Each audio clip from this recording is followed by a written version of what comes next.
La la la la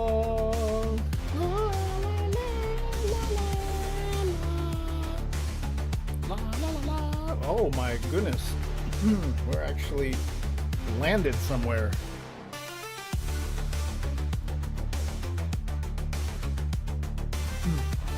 What's up, everybody?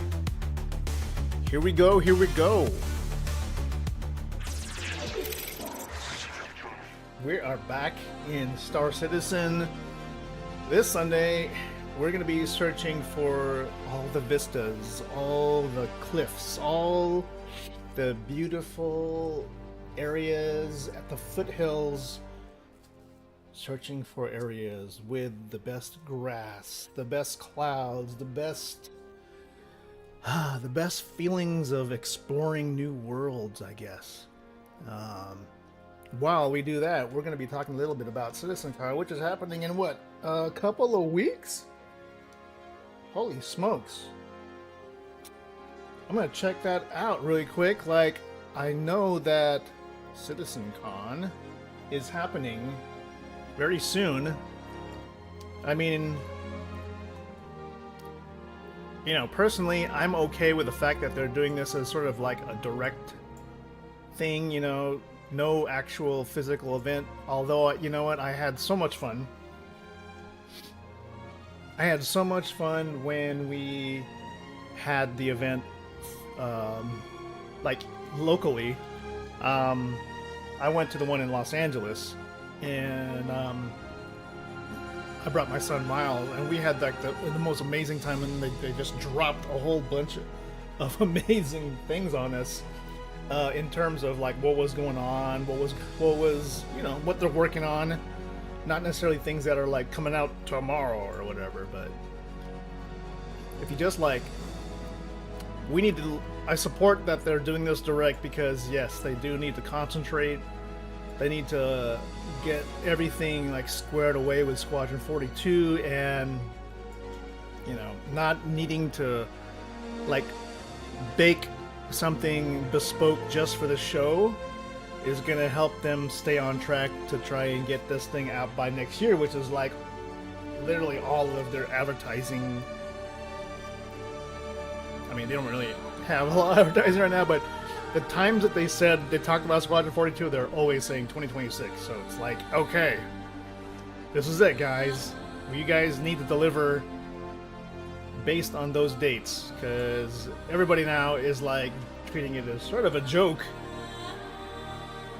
And I don't know. I feel like third time's either the charm or the curse. If they don't get it right, you know, it's gonna be seriously bad if they don't. So, I know there's this thing ready to flex your in-game filming chops. They want you to make like, I thought about this. It's just, I don't know if I just don't have the time to like work on something like this. Make your own little video contest submission. The basic rules. It's not a commercial. It's not a PSA. No, it's not a commercial. Think quirky PSAs, satirical how-to guides, dramatic reenactments of mundane events, day-in-the-life vignettes, over-the-top recruitment ads, or even slice-of-life moments with a twist. With a twist? Keep it short, max 30 seconds, lore-flavored, fun, whether it's celebrating a local hotspot or sharing an absurd mining safety tip. We can't wait to see the unexpected corners of Star Citizen life. Oh, Star Citizen, you'll bring to life. I mean,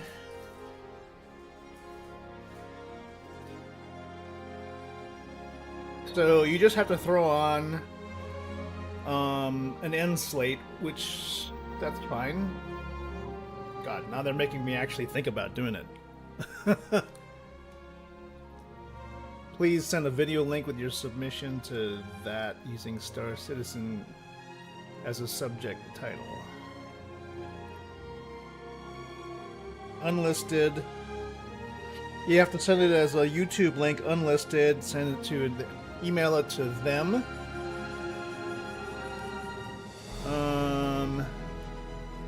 No third-party music, no third-party effects, no third-party sounds, no soundtracks. It has to be, or other third-party content. Star Citizen music is accepted. Okay, so the material must be from basically the Star Citizen the game. Okay.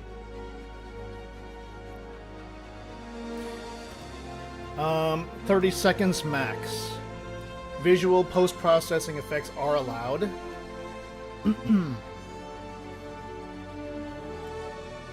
Submission should clearly state the RSI handles of all those being created.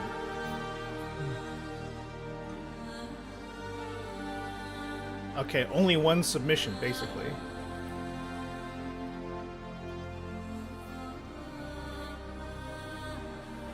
Hey, what's up, Mr. Kick Guy?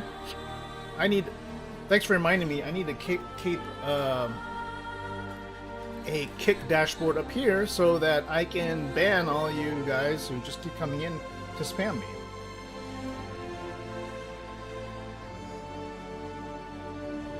So, let's go ahead and goodbye.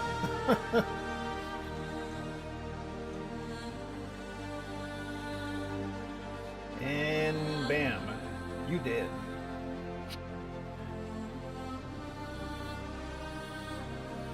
Let's just pop out this chat, and I'm going to keep it right here so that I can make it easy to ban all the bots, because Kick has all the bots, man. Kick is like all, I mean, 99% of all the stuff I get from Kick is just spam, unfortunately. It's kind of sad. Okay, well, I will think about it. I'll think about it.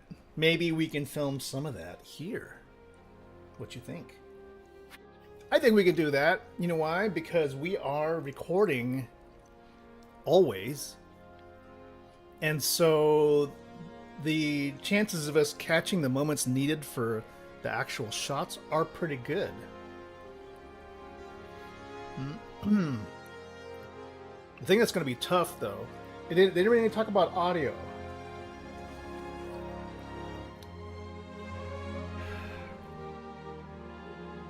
So I would either have to like record my own audio, or I would have to like stage my own audio. So I'm not quite sure, but you know what? We could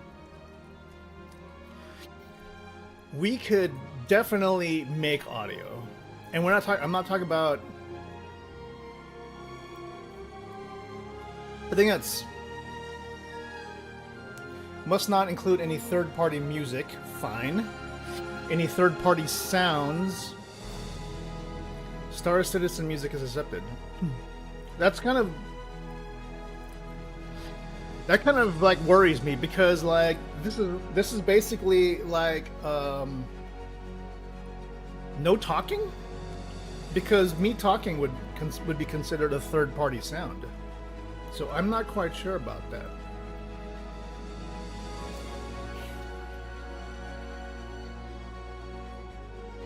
I really need some guidance on that. CIG, I need to know, what does that mean exactly? Alright, without further ado, I guess we can talk about our main character for this possible event. Our guy right now is Operator 5A. He's just trying to make it in the world.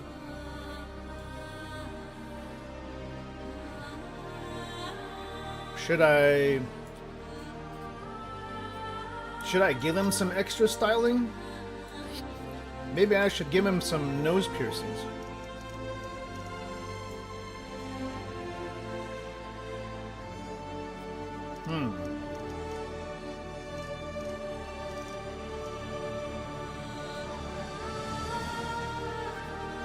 Or I'll give him something in his eyebrow.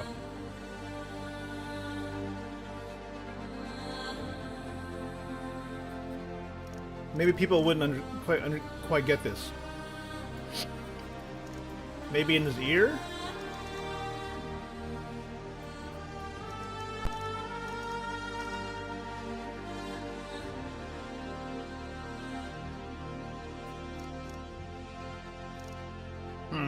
I don't know.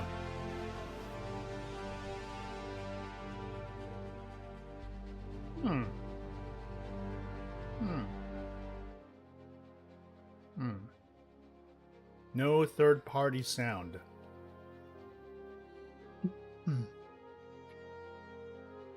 So we would need to do, man, if I was to like do certain shots, I would need to be able to do some, basically some, the things I'm thinking of require like drone shots, which means I either have to have a third party help me film, or I would have to do like a camera zoom. It's possible.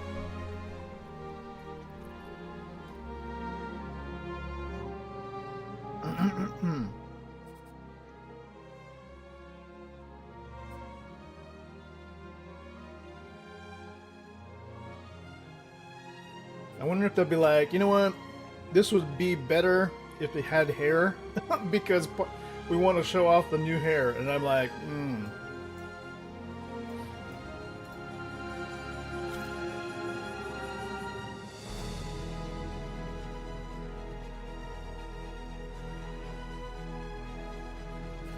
color.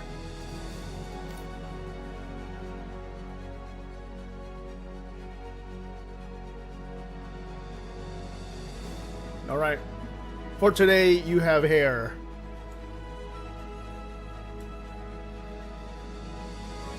Okay. Great. Now we're gonna need to actually dress up this dude. Oh, the things that I say I'm not going to do and then I end up doing it. My goodness. Because I just convinced myself that it actually needs to be done.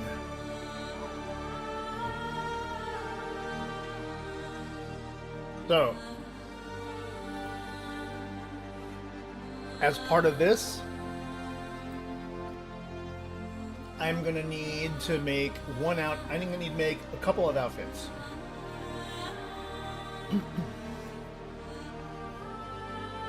And a couple of sets of outfits, and I'll put them into a box to make it easier to set up. Good grief. Here I go.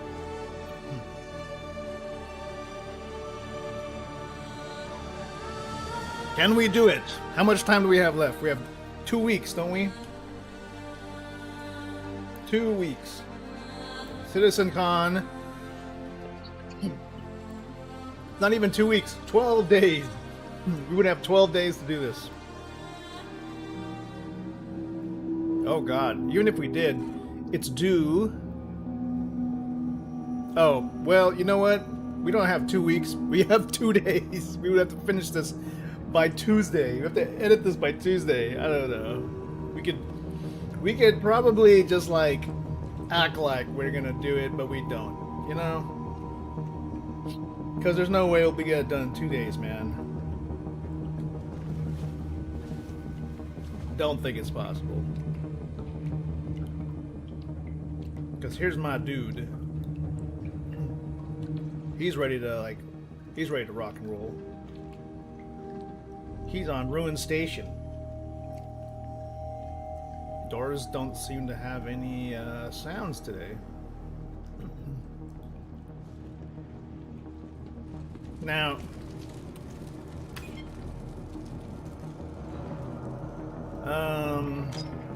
so in order to get this thing going, let's try and get him some clothes real quick. I'll put the rest of his stuff in a box. I know at Ruin they have a clothing dealer, so let's just go ahead and get there quickly. Shit. You're crazy, Glenn. You're crazy. You are crazy if you think you can produce something in 2 days. Oh my god, I'm already headed to the wrong place. Where's the market? I need to go to the market. Show me the stores. The stores. Market. How did I run right past it? Abs, of course. I just... okay.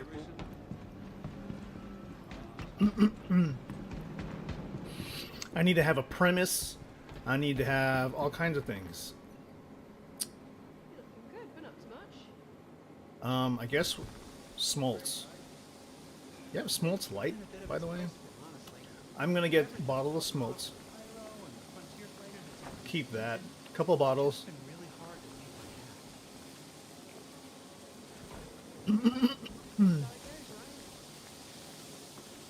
Keep some karafi noodles. Why? Because you want to show new eating mechanics? I found that while on a run. Pretty cool. And here's where we'll need clothes. So here's the clothing dealer. Alright, I need to get all kinds of things.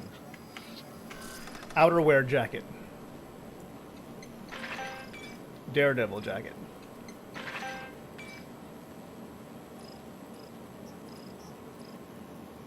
A different shirt.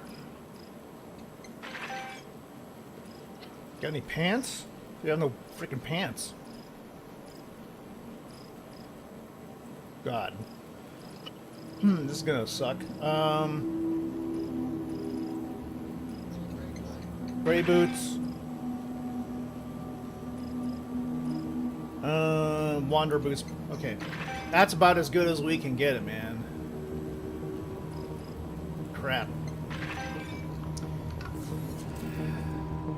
Gear. Might be able to get some stuff here. I just need pants. Oh god, armor shop. Okay, leggings. I mean, if we were able to do the hack where we can wear clothing, yeah, maybe. Clothing and armor at the same time, I just don't really know how to do it, and I don't think I can, like, master it in the same today.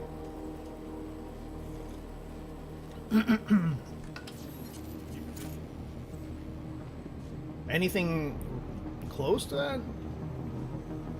Because if we don't have pants, we don't really have much of anything. Look at that, he has jackets. I mean, that's cool. They do have it.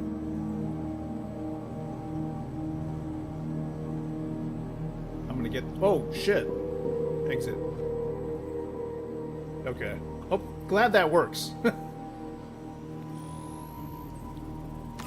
We're just buying a whole bunch of stupid clothes I don't even know if we're gonna keep, but...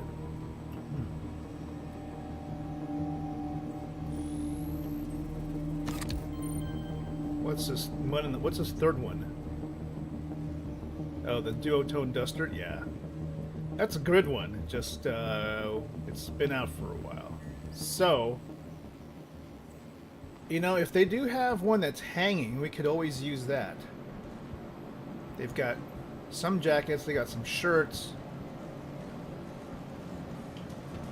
But do they have... Do they have any pants at all? Even have hats. Dude, not a single pair of pants. How can they... How can you do this? You're a clothing dealer.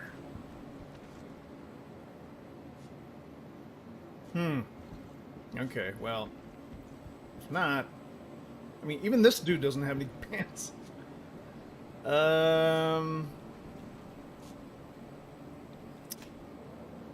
I kind of like this helmet just for the fact that you could use it for part of the things we're going to film. Damn, too bad we can't get that.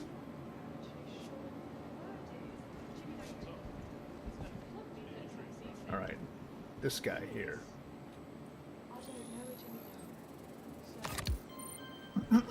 And this refurbished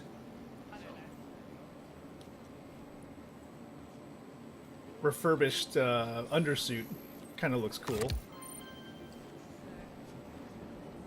Here we go. We're gonna go do some crazy stuff.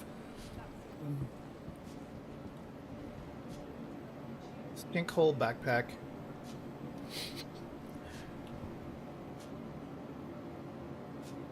What is this? This is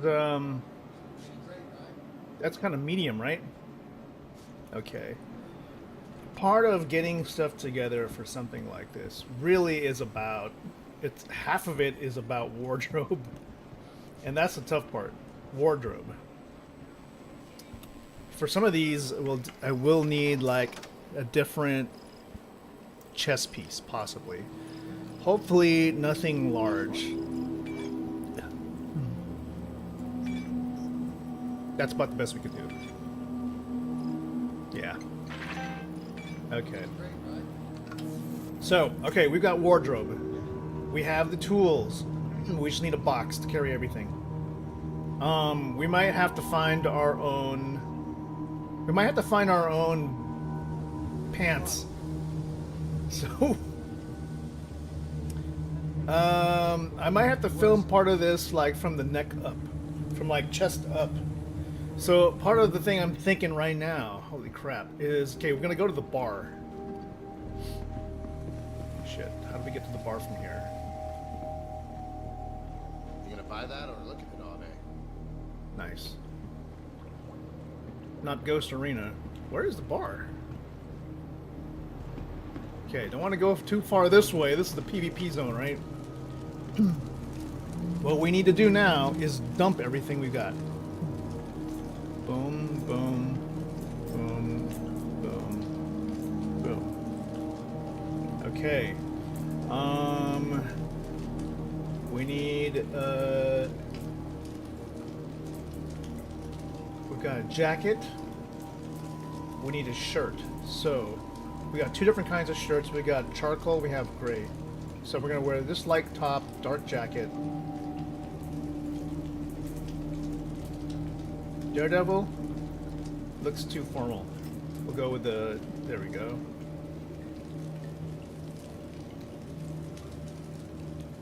Okay, unfortunately, you have no pants. We can't shoot from the waist down.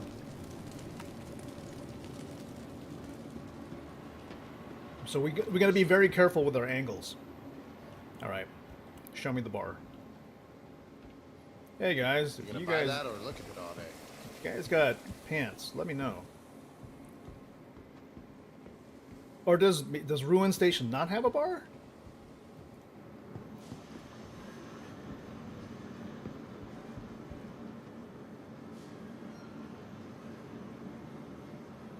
We'll need to get our best quality recording out of this. So we got, at least It's perfect. You should totally buy that. we're getting above 70 FPS. That's good. Lighting has to be better though. How's life been treating you? Been trying to get away from cities lately. But we would need Way too often. It's good to take. one thing you can do, and I don't know if this is gonna work, You can only do what you can, right? is we could drop the contrast a little bit. Why is everything at 55? Brightness. I think that's probably the best thing we do is drop the contrast by 5 points. Might give us some leeway for like color post-processing. So it may look a little bit, it might look slightly washed out on your screen, but when we color grade, it might turn out better.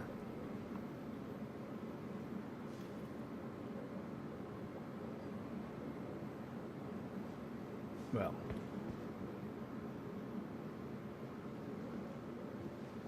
the only thing might have some issues. You see there's some graphical glitches. I don't know if that's because of DLSS. Let's see if we could fix that by changing performance to like quality.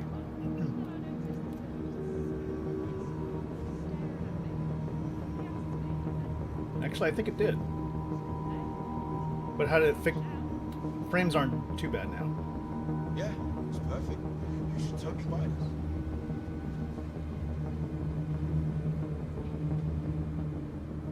Might not be too bad. I didn't mind find out At what least I we're was filming buying. right now. Pretty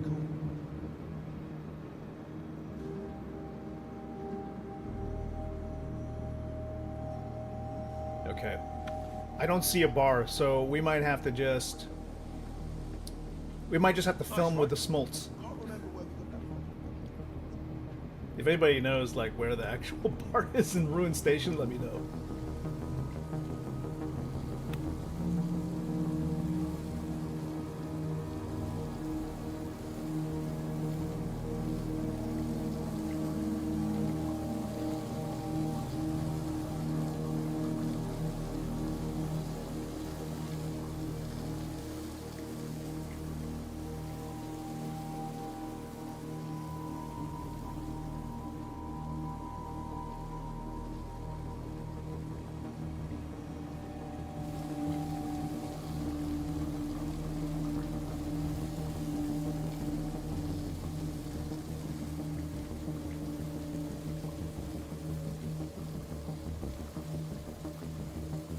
Focus.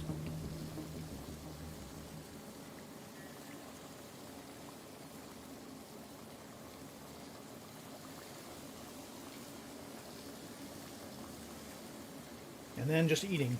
Medium shot.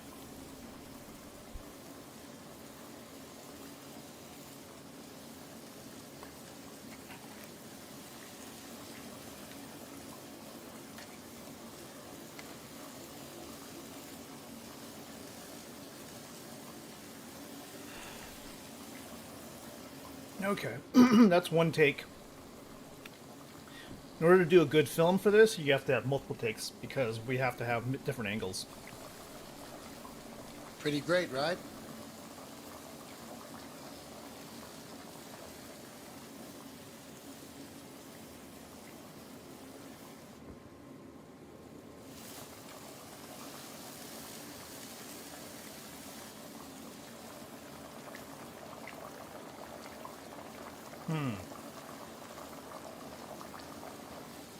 Like what you see? Close in.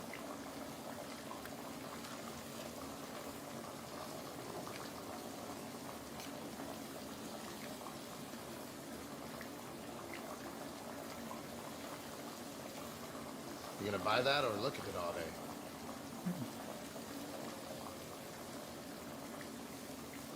Not bad. Different angle. Inspect. Like what you see?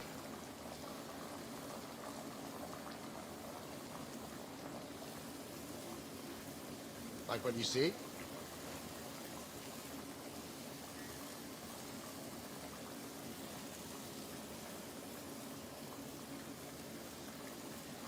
Like what you see? You gonna buy that or look at it all day?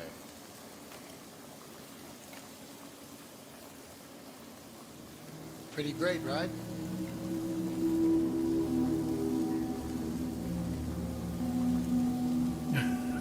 Okay. That's good for that.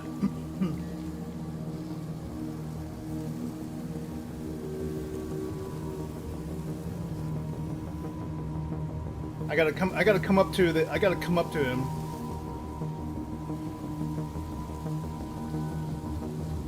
Back away. Okay.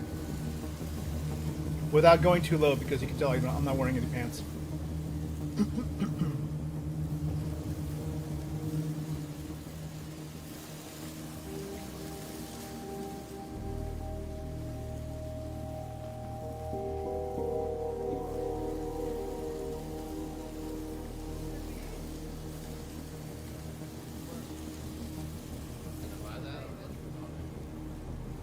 Kind of thing though. Also with the current Star Citizen camera, like you can't have objects that are in front of you or at the apparent location of the camera. You can't collide with an object or else it'll like push the camera Or at least, yeah, I mean, it'll just clip. You can't clip through an object with the camera, so certain angles just won't continue to work. For example, like there.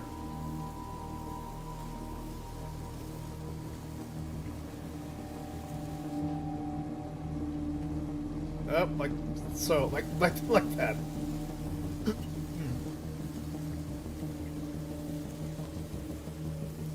All right, might have to crop in here.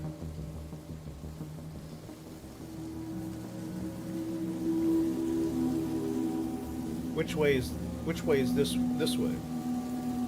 Okay, I gotta look to my right for him to look right. Shit, his face is changing.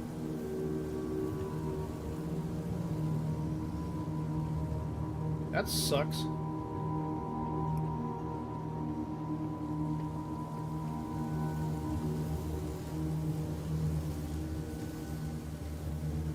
Let's see if I can do that again.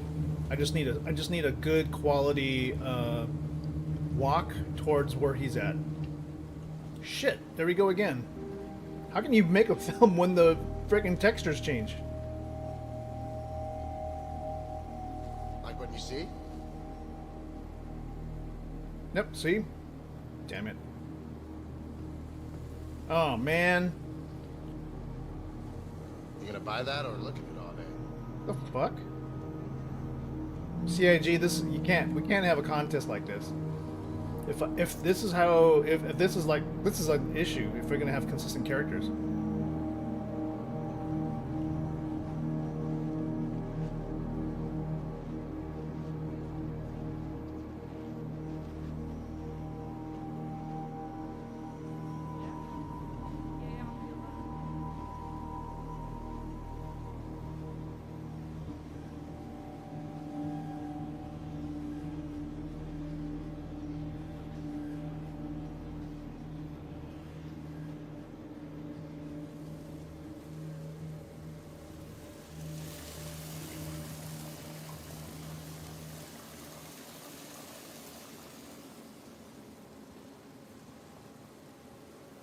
Okay, we can pan from over there to here. Pretty great, right?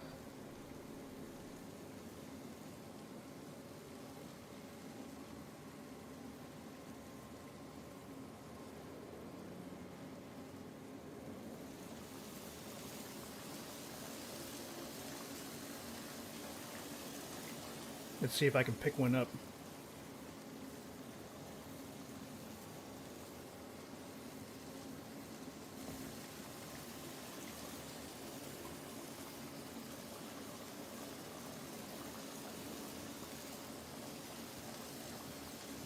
Okay, let's try one with a skewer.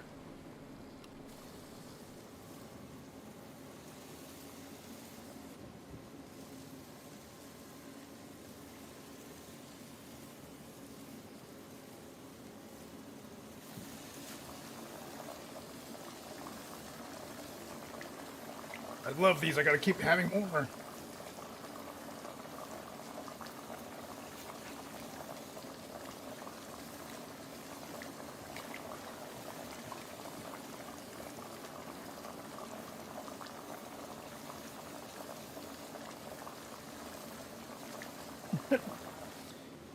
Okay, he's not quite looking at... He's got to be looking at these. Okay, so I got to move over here. Shit! Stop changing faces! Like what you see?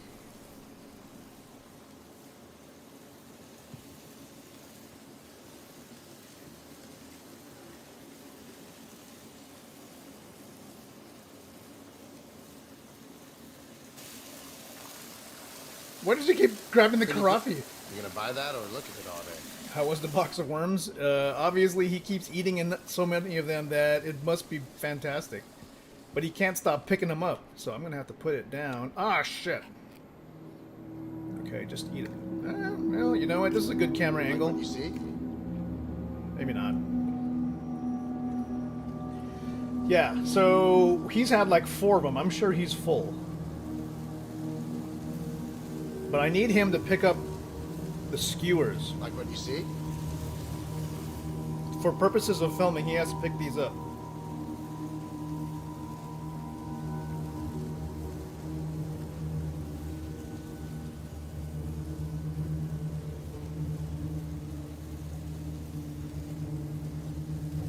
Pretty great, right? Why does he keep picking up the noodles?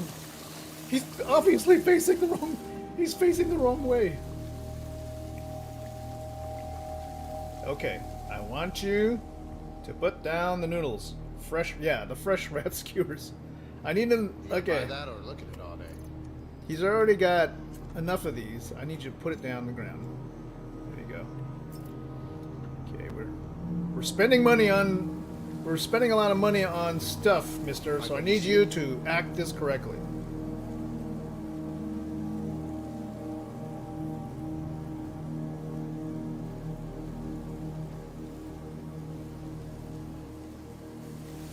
See? What the fuck? He turns around and grabs the wrong thing. Okay, I guess we cannot... We cannot have... Oh, well, fuck. We'll just have to, like, fake it.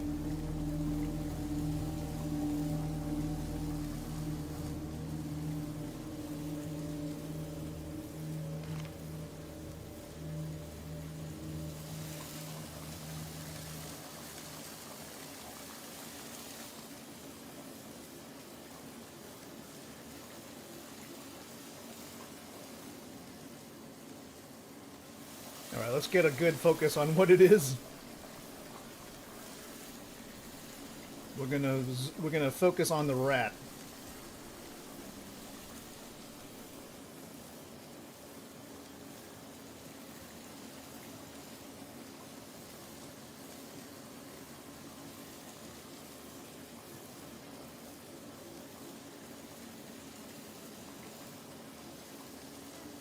Eat it. Did he eat it? He didn't even eat it. That's fine. Okay, you may be wondering why is he, like, walking around with no pants. Hey, what's going on? It's because Ruin Station doesn't seem to sell Feels pants. good to have a few credits to my name. Everything good with you? Finally can buy myself a decent meal. Not sure how many more of those carafe cubes I was gonna be able to choke Be worse. down. Or Affy cubes. Okay, Could be worse, I guess. so, oh, okay, the next scene is gonna be, drinking. Smoltz.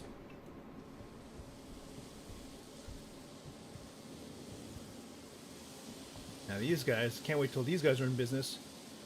I didn't mind find out while on a run. Establishing shots. Need establishing shots. You alright? Okay, so we're gonna get... Without getting too close to see my lack of That's right. pants, Can't remember where we got that from. we'll just have to shoot it from waist up.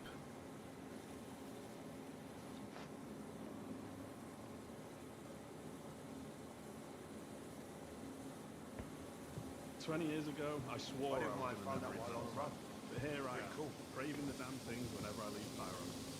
Tried them in places I too. mean, he's got smolts right there, so I might just go with that. Let's film tighter, Yeah, it's perfect. You should totally buy it. like such. And we'll have him facing to the right.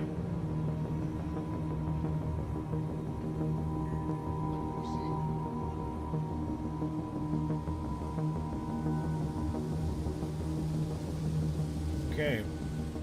Try to get that smoother.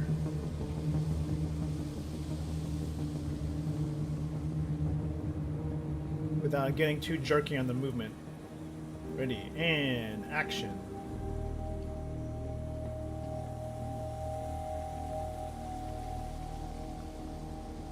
How are you doing? Probably the best way to do this is to not, like... I'm gonna have to walk straight. By tilting it to the left, it's like... Just jerking a little bit. But I'll have to have him stop in front of the smoltz guy.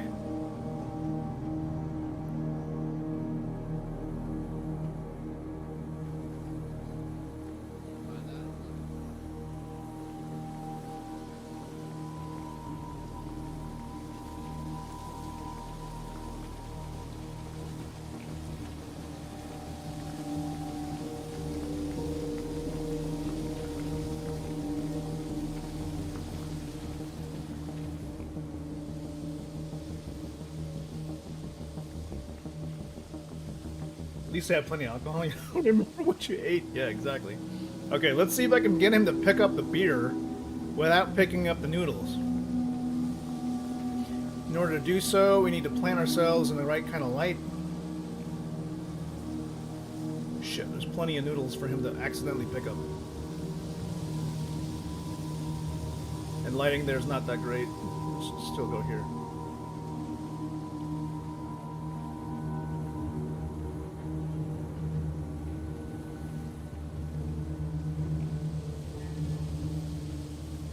Actually, you know what? Did you see that? It says booze for sale.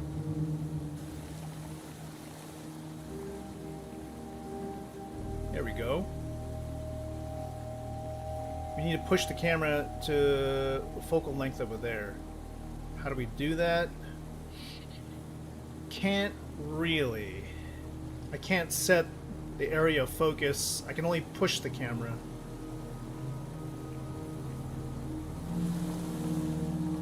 So we can do something like this. We'll have to keep the whole thing at like so.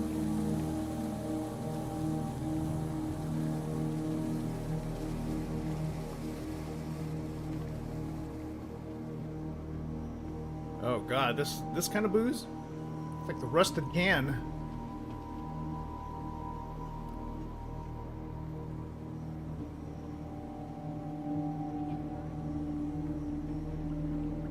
No. I'm not looking for rusted cans. You gonna buy that or look at it all day? Pretty great, right? Alright. We will just do the shot with the Smoltz dude right here. Doesn't matter if the light's bad. Same shot. Walk up to this dude. Move out slightly. Look to the right. And action. Buy that or look at it all day. Grab the Smoltz.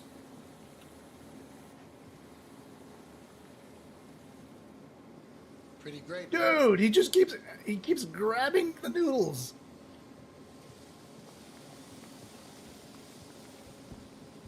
Oh my god.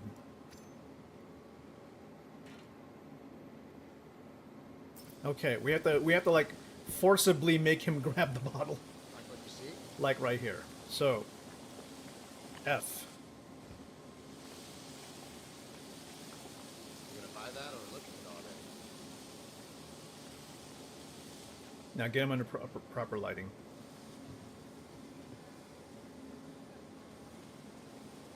Good enough lighting. How are you doing? How it goes, I guess.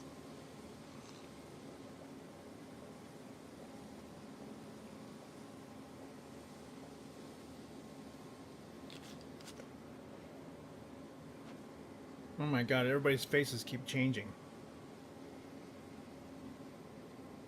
Not a good deal.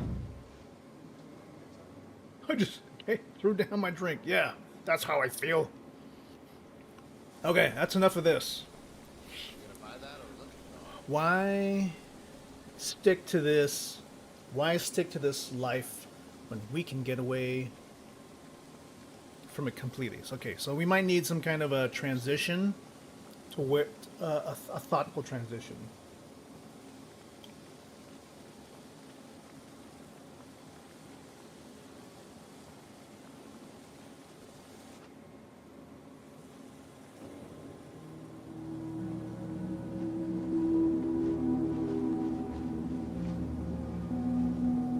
So I'll need to just like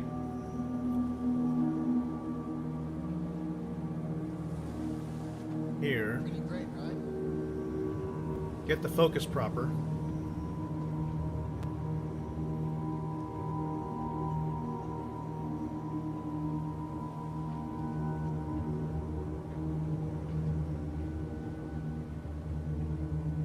Like what you see? Where's the lighting? Where's the lighting?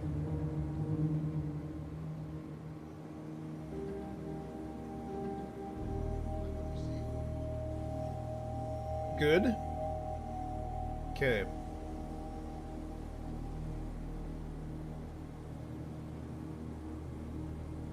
There's gotta be a better life than this.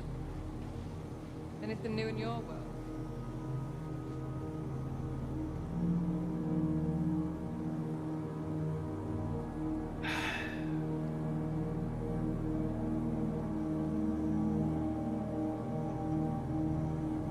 I didn't mind found that while on the run. Pretty cool. I'm in deep thought. We're filming a deep thought part here.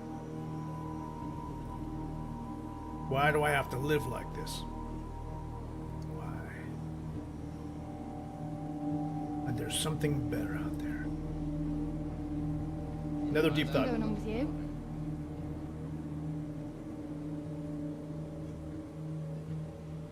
Pretty great, How about right? you? You good? Just another day then? Look down.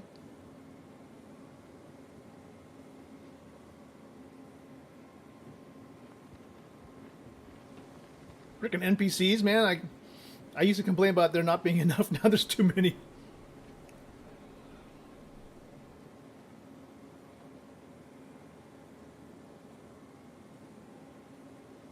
No, don't look at your watch.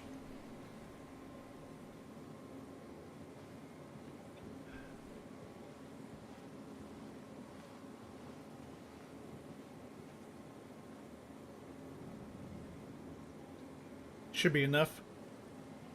Look this way.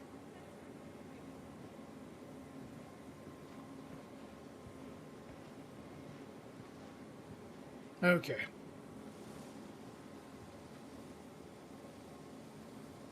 So he's thinking to How himself, about you? You good? Just another day then? we have to be able to create a narrative without any words. It's a tough one. No third-party sounds. Pretty great, right? And do it like in a shit. We're gonna need a small ship. A clunker, really.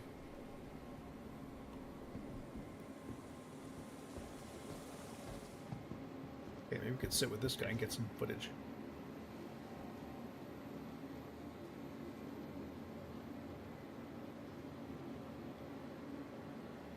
What's good with you? Pretty wild.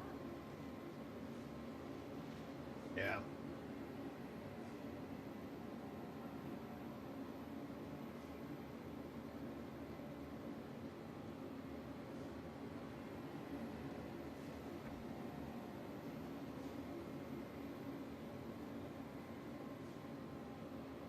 How about you?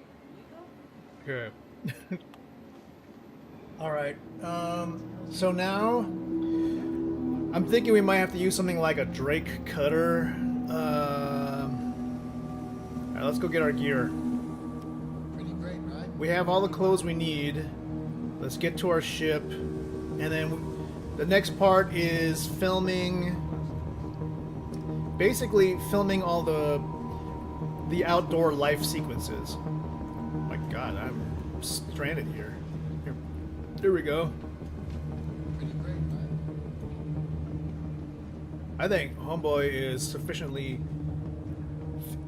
He's sufficiently fed and hydrated. Okay, so maybe we do a walk sequence. No, we can't do a walk sequence in the hangar. He has no pants on. Alright, maybe this is a good time to transition to his actual flight suit. So where is his flight suit? Where are the... Here we go. That way we can at least show him in some kind of uniform. Take this off. Okay, the refurbished undersuit. Does he have a backpack?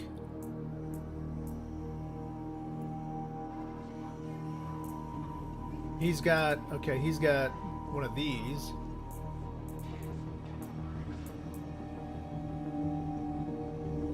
Oh, he does have a backpack. Oh, no, that's the wrong backpack. That's my old backpack. So he's, okay, he has a helmet too? Okay, he has the cheap helmet. Okay, so I'll need to show him, he's gonna need like a light backpack, because this is Calico Core, this is the light armor. So we have to get the MacFlex backpack. Where is it? There's something here called gear.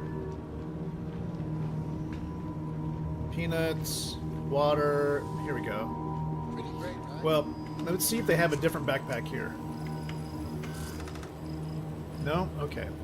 Over here then. It's the only one we can get.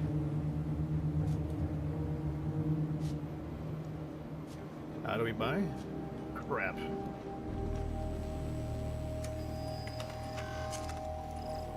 Backpacks.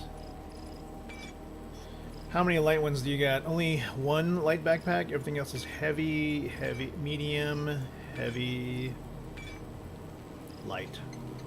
Okay. You gonna buy that or look at it? Go back to the exit.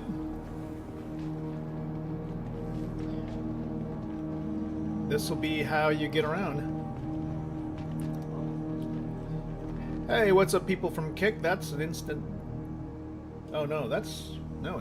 Wow, how dare you people come in here and spam me on Twitch? That's a insta ban right there. Hey you. You dead. Bye bye. Goodbye. Okay, back to the game. Can't believe they actually tried to do that on Twitch. Alright, backpack on. Now we put our helmet in here.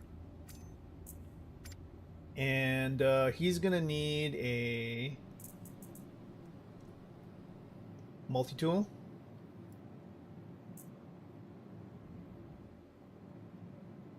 And inside his backpack is gonna be basically the supplies he's gonna need, like the noodles, the beer,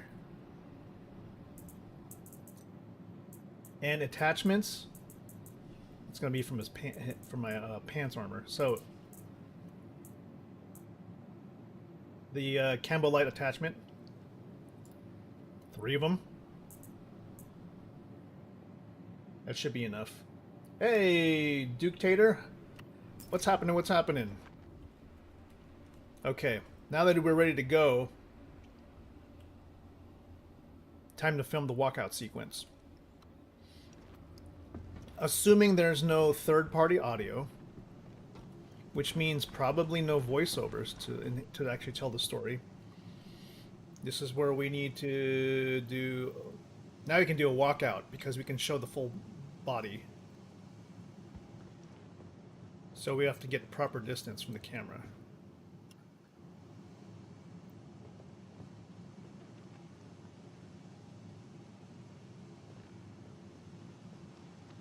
Duke is fine. How's the game? Considering getting it. You don't have online pals though. That is okay. You will eventually get pals. You don't need to have pals. I have a few pals. I usually play solo because I'm building things. I'm actually half trying to film something for the Tuesday submission for a video contest for Star Citizen. So it's actually a lot of fun if you know what you're trying to get out of the game. Like, if you're here to explore for something scenic, you could do everything you want to do solo. You can make money solo. You can get gear solo. You can explore solo. In terms of getting the content, depends what kind of content you're looking for. Because some of that is fully fleshed, some of that is like half built. And I think in 2 weeks we're gonna find out more about what we're probably gonna end up getting next year, as well as the following year after that. Oh yeah, thank you. Yeah, according to the website here, it's submission for the 25 for the video contest. Submissions are due Tuesday, September 30th. So I've got I just looked at it, I'm like, hey, I don't think I'm gonna do it because I don't have time. And then I looked at it like, okay, that sounds like something I would actually want to do. And then I look at the submission date; it's due like in 2 days. I'm like, it's and literally it's a PSA, so it's a satirical PSA, a how-to guide, or a dramatic reenactment of mundane events, day in the life vignette. So I'm like, I could do a little bit of that.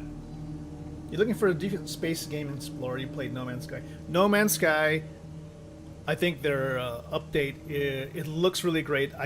I'm in there right now. I have a kind of a beginner account, but I don't have enough money, I guess, to like put together like the big ships that they show off in the new update kind of patch notes or whatever, because they show off all these great things you could build, but I have my starter ship still, so I'm not even sure how I would save up enough or build up enough to kind of get to where I can build my own stuff.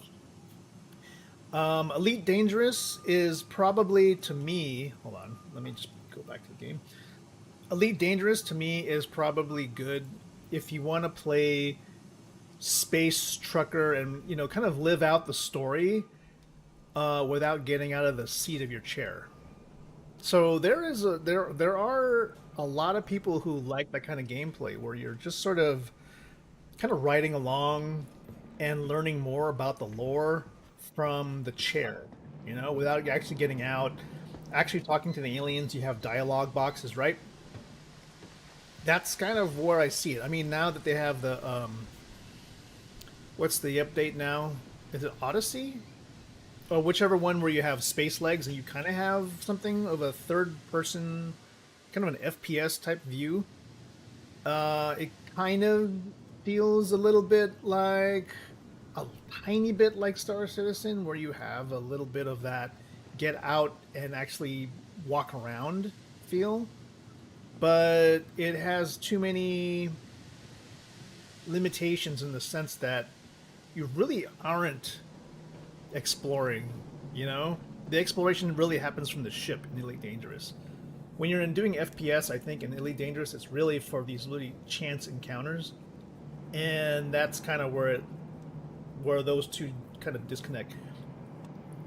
If you haven't tried like Starfield is a little bit more, it feels a little bit more exploration. It's a lot more story driven. Bethesda is known for building stories. Maybe not actually exploration. So a lot of people had high hopes for No Man's Sky and what you could do with that. But it really is more playing the story, and all the stuff that has to do with space are really, I would say, procedurally generated loot areas, and you have like certain boundaries to that. Compared to Elite, yeah. Whereas here, and you know, mind you, I've got sort of a guy here who has like, he's not really wearing much of anything. Oh god, that wasn't a good film. You are the player in this game. You are the first person guy. You're the hero of your own story. Everything really is from the perspective of the first person. You. So literally, I mean, you don't look like much, but I custom crafted my character. Hair, facial texture, the ear piercings, tattoo, shape of my nose, shape of my eyes, and using my camera here to actually film my facial expressions. Yeah, so I'm not sure if you could see this. I'm going to open up this window here. Where's the calibration window? Boop. And let's see if this works. There's the capture window.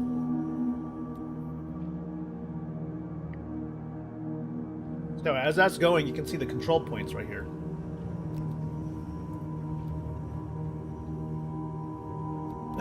Yeah, so I'm gonna calibrate it really quick. I have to have a straight face for this. To calibrate, push the button. Okay, resets the control points. Now, I can use this to blink. As I'm turning my head, it's you can see the camera moving. It's because I have it sort of set to move the camera also, just for certain filmic effects. I can lock it down, for example, like so. So now I can just move the head. But I'm using it for particular reasons as part of this filming thing. But I can move the camera around. But I'm using this to try and like set up these film shots.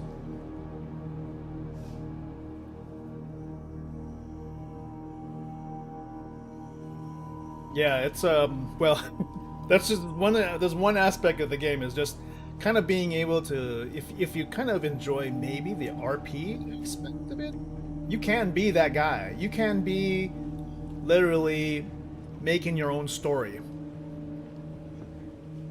And since I'm still in the station, it won't take much for me to like get back to my ship. So let me back out into the main menu, because once I get back into the game, I'm gonna end up waking up in the same exact station. So I'm not that far from where I need to be. The space John Wick. Yeah, I'm gonna back out to the main menu. He'll end up waking up back at this same station, so that's fine. I'm just gonna kind of back out to show you the character customizer. So in the universe, right now, I know this doesn't sound like much, but we're living among 2 star systems at this point. 2 star systems, many different planets, moons, space stations, and everything. By 1.0, which is probably in a couple of years, maybe 2 years, I can't promise anything, they're supposed to have the 5 big ones. Doesn't sound like much either, but remember, this is like 64-bit space. They've got big planets, big moons. Exploration is a lot different than maybe what you've experienced in like No Man's Sky. I mean, I played enough No Man's Sky to feel like, okay, everything is like, there's a lot of crowded topological features, but not a lot of variation, if you know what I mean. Like, it's all like resources from here to there, and you got rolling mountains like this, but it's like, that's kind of like how it's all shaped, right? You've got some water features, but I'm gonna take you to some places today where you should experience something completely different. Yeah, it's almost as if you can never really get too far without finding exactly the thing you need, and that's a little bit too predictable. And it doesn't make you feel like when I get to the next planet, I'm going to encounter something completely different, other than maybe the color of the animals, the shape of the trees, you know, that kind of thing. So here's the character customizer. I made this model based on, you know, so you can mess around with like skin color, texture.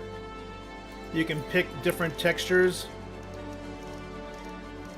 You can pick different facial blends. So you can not only merge from, for example, not only merge from like the whole head, you can merge from the chin. I could say give this guy a big chin, small chin, whatever. Give a guy a different kind of set of eyes. Change the shape of the nose. So I had to go through a lot of like, I had to take a lot of time on this guy to make him what he is now. And I have presets, so I've got my operator number 1. This is one of my first experiments. And in the custom character customizer, you can turn on the camera control, so you can get an idea what he's going to look like. And I got operator number 2. I just named him whatever, like this dude. Different kinds of hair, you know. Different eye color, whatever.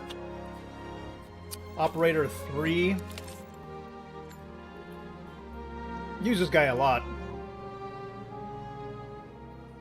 And you can see that you can have different tattoo styles around the neck. Operator 4. This guy I made here. Rough guy. Man, he kind of looks just like my Operator 5 now. Darn it. I have a habit of making him so similar at some point that darn it, they almost match too much. Oh yeah, 4B. And then 5A. This is the original 5A. I put hair on him because I just kind of wanted to show more hair, because that's the new hairstyles. Probably want to add that as part of my video submission. And not only they're male, there's also the female characters. So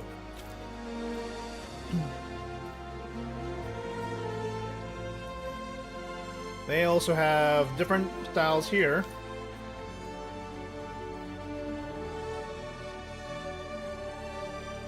You can mess with texture.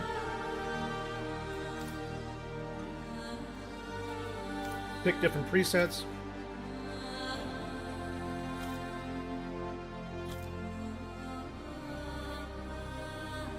Change the hairstyle. Hair. I mean...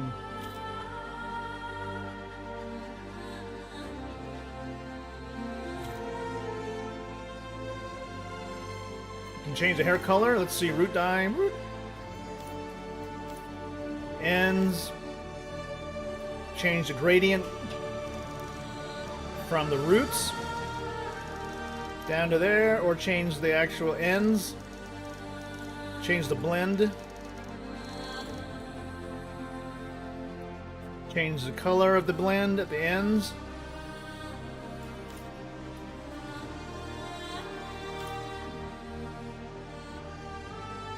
Wow, I can make a totally new character like right now. Change the different kinds of eyebrows. Dang, dude, I just made a completely new character like in 2 minutes.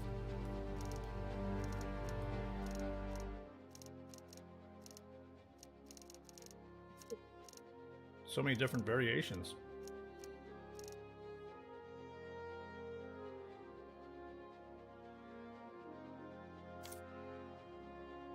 Eye color.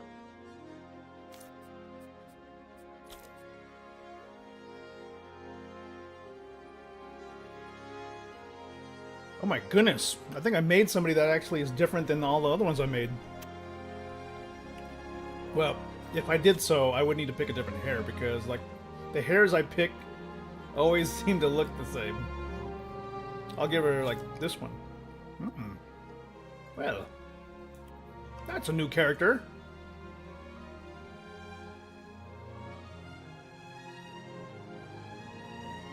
She could probably use some blue eyes.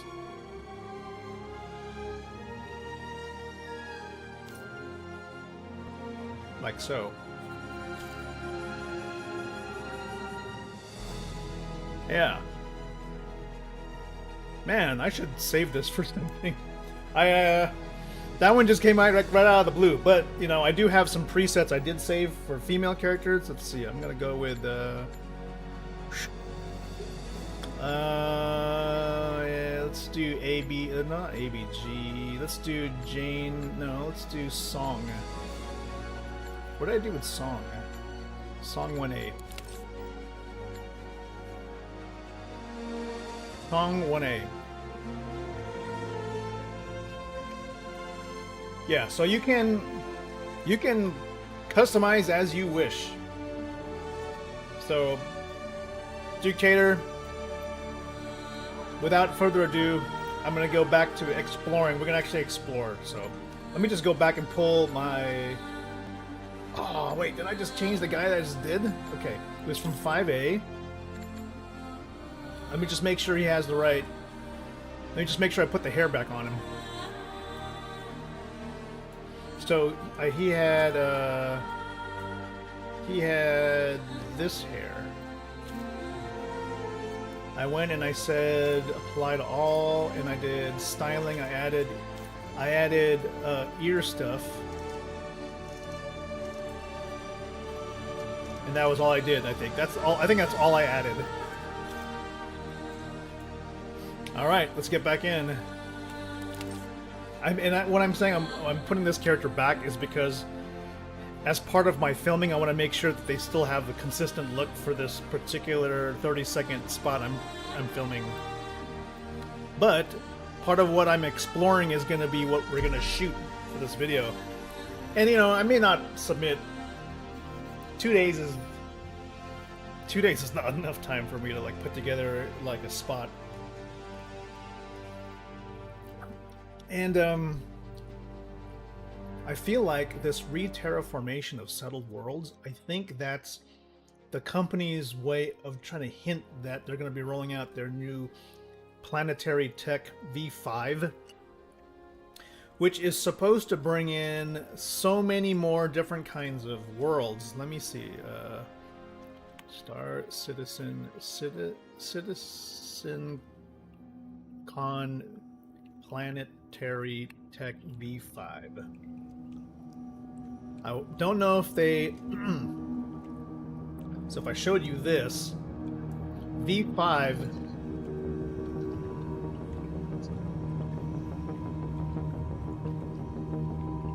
I don't know if you're going to be able to hear this. Great number. And then they distribute them across the planet using humidity and temperature.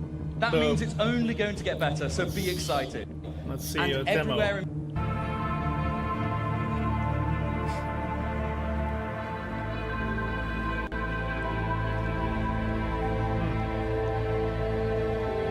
I cannot wait.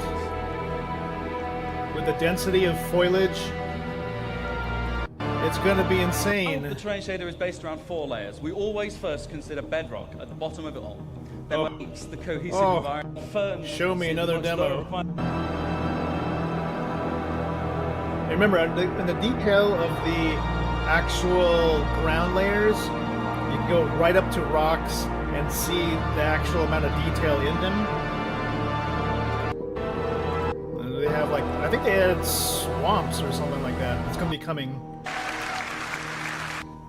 And we'll be able to shed leaves from trees and have the grass wither in winter.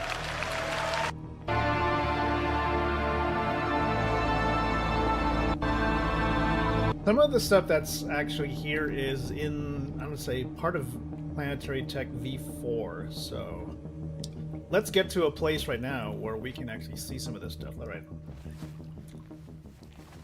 Let's get there now. Turning off that. Coming back in here. Okay. We're back in our hab. That's fine. There's a bug in the audio right now that the hab doors aren't opening. We're in one of we're in a very... How do I say this? We're in a lawless star system. It's called Pyro. So everything right now looks like a dump. So don't think that everything you see here is like how the world really is. It's because we're in a star system that, by the lore, was like abandoned a few hundred years ago, and then now it's been taken over by outlaws. And as you could tell, it's like there's no actual maintenance. This place now just sort of looks like it's been run by outlaws and gangs. So it's going to look really rough. But that's not how they all are. If we go back to the Stanton system, if I take you through the wormhole, you're going to see what is basically a medium security law star system. So this is basically considered a zero law zero level law system where there is no law enforcement. It's all kind of tribal, kind of gang controlled. You know, I mean, look, there's like brakes and everything. All right, we're gonna jump over here. We're gonna get into our ship now. I'm gonna put on my janky, ugly-looking helmet. Oh, is this free stuff? I like free stuff. I'll just take this free stuff and throw it into my inventory here. Okay. Alright. For the purposes of this exploration, let's go ahead and pull out a small, appropriately small ship. That would represent basically an individual explorer. And for something kind of jank, I guess we would say a Drake cutter. Only because it feels kind of rough. It feels kind of, yeah. I think that Drake cutter is a good starter ship. We're gonna summon the ship. Okay, so every ship in Star Citizen is a physicalized. Physicalized, I want to say object. They're all like, everything is like an object, and everything is what they call a entity container, object container. So every object container can contain something else. So that's why everything you can walk into. Let's go to my hangar. We're taking an actual physical elevator from the lobby to the hangar. It's not actually a loading screen, because if you were to go to a party, you'll actually see people's markers move from one end to the other, so you know it's an actual physical hangar. So we're summoning the ship from...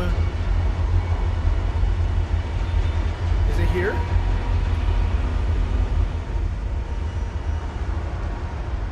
Oh wait, I haven't... Did I do that right?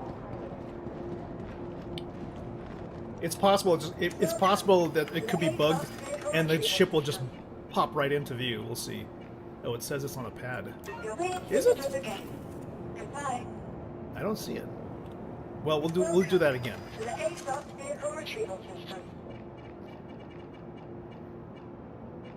vehicle has been moved to authority. Please visit us again. Goodbye. Yes, everything could be completely buggy right now.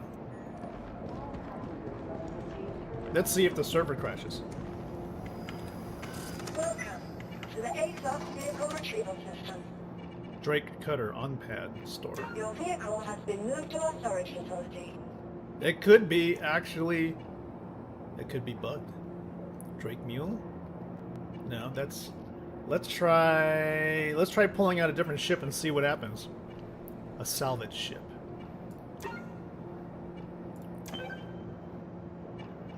And I think, is it like Elite Dangerous has a concept where Elite Dangerous has a concept where like one ship can do pretty much everything as long as you add on the different module for it, right? So that's kind of a thing. Not really in Star Citizen. Most ships are kind of purpose-built, but you can change out particular components to make them more effective at that particular role. It looks like this... It could be this region of server meshes could be a little bit bugged. Let me try... Bear with me. Could be because we're like in a North American server region. I'm just going to switch it to like Asia or something. I promise I'll go quick. So let's go to Asia. So in terms of like ships, I know No Man's Sky is a little bit closer maybe to Star Citizen in the sense that the ships you discover or run into are semi-purpose built. So sometimes you run into a freighter or a fighter, right? And those have like particular parameters where you can add more to make it more effective at what it does. You can't, I don't think. Maybe correct me if I'm wrong. At least in the starter ships you find, you can't just turn a fighter into a heavy freighter, right? You can't just keep adding on to it. Elite ships are all-rounded. They have classes depending on how you mod them. It can be all-around. Yeah, that's kind of what I've noticed. So, all right, let's go. I'm gonna speed run basically. I'm gonna speed run this to the hangar now because I don't want to take up your time, and I want to get to exploring also. I was kind of wondering, like, what's going on with what's going on there? We're going to lobby. Plus, I hate...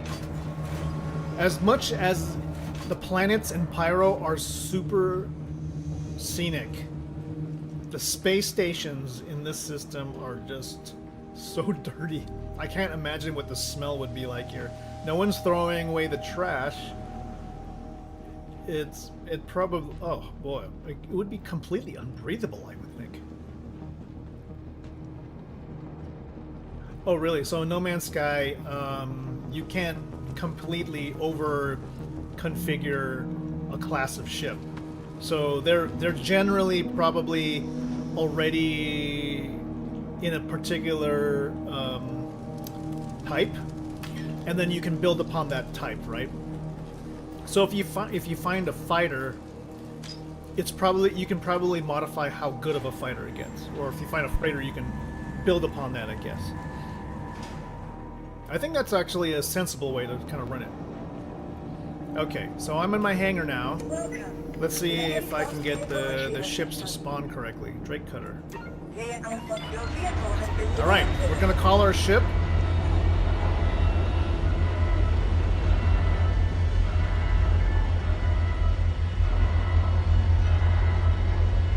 The hangar is going down. I know this is kind of it's a little bit over the top when it comes to like getting your ship to come out so you can fly it. If you land at a space station, then calling out a ship requires you to go to a hangar. You call the air traffic control, and they will pull your ship out of storage, and the ship comes up. So we're waiting for the ship to I don't know why can't they just move the elevator? Well, I guess I was gonna say, why can't they move the elevator at the same time? It's probably because if it was a large ship. So that's our starter ship that we're gonna bring.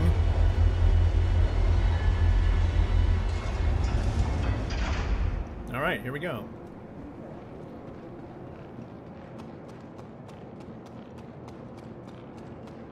This is a very light craft. It's considered a starter ship, so this is about as good as it's gonna get for this particular ship. Like, you can probably change out components, but it'll always be a starter ship in the sense that, you know, it has like a certain class of armor, a certain class of weapons that can fit. In other words, in Star Citizen, like, particular ships like this aren't that modular. There are some ships that are considered modular, but there's actually very few of them. A lot of them are more purpose-built. So this is considered, yeah, very small, starter class, one of the cheapest packages you could buy. There's the rear. This one has a single point of entrance through the rear ramp.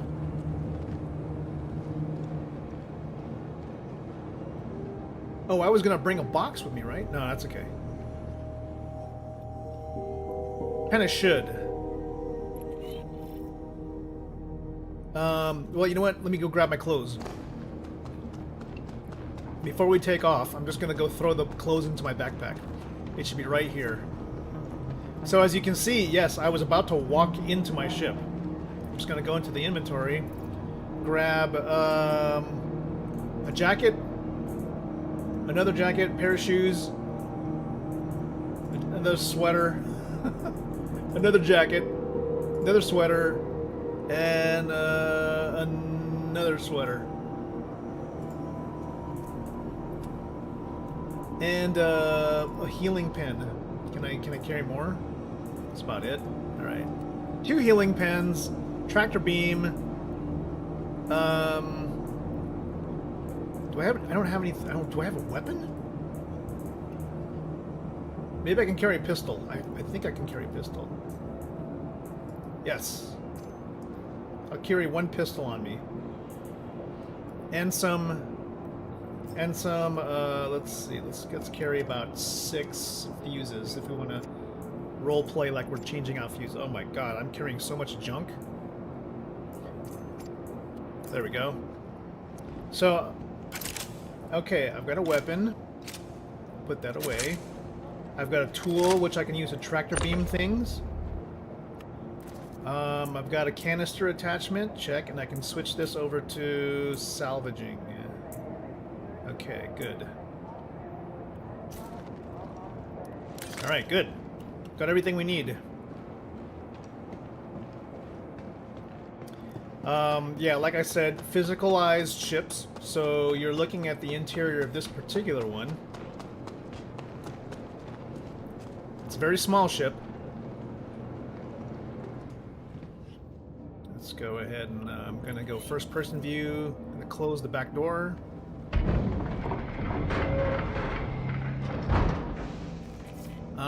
You're going to see that there's component access. So a lot of these things aren't quite physicalized yet, but once you change the components in the vehicle manager, which is an app on your Mobi-Glass watch, these will actually switch out. But for right now, you cannot physically change the components and make them work. That might be coming in the next 6 to 9 months. And that's me making a really bad estimate there. There are different engineering components, shield generators. At some point when we have engineering gameplay, there will be room for a battery. And the battery is what's going to buffer particular power requests in your ship if you mess with like your energy distribution. If you remember Starfield ships have like you can assign power to particular components. And so based on your power distribution ratio, your weapons may fire a lot more, or your shield may generate a lot more, you know, depending on how you set it up. Here's where you can have fuses in your ship. And that when the engineering gameplay comes online, hopefully that's going to be within this year. That'll become a thing. So that's the rear bay. You can actually put cargo back here. There's like physical magnetic cargo grids, so you can snap them to the floor. I don't have any boxes with me right now. Or you can fit a small ground vehicle, maybe. This starter ship has a bed, and this is useful because you can log out of the game in your bed anywhere in space, so that when you wake up in the game on your next session, you'll be right here in your ship, rather than back on a space station. I like to keep my light on bedside. And over here is the restroom for the ship. It has a built-in sink and toilet at the same time, and shower. So you can kind of do all your business in the same spot. It's not quite a thing yet, you having to use the bathroom, but according to the devs, that's basically coming. So yeah, that's the restroom. Fire suppression. There's going to be, as part of engineering, ship destruction, so you'll need to have fire suppression in every ship. Personal storage. Some ships have this, so you can kind of put away things. I got 2 bottles of beer and a bunch of clothes and some food. Perfect for where we're going. Alright, so here's the main cockpit. More components and a place to put a gun or a rifle. So let's get into our pilot seat. Just gonna sit down. All right, we're in our cockpit. Looking around this layout, bring it to flight ready status. Let's see.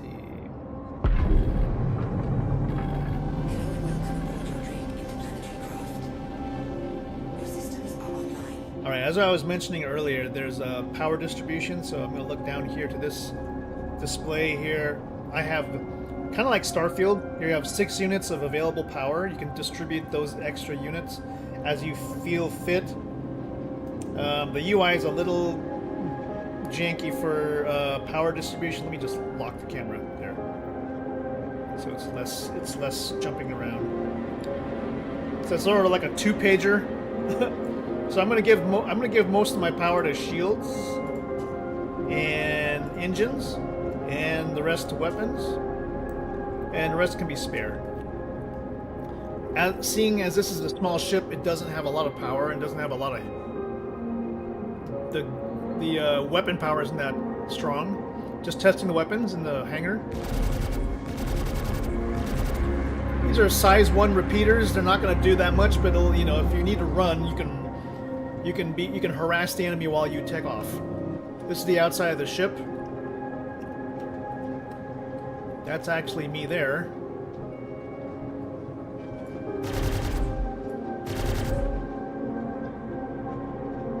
If you were to have multiple people inside the ship, you would see them walking around too. I'll get my VTOLs ready to take off. And let's see, let's get this to comms so we can hail the air traffic control that we want to leave.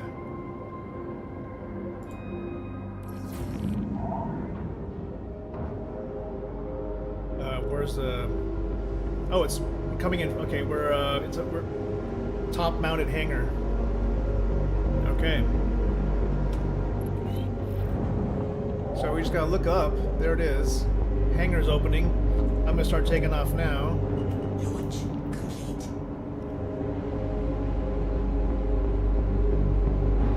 I'm just switching to third-person camera because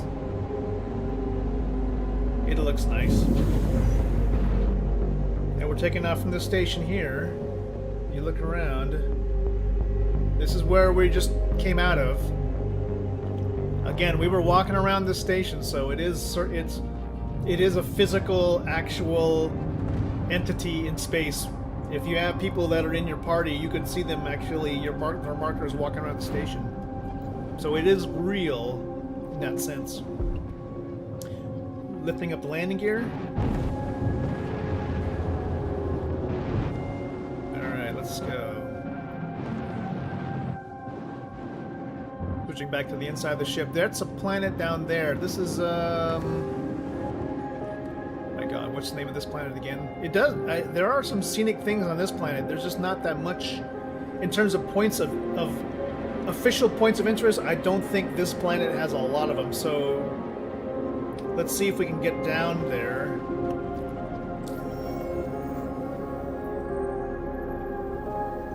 Let's see, oh, there's actually a bunch. Hope they're friendly. Canard View, Black Rock Exchange. Oh wow, there are actually friendly people down there. Let's go. We're gonna set to quantum travel. Going into quantum travel mode shuts off the shield, prepares us for faster travel.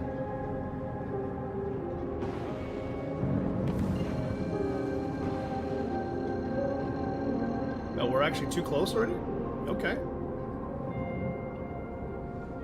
Looks like we're already in range of it, so let's go. Black Rock Exchange. It's down there. Alright, we're gonna go straight to the planet.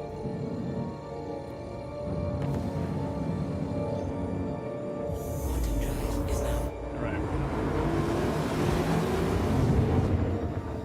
We're gonna kind of skip the,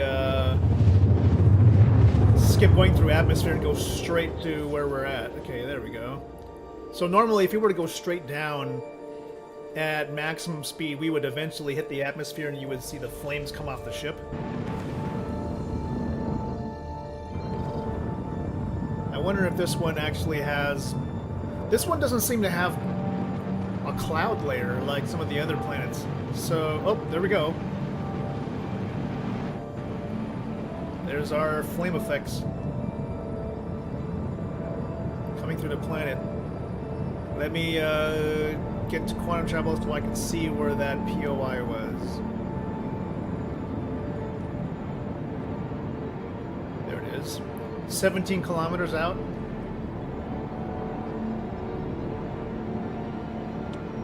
I want to ensure that I keep that in a place where I can see it.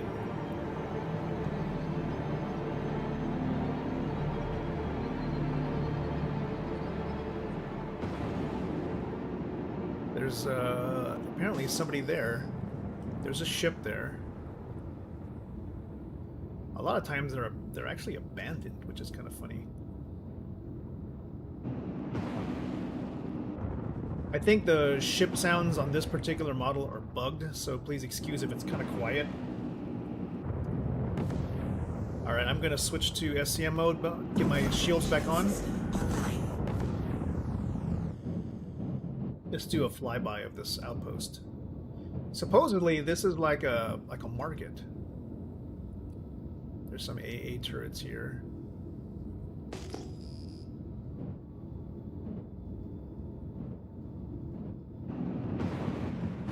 Thank goodness this place is controlled by allies.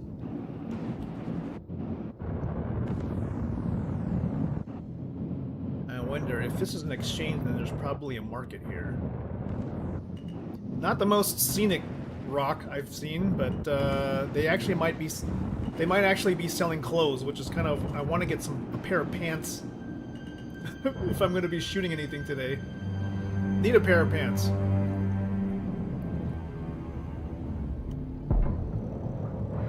VTOLs are down. As you can see, there is another ship here. It's a custom paint Zeus exploration ship down there. So yeah, that is somebody else's ship right here. Nice. And there's the market here. We just want to get in there, maybe buy a pair of pants. And we just bring it down, and I'm going to set her down and just park it. We'll go into the market. Where I really want to get is to the very scenic planets that have nice cloud layers, beautiful vistas. That we can do some small missions down there where we can interact with the locals. Okay, little buggy on that animation there.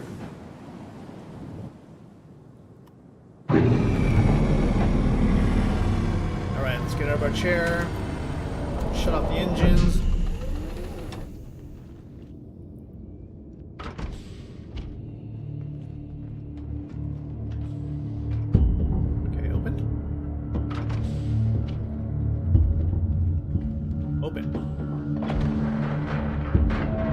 Just like with anything, you know, if you're gonna go park your car at the mall, always close your door behind you. You wouldn't want anybody to steal your ship.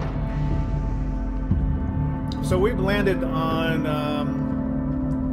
gosh, what is the name of this planet again? Okay, I'm kind of silly. I don't even know what planet I'm on. We're on Terminus, right? Yeah, planet Terminus. Frigid, barely habitable planet with a methane-laced atmosphere. Yeah, it's like this place is like a lifeless rock almost. But it does have a small settlement. Kind of neat because if you run around here, there is an exchange for doing freight. So in this game, you know, you can do different professions. You can do hauling. If you've got any, if you have a contract, for example, we can go to contracts. And oh, there's maintenance missions here? Huh. Delivery missions. Wow, 70,000 just to carry a box from one end of this place to the other. Huh. Hauling. So you can like go to a particular planet or a station, pick up cargo and then fly across to another part of the system and drop it off. I mean, that's the difference is it's actual boxes. So you need to, you don't just, I think in Elite Dangerous, you just kind of go one place, you click the contract, you accept the contract, and then it magically, you get the cargo in your ship, right? Then you fly to the next station, you land, and then in the contract you just say deliver it, and it's delivered. That is the extent of the Elite Dangerous hauling complexity as far as I've seen. Here you actually need to go and get the stuff and put it in your ship. There are some parts where you can automate that, but it's not to the sense that it just magically appears. It does now, but in the future they're supposed to actually like you're supposed to have NPCs actually like either carry it into your ship or they'll load your ship using vehicles. So yeah, this is a freight elevator. You can pick up boxes here, and then you can load them onto your ship. I don't have any now. This is a small ground vehicle used for like carrying boxes. It's funny because they put these everywhere, and it's like, oh, I can kind of just, I want to take it. I don't think it'll fit in my ship particularly well. Yeah, so we're looking for the marketplace. Where is it here? Trading post. There should be a trading post. Freight elevator. Ah, there we go. Should be straight ahead.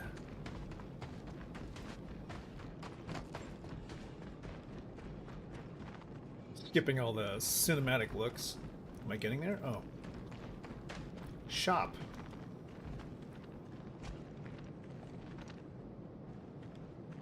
Well, we've got food, we got water. You guys got pants? I need pants. I need actual clothes. Layers.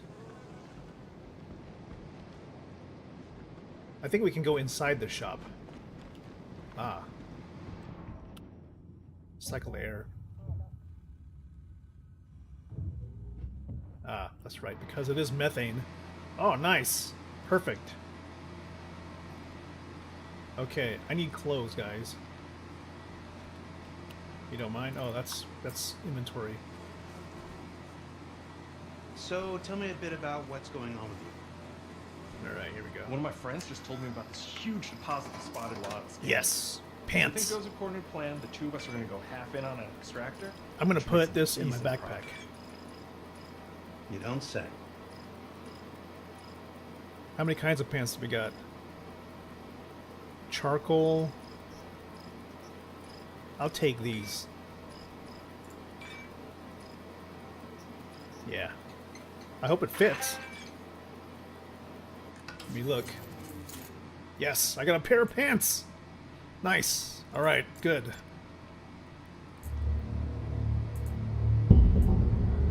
Okay, that's all we need from these guys. Keep him busy. Now these are the guards for the Citizens of Prosperity. It's a particular faction in the game. So you can align yourself with particular factions and that'll dictate their friendliness to you and the kinds of missions you get.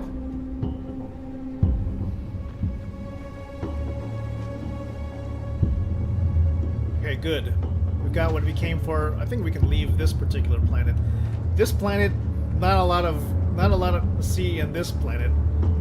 I know there are missions around here, but I promised beautiful scenic areas. Let's go to those beautiful scenic areas.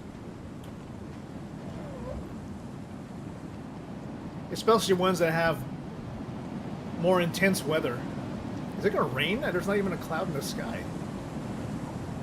There's definitely moisture here because my visor is getting like wet. All right.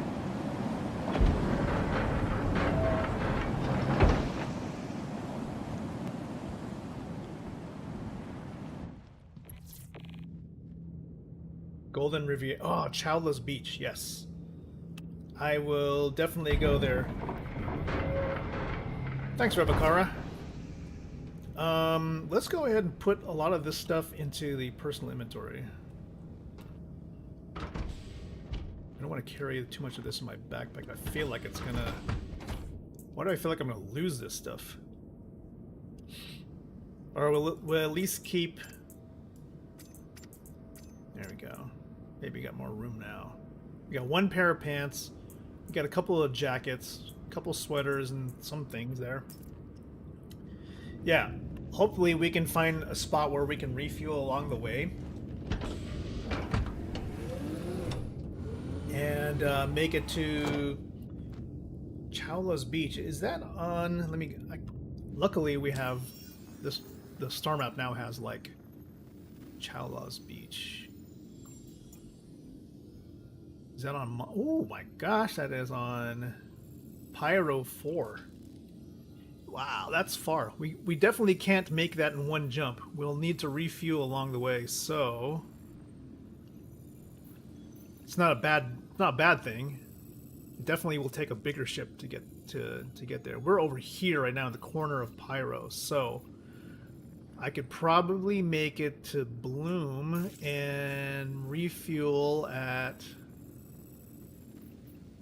Can we refuel at Starlight? Yeah. We refuel at Starlight Service Station. Okay. And then we'll jump down to Pyro 4. Okay. One thing to note, like, I think... I'm pretty sure soon they're going to CIG is going to nerf all the fuel capacities for all the ships, because they're going to definitely want to make refueling much more of a requirement.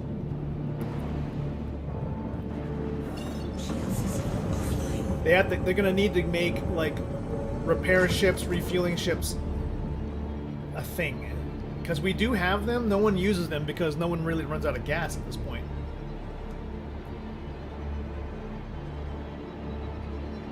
I think it's because they kind of made them... They made our gas capacities higher now because they need to make sure the actual gameplay is in place before they start nerfing everybody's fuel. I hope they do, at least make jumps take more. Yeah, that's true. At this point, there's no need to have, like, maintenance because everything is so easy at this point.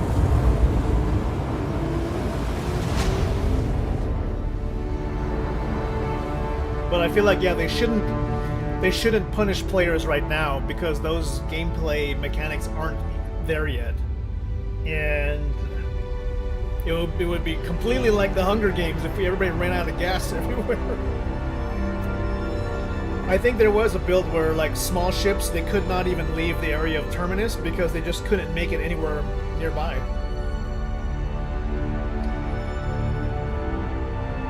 So if you were a new player and you pick Ruin Station as your home, you would never be able to make it anywhere else. Alright, as we're going through quantum travel, Juketator, I'm gonna go ahead and, like, get out of my seat. While we're in quantum travel, I'm just gonna walk around the ship again. So, you know, you can do that. The early builds, yeah. Oh, that's right, solar flares. That was, I think I remember that from quite a while back in earlier 4.0 things. It's like you had to watch out for the solar flares, or you would get radiation poisoning or something like that. Or at least you would definitely lose some health.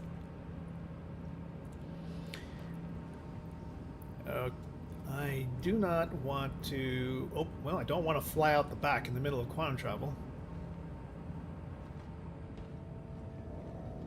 But yes, we can travel around our ship, and I guess I could always call for a bigger ship. It would be against our current lore, but yes, we can. For some odd reason, the automatic doors aren't working. Why is that? Open. Oh my god, that's scary.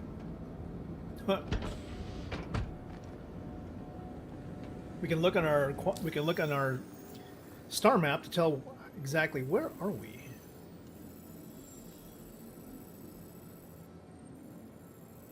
How far are we? Ah, there we are. The pyro preview. You got hit while dogfighting. Oh, that's right. It's almost like a EMP, I think. Okay, so we definitely are moving through physicalized space. So to let you know, it's like this quantum travel is not a loading screen. We are actually flying through space. As you can see here, our position relative to the map is changing. It even shows like our coordinates.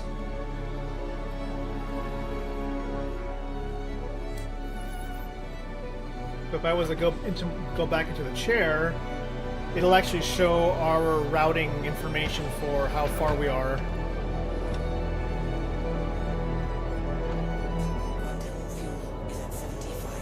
And if you notice the position of the sun, yes, we are moving physically in space, and you can see the sun's position, well, our position changing relative to the sun. So if we were to fly across it, of course it would go over us or whatever, or we would go over it. Now I pull up the star map here, it should show where we're headed. There we go. And since we're headed to a space station that's next to Bloom, we might actually see Bloom out the side of the ship.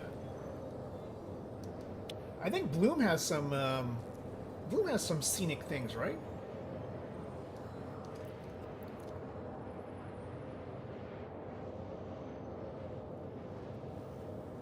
Now, in terms of what we're going to see at CitizenCon, I'm hoping that at least we're going to see Planetary Tech V5 like literally in action.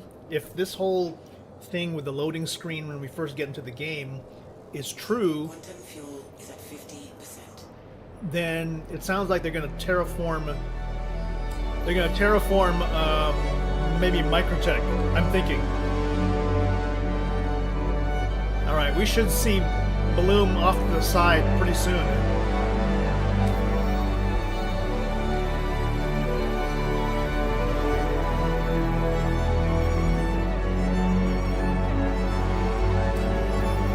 Where is it?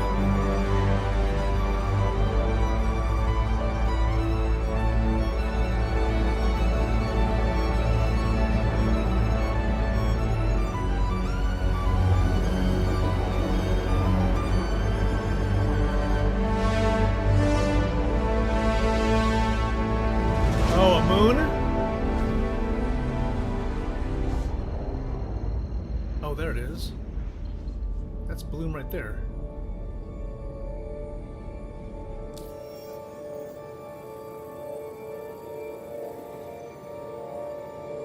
Yeah, that's Bloom. All right, let's get some gas. Probably as a way for them to safely test. I'd hate for them to do that to what's the prison planet again? I mean the prison moon. They've already done a little bit by adding clouds to there. But you know, it's time to spread the wealth to other places. But, you know, I mean, if you did planetary tech on a moon, though, those don't really have atmosphere, so there wouldn't be a lot of things to show, because they would be... They're still lifeless rocks, unless they want to maybe show off a little bit of the changed ground texture generation.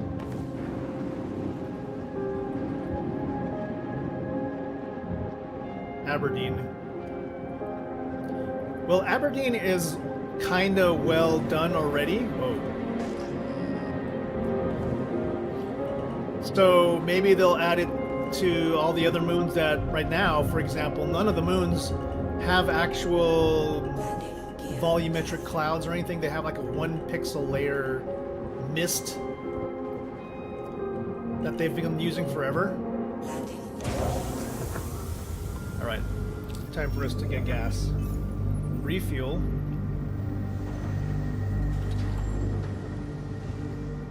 Lifeless for the moment. Remember, yeah, Yella has a... Quantum fuel is at 100%. I don't know about Yella having a breathable atmosphere. I would probably try that.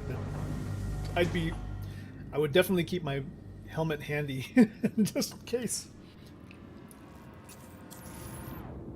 Okay. Let's see if there's actually any missions around Bloom. Pyro 3. Isn't Pyro 3 Bloom? They say there's maintenance need on Pyro 3. God, they need to add that to these things. Icy terrestrial world with breathable atmosphere, nitrogen, and oxygen. Shepherd's Rest. Yeah. Well, let's see. Let's check out Shepherd's Rest. Yep. It's there in the nighttime. I probably would not want to go there right now, but we can go to like the Golden Riviera. We will probably get shot over there. So let's go to Narena's Rest, which is next to it. Let's make sure we hail to get out of here.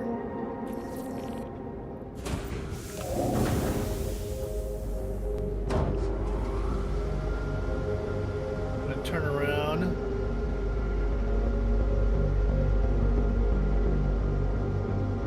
Shepherd's Rest, unfortunately, is in the dark. So we're gonna go somewhere where it has like daylight.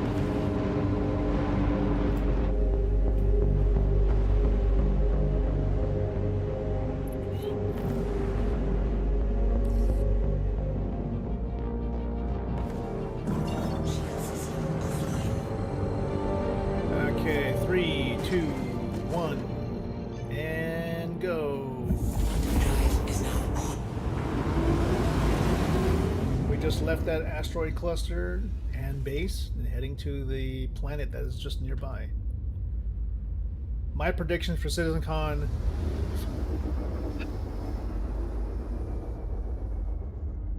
I think they will announce I'm going to say one system. They're going to announce one new system. It'll probably be Nyx. I think in 2027 they're going to probably release 2 systems as they get close to a 1.0. But I think they're overwhelmed enough that they can only do one system at this point. They'll introduce Planetary Tech V5. They'll terraform the current planets. Maybe they'll actually... They had already talked about this on the patch notes, or the roadmap updates. They already said they were going to bring back some classic missions to existing areas, which to me only means one thing.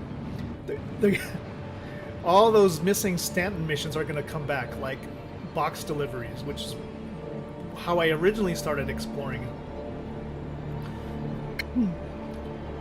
Which could also mean that in the Planet Crusader, the gas giant, they're going to finally, utilize all those parcel lockers that are everywhere that currently aren't being used.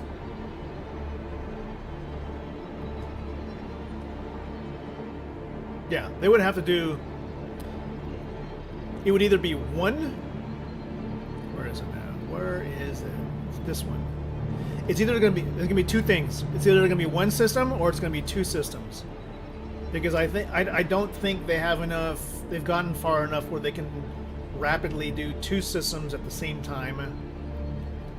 I can see them doing one, and then they're accelerating development so that they can get 2 systems out by 2027.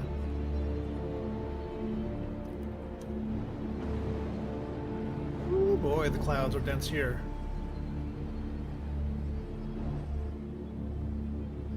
Gotta be careful. Don't crash anywhere here.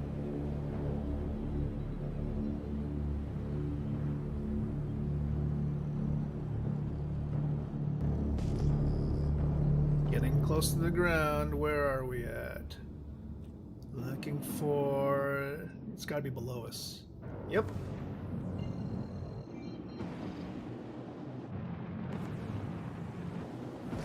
Switching to SCM mode.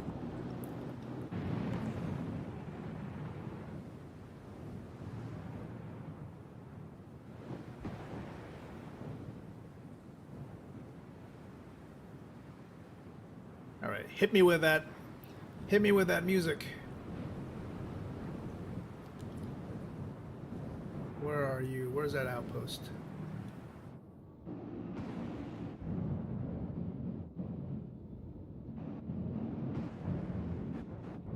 Well, it's always good to have a friendly place around here. Oh my god, did you see that? Why aren't things exploding?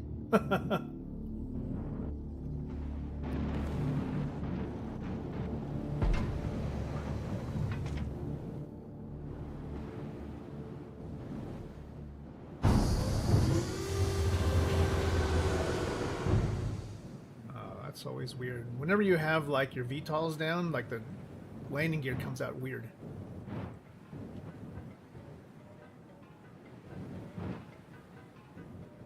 Is that a dead body? What? Why is there a dead body here? Who died?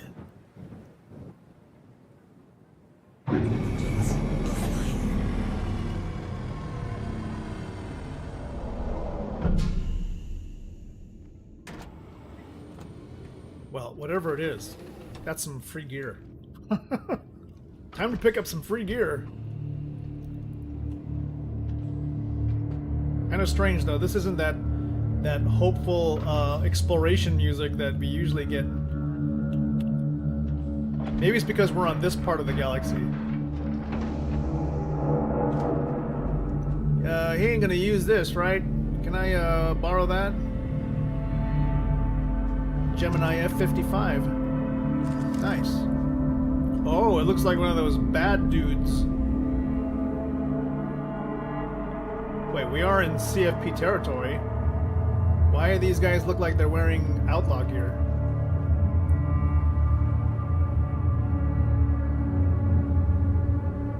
Holy shit, what's happening here? There's a standoff going on. I only have a pistol. Well, I have an... Oh, crap. What's going on? Is there like...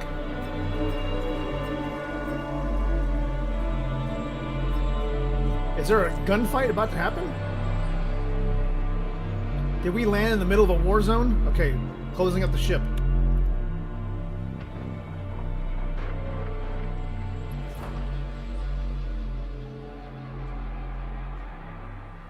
I mean, this guy's just sort of standing his ground. Yeah, maybe a mission got initialized here. Okay, these guys aren't really... These guys don't seem to care. We are going in with first wave. Yo, what is happening? You smash Desk the entire killer. area. You kill anything that has more than 2 legs. You get me? We get you, sir. That's right. Let's freaking go, Desk Killer! Yo! Oh, I dig it! I dig it! I dig it! Yo, happy Sunday! 07s. 07s, man. Thank you. Thank you for the raid, everybody. How was the stream? Yo, I just encountered... you guys gonna use this? No? Okay, you guys don't mind if I take some of these clothes, do you? I would love a little bit of CFP gear if you don't mind. Folks, we are kind of talking CitizenCon where this isn't going to help if I'm like half committed to doing the film submission that's due on Tuesday. I was sort of filming some stuff a while ago, and I thought, well, you know what? I only have like a day and a half to edit. There's no darn way I'm going to be able to make something in that amount of time. But Yes, but oh wow, is this like? No, everybody has this kind of gear. That helmet though, or hat, that one looks kind of cool. I'll just keep these guys back here, just for reasons. Okay. Yes.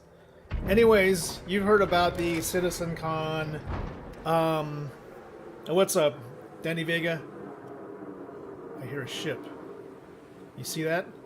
There's an Avenger Titan above us. Why do I feel like he's very angry and he's going to do something angry? I think I'm going to go back in my ship and leave.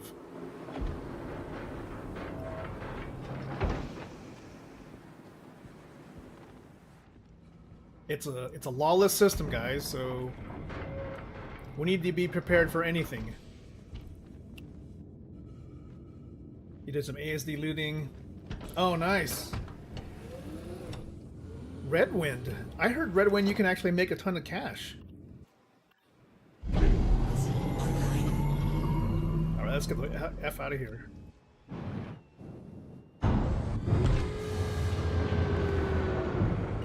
Landing gear. Alright, we're gonna do some, let's get some Top Gun maneuvers here. Is that guy going away? Nope. He's not following us at this point. Just go. Lucrative but dangerous for sure. Yeah, I've heard that they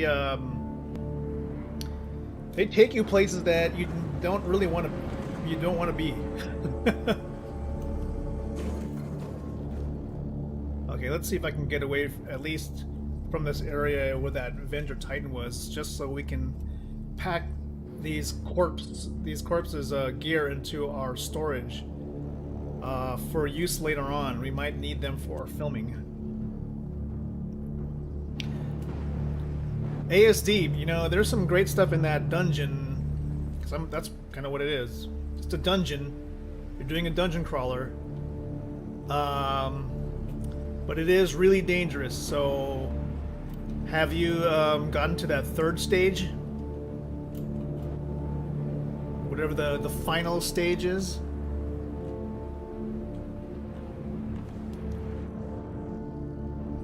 Alright, you think we're far enough away from some of these guys that I can probably loot? I am seeing like a marker though. What is that? Is that guy chasing me?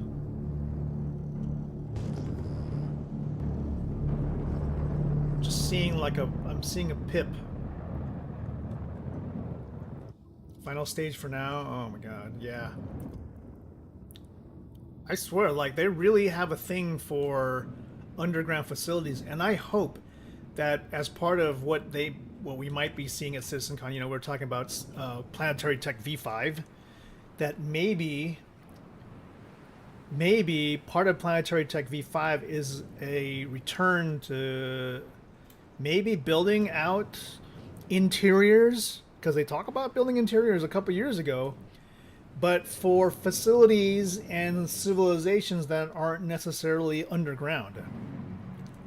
Because I swear, like, the last year has been about living or exploring places that are just caves, dungeons.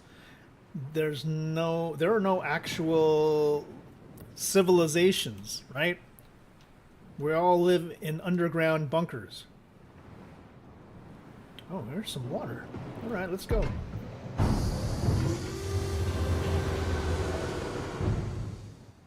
Let's go put ourselves next to the shoreline here. Let's go take care of these guys in the trunk.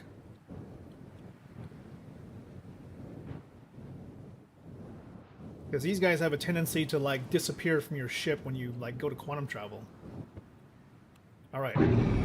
Maybe we'll be safe here for a few minutes. What happened? Guys in the trunk? No. I landed here on Bloom because you know, it was semi scenic, right?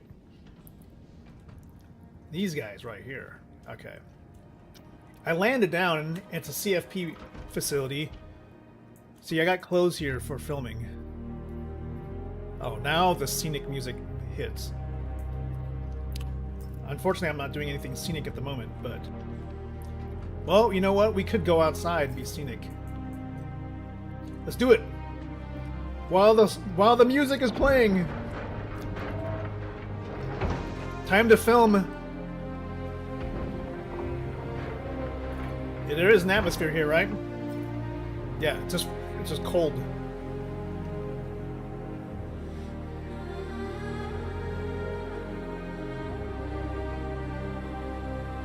Man, sorry, it's the temperature.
Oh, thanks, Deskilla. Yeah, I mean, I am almost thinking I'm going to do something for the film thing, but I don't have enough time to put anything together in like 2 days. I was gonna actually do. By the way, I am recording this separately with the footage, so there's no actual like voices on it, but so I might be able to put something together. But part of the filming I'm doing, or I have planned, is to just kind of show this guy is sick of being in the pyro station of ruin. He's eating like Alp rats, and he's the noodles aren't that great.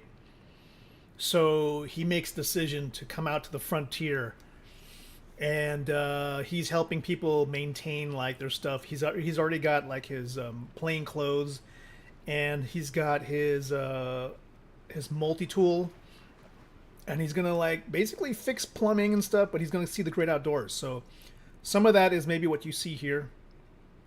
Some of that is some shots from this, but we might be doing that more of that on. Oh my god! Oh shit!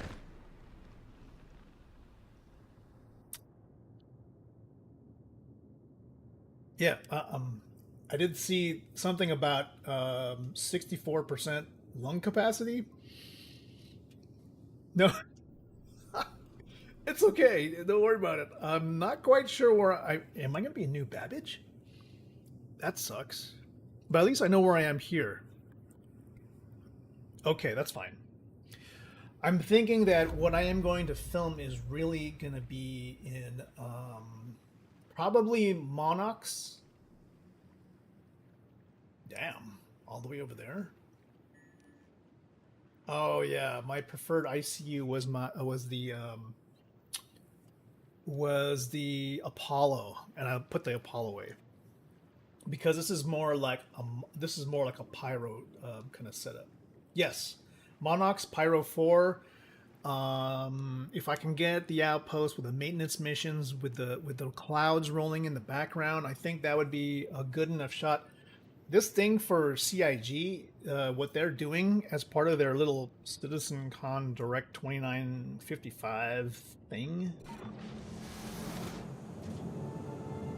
it says they want a 30-second spot, a satirical how-to guy, a quirky PSA, a reenactment of mundane events, day-in-the-life vignettes, you know, or even slice-of-life moments with a twist.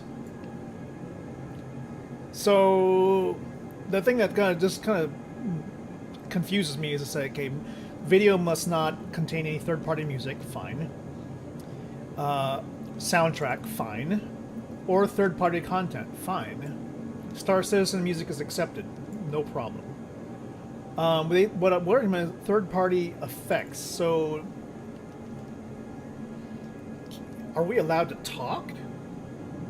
Are we allowed to like actually use speech? Because I could either talk through this or I could record speech such that it, you know, hey, Sir Cal, what's happening? Yeah, video editing is fine. They said that you can use like particular video effects in terms of like looks or whatnot, but you I'm just worried about the whole thing with like audio. No third-party audio. Does that mean that I'm not allowed to record myself talking, or I can't generate speech? Because, you know, I kind of wanted to like do a voiceover. Otherwise, I would have to like do a whole lot of storytelling with just emotion, which can be done, but it's difficult, you know. So I'm like, okay, for where did he go? For the Dictator, I don't know if you're still here. He had talked about exploration, you know, and like wanting to know if it's worth playing the game, you know, as coming from No Man's Sky and Elite Dangerous. Like, oh yeah, we did wake up in the lawful system of Stanton star system. So if you're confused about what you're seeing now, it's because my last revive location was set to a ship that is not available at the moment, so it sent me to my home planet, which is on the other star system.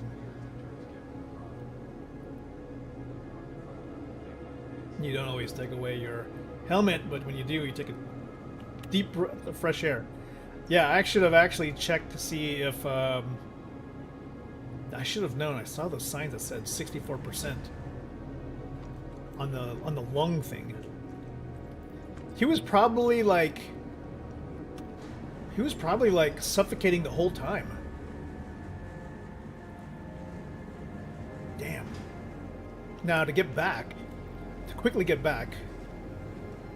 All right, you people, you new bad people. Sorry to interrupt your conversation there.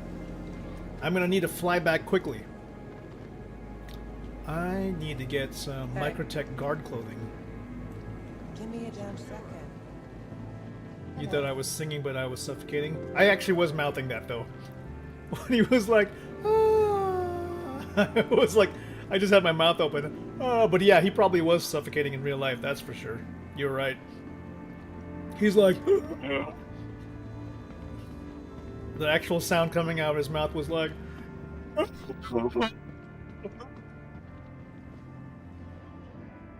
oh, we're on the CIG page? Oh, my bad. Sorry. So sorry. Yes, we're back.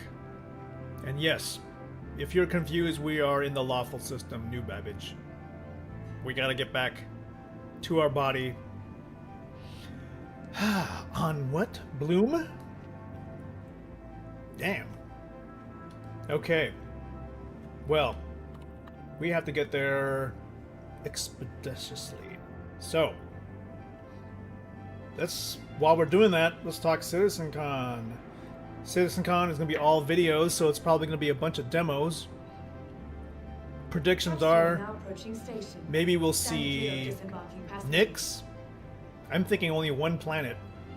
One planet in 2026. Stand clear of disembarking passengers. Maybe 2 planets 2027. The capsule will be leaving the station momentarily. I don't think, I mean, you know, you want to hit 1.0 by 2027 is the kind of the going thing that, you know, Chris Roberts has said to the press. So in order to do that, you got to get 3 star systems out by 2027, or at least through the end of 2027. I'm saying Nyx first, and then in 2027 you're going to have 2 star systems out. I don't know if they would have base building by 1.0, because they would have to really redo like all the physics in order to make it do so. Do you feel this game is too big for me to take on? Sir Cal, do you play the game at all?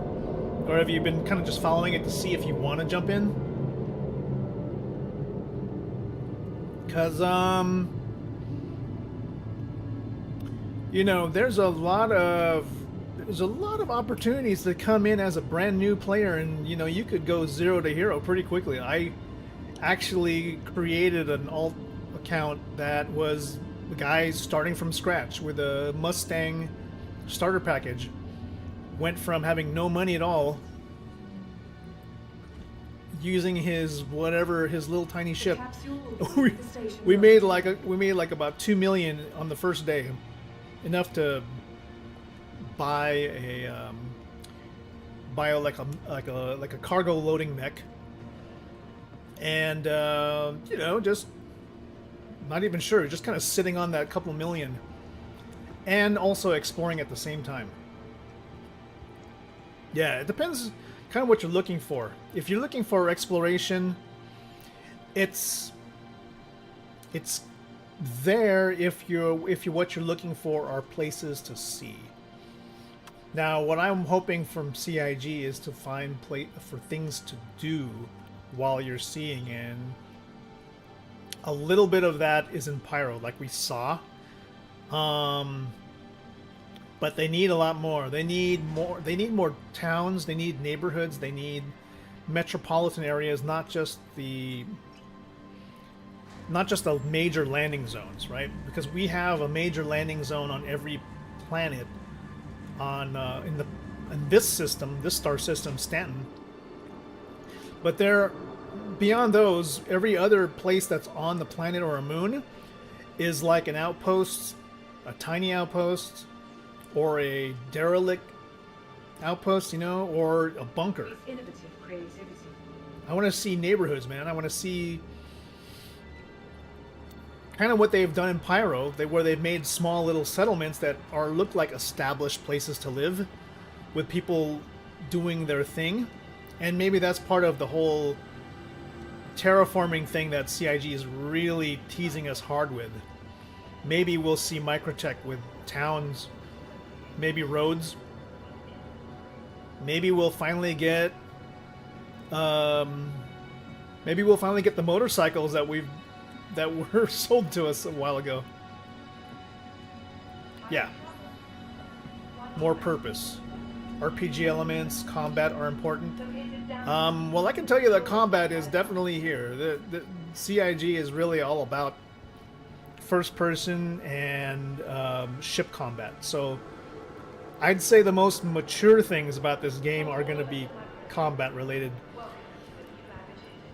Maybe not exactly like ultra polished in the sense that you know, something that you would expect out of maybe a shooter game, like, right? Let's say a dedicated shooter game like Battlefield or Call of Duty. You know, some things are very, very important for those kind of games, and those would be like exact hit registration, balancing of particular physics and armor and ballistics, that kind of thing. Those things are sort of there because CIG is working on particular game mechanics a lot. Oh shit, where's my ship? Hi, and welcome to New Baggage. Is this a thing? Welcome to the ASOP vehicle retrieval system. Let's see if I can pull a ship down and then deliver it here. Okay. I'm going to customize it real quick. But because this is a highly networked game, this is a game that has currently up to 600 or 800 people per server shard in real time. They have to like create the network so that every object that is physicalized and simulated needs to be tracked by the servers, which makes it a little difficult to try and get the timing exactly perfect. Hello, and welcome to New So Baggage. sometimes Welcome. you may get like hit registration isn't quite perfect. Stand by. Your vehicle has been delivered to the following location. Okay, Please visit small us again. hangar. Very interesting, because this is my home planet. I should have a big hangar. We'll see. I'm not going to try and make too much of a crazy big deal about this. The Rangers come out, people will go nuts. Oh yeah, I love the concept of the Rangers so much. I bought like 3 packs of them, thinking I was gonna like do everything with them. Okay, I've got somebody else's F-55 on myself right now, so let me see if I can. Dude, I don't even have my helmet anymore. We'll finally see them breach the 1,000 player. Yeah, I think so. I think they maybe we'll get lucky and they'll announce that all this time while they were perfecting static server meshing, they've been really working really hard to get dynamic server meshing in, and dynamic server meshing is what's going to allow them to break that 1,000 mark. All right, we're going to have to give this guy some kind of like just jank custom helmet for right now because he lost the one he was wearing until we get it back. So I'll give him something that I looted off of an NPC. I've got a bunch of those. Maybe this deal here. Or you know what? This kind of matches what he's wearing, I guess. Alright, well, our job here is to get to where we left off. So, unfortunately, we gotta leave the scenic, beautiful planet of Microtech so we can head back to Pyro. We're gonna go through the wormhole and head back to the other star system. So, we should be able to get to Pyro in like one jump.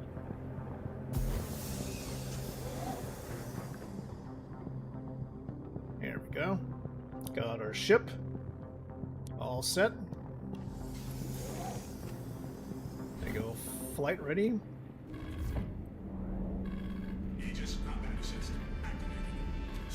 Good. Wow, this ship doesn't have a lot of power in terms of like power components. In order to balance out all the power, you need to like actually sacrifice a little bit, huh? Okay, so maybe we can take away from coolers? Put one to engines? Yeah, the base Avenger Titan does not have a lot of extra power. That's crazy. Okay. Let's do it the correct way, and we'll call using the communications MFD.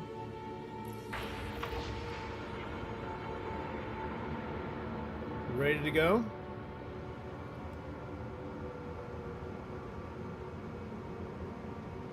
One thing that's kind of bugging right now is that the sound for most ships is largely missing.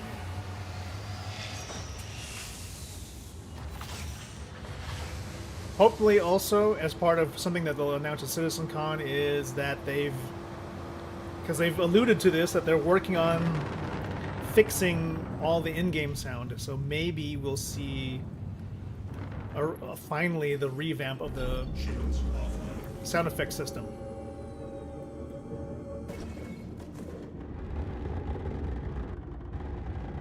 Because boy, there's so much that can be done to like fix the sounds in this game, and I think they're waiting. I don't think they're waiting for like some crazy god tech to like fix everything.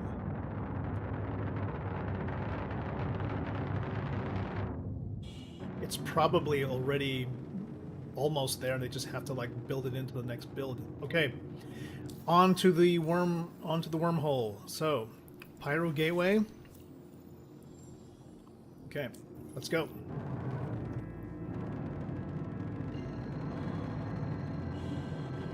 Here we go, here we go, here we go.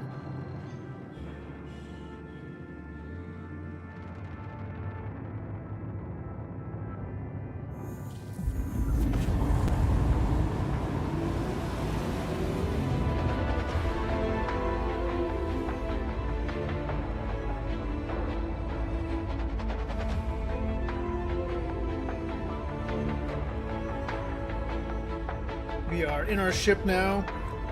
We've entered quantum travel, heading from planet Microtech to the Pyro Gateway, where we will get to Bloom.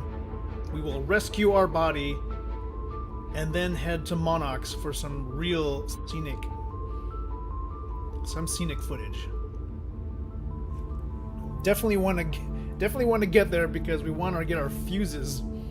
Because as part of the footage that we're shooting, we want to show ourselves helping these citizens for prosperity. You know, like farming and stuff like that.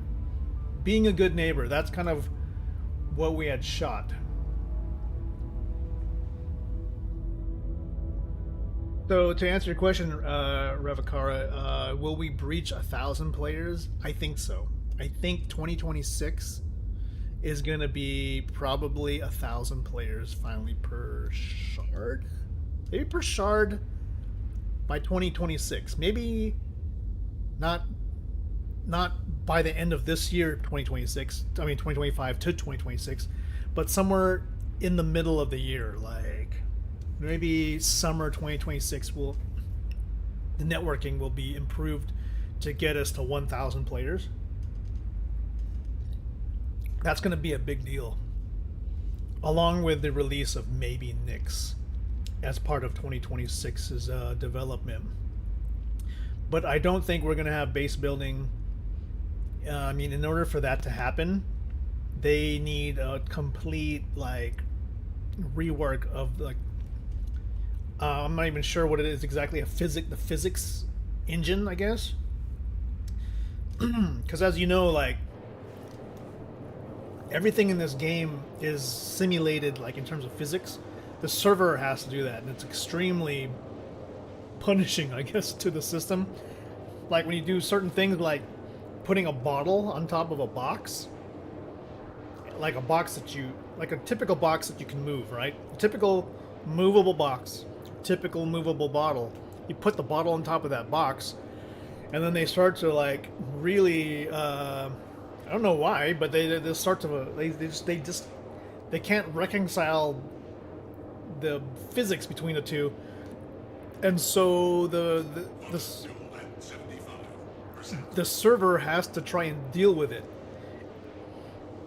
Now, can you imagine if you try to set up a base and you have tables, chairs, and you put plate of food or a pizza or something on top of the table?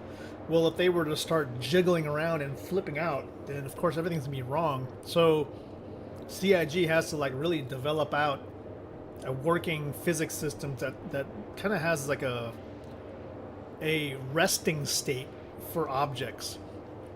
Like if it bounces, let it bounce once or twice and then let it settle. Yeah.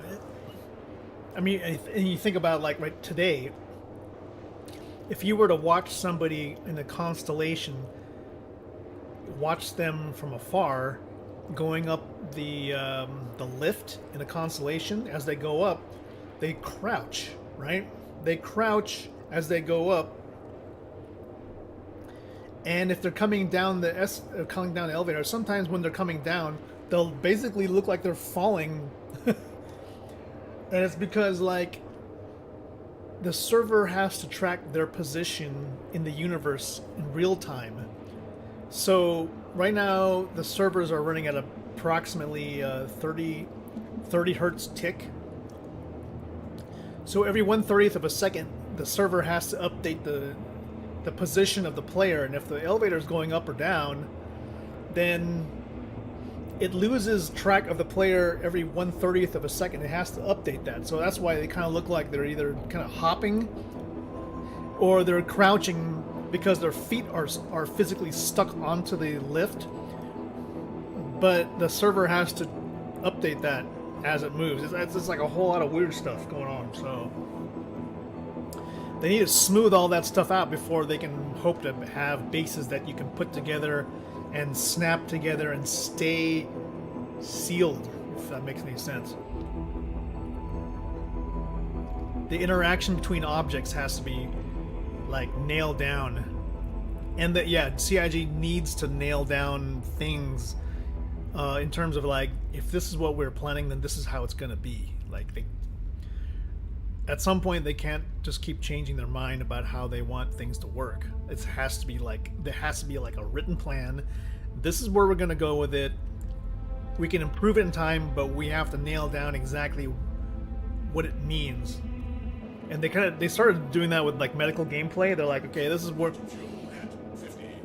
is kind of like where we're going with it, and this is our plan for the future, but it's still a little rough and it's sort of like vague. So yeah, it's not really much, it's not like a set plan yet, but I'm glad that they're writing these things. Okay, we've got a little bit further to go. Let's just kind of walk around our ship here. Our ship, of course, has a small bed. We can log out here in the middle of a session, or in the middle of a session, and come back here later on. Fuse box, huh? Where's the fuse box? I'm glad they're kind of talking about fuses, but this ship is bugged enough where you can't. The fuse box is not here. This ship definitely needs a quality pass so that it gets to its final development stage. Like, we need to see internal components for the Avenger series. I mean, for every ship they did put in a fire extinguisher, that's for sure. The gold standard for mini ships. I mean, I'm happy that they're going to do the Aurora, which is a good idea. It's such a small ship. All right, we've arrived at the gateway. Let's go. By the way, we changed servers. We're actually on like Asia because the USA one was a little bugged in terms of the hangars. I'm not sure what's going on there. Let's see if we can land on a pad and get gas, and we'll go.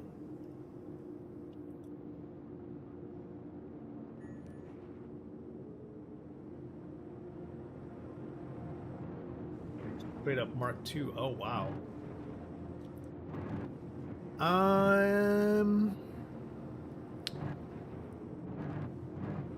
Yeah, I'm not sure how I would feel about that.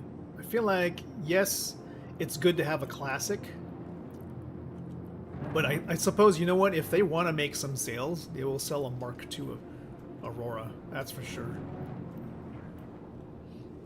It's the way to go to make some extra cash, you know. You've got all these people buying up starter ships.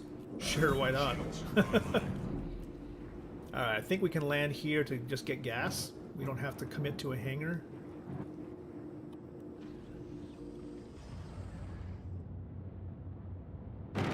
Just want to get a quick... Actually, I think I guess. Hopefully they'll let us refuel here on the pad. It's just kind of concerning that, man, you don't hear anything at all. Okay, that's good. Landing? Yes, we can refuel, thank goodness. Alright. This will help us get to where we need to go. Need therefore to provide upgrade everyone's existing pledges.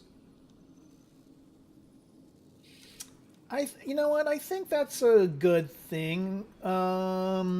People who pledged the original Aurora probably should get a free Mark II because it was an inexpensive ship. You know, some people who were just trying out the game, they wanted to see what it was about. It's a goodwill. It's a goodwill gesture to the community. And it allows people the opportunity, if they don't have one, to buy one, to fund the project, and new players will get to experience like what a great ship should be. You know. There we go. Preparing to get into the wormhole to get from Stanton to Pyro. Let's go.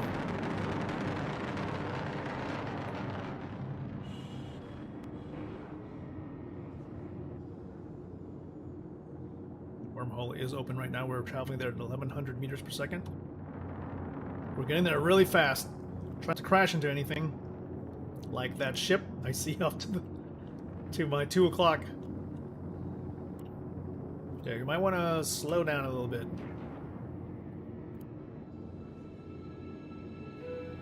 Okay. Want to really slow down? That's how we're going to slow down. There we go.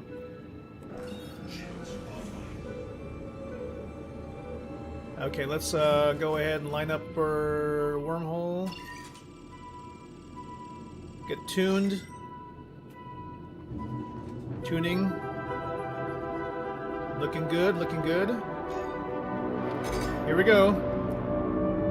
Entering the wormhole, let's go!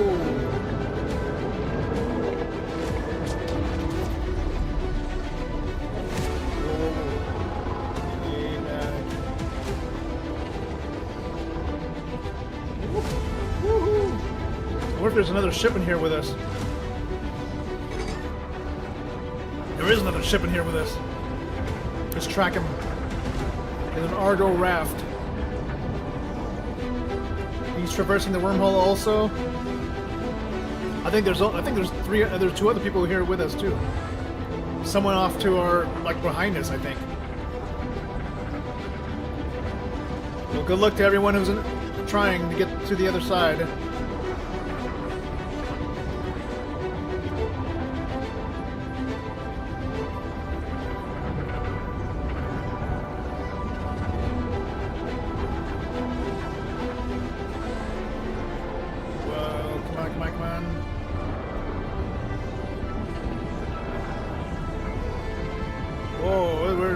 Taking a hard turn there.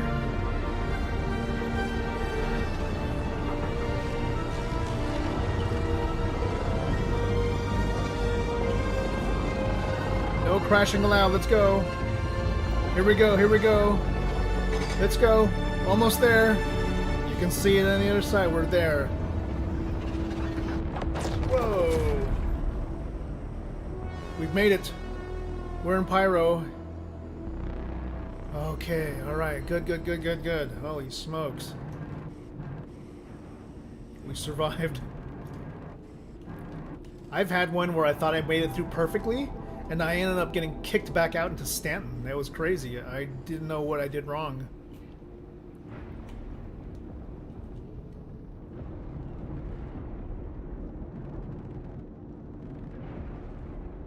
Now there's the Stanton Gateway station.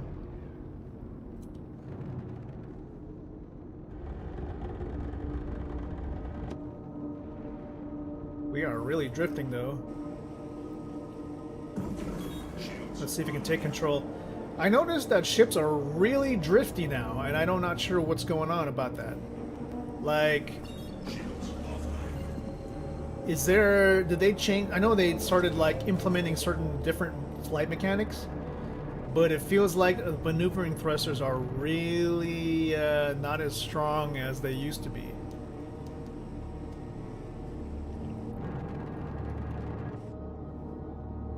Like, maybe these things are now starting to feel a little bit more like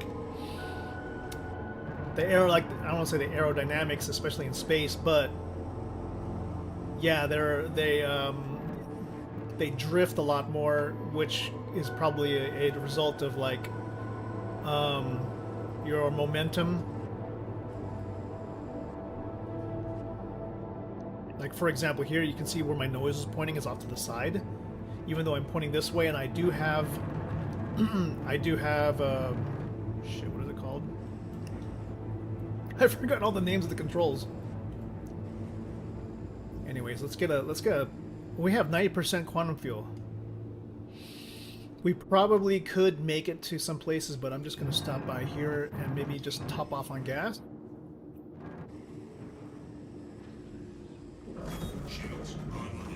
Okay, there we go. Landing pad. Let's see if we can top off on quantum fuel, and then we'll head to find our body on Bloom.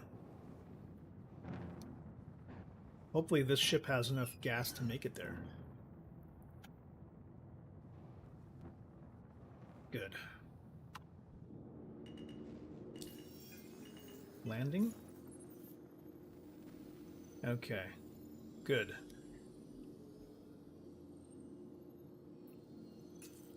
Now, plot a course. I don't know. Do you think we have enough gas to make it there? We're on the planet Bloom.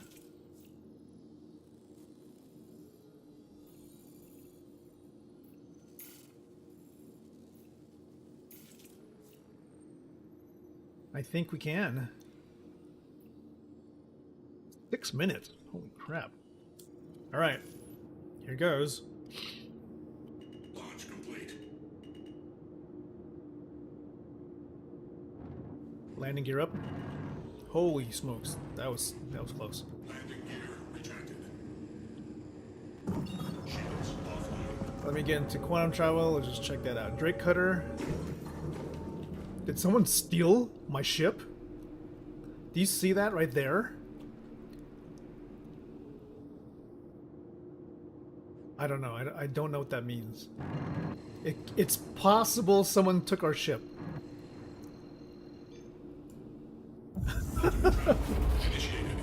That's fine. I'm thinking of all the things that I left on that ship, damn it. Yeah. That's sort of weird, though. If I would have to... Could I chase that person down? You know one thing you want to see them unveil CitizenCon for immediate implementation, the ability to raise and lower a freight elevator remotely when your tractor beam sit in the ship. I think that's...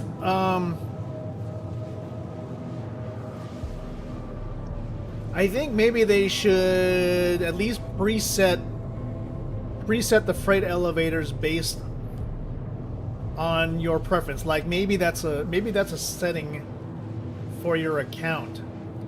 Like because like the function that you want to do really depends on what mission you're on. Like you could be there to pick up something, or you could be there to drop off something. So the game can't really know that in advance. So I suppose, yeah, if you wanted to, like, as part of, like, they said they were going to do air traffic control rework, right? There's pillaging and theft in this game by other players, sort of, Sir Cal. And that's kind of why I mentioned, like, when you're out, like, and you're dropping, you know, like, when you drive your car anywhere, you should always make sure you close your door behind you. Some people just leave their doors open.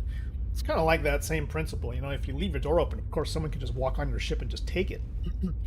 If your ship is closed, they technically can't get into your ship unless they cut it open with a cutting tool, which can happen.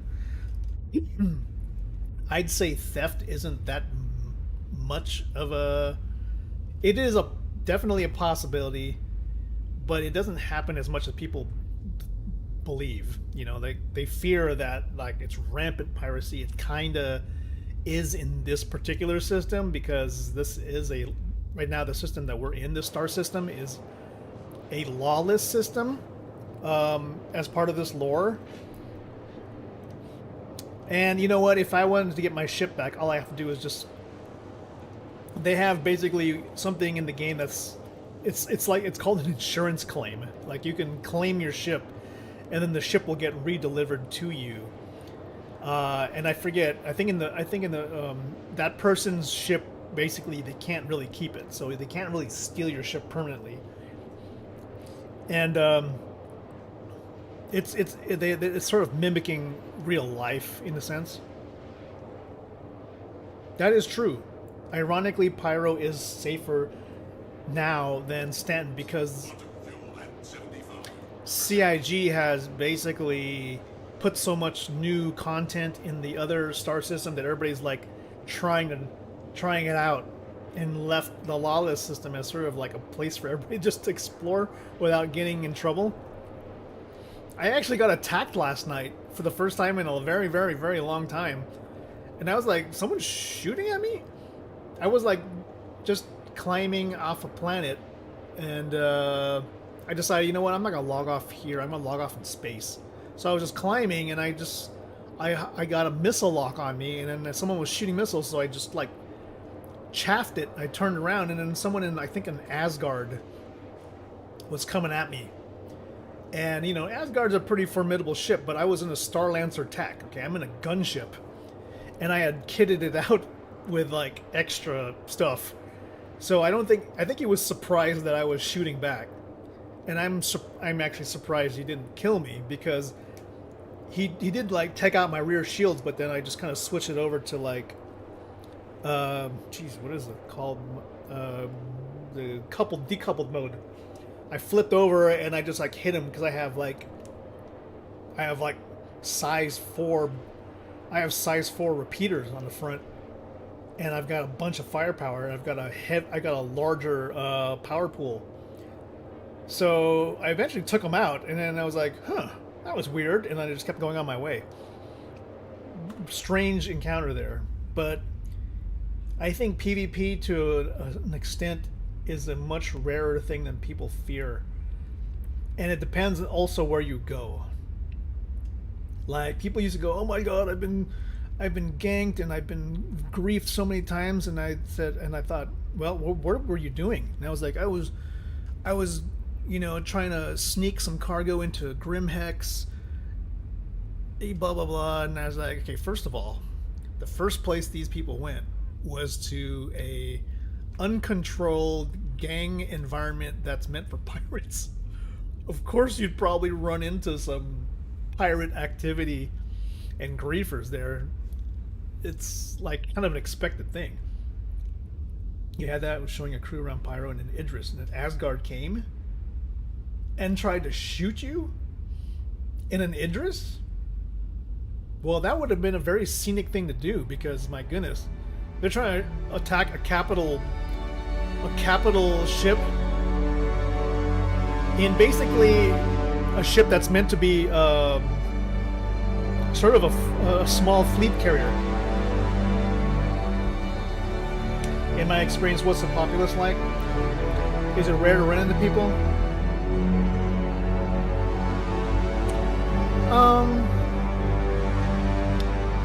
It's hard to say that people are really stacked up against you just because, you know, they may have a more expensive ship or whatnot, or they're in a giant battleship or something, right?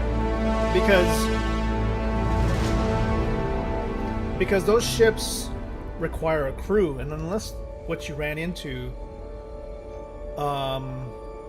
unless whatever you ran into is like some kind of a fully manned ship, then it's probably just one player. Like, for example, Revakara, you were talking about you were showing people around an Idris, which is basically a military. Is it a Corvette? Corvette class capital ship. Giant ship, but you had people there. You had people on board with you, so you could probably man weapons. But if it's a guy by himself, he can't really do much. So, oh, okay, yeah. So I think my ship is still where it was, but it's probably the coordinates were screwed up. My body is still where it was. Frigate, gotcha. Yeah, also, Sir Cal, like, the sizes of ships can vary immensely in this game. Like, right now I'm showing you which are basically one-player type ships, single crew ships, but there are ships in this game that can literally and physically hold 50, 100 people, and they are sized as such. Oh, my ship is still here. But running into people, I wouldn't say it's completely rare. But I've found that for most people, like, the chance of them being absolutely hostile is probably lower than usual nowadays. The people that you would probably run into right now, in an area like I'm in at this moment are really just trying to look around, you will probably find more people who are trying to kill each other in areas of like very new, I don't know, I'd say like new content, because they're trying to like find the newest and greatest kinds of like personal loot, like new looking armors. And unless you want to get it like right then and now, you don't need to like go there. You can always go do something somewhere else. Alright, we're leaving this ship. Oops. And we're back to where we died.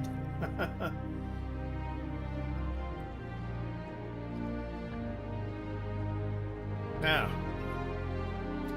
luckily in this I want to say version of the game, currently the philosophy around like your loot, whatever you died wearing is what you will probably wake up with. It's not going to be that way for long though. They're going to probably change it back to whatever you were wearing when you died. You will probably, I won't say lose it, but you won't. But it'll probably be somewhere on the station where you can pick it up in a box. Because they do have to have a reason for you to wake up in a medical gown like they used to. There's the body. I'm going to use the tractor beam and pull him out of the water.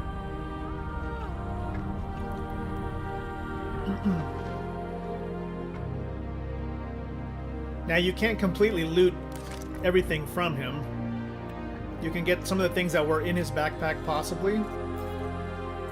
And I will... Oh, shoot, he's sliding down the hill.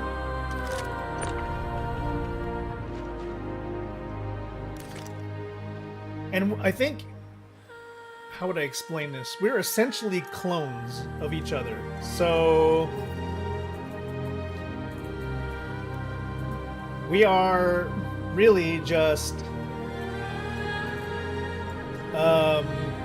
when we revive, we are basically reviving a genetic copy of ourselves. That's the current lore. In the future, that will come at a cost. So you won't be able to respawn like this an unlimited amount of times. It'll actually cost you to... you actually may like lose a physical DNA generation in the future. So up to a certain point you may look exactly the same. That's according to their design philosophy. They want to make it so that at a certain point that your DNA from your clone is like degraded so much that you would need to respawn a completely different character. But however, your talents, your personality, whatever, will be retained as part of the lore. You just probably have a different appearance, that's all. Clone Wars? Yeah, so respawn philosophy is that your DNA is kept, I don't know, how do I say it's on record somewhere, so that when you respawn, your DNA imprint is kept... Oh, shoot. Oh, shoot. This place is unstable in terms of the rocks. Okay, good. We have access to our old ship. I think we're going to continue to use it.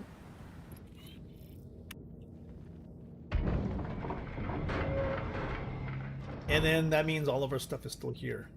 So yeah, your imprint is stored, your genetic traits are stored on some master database.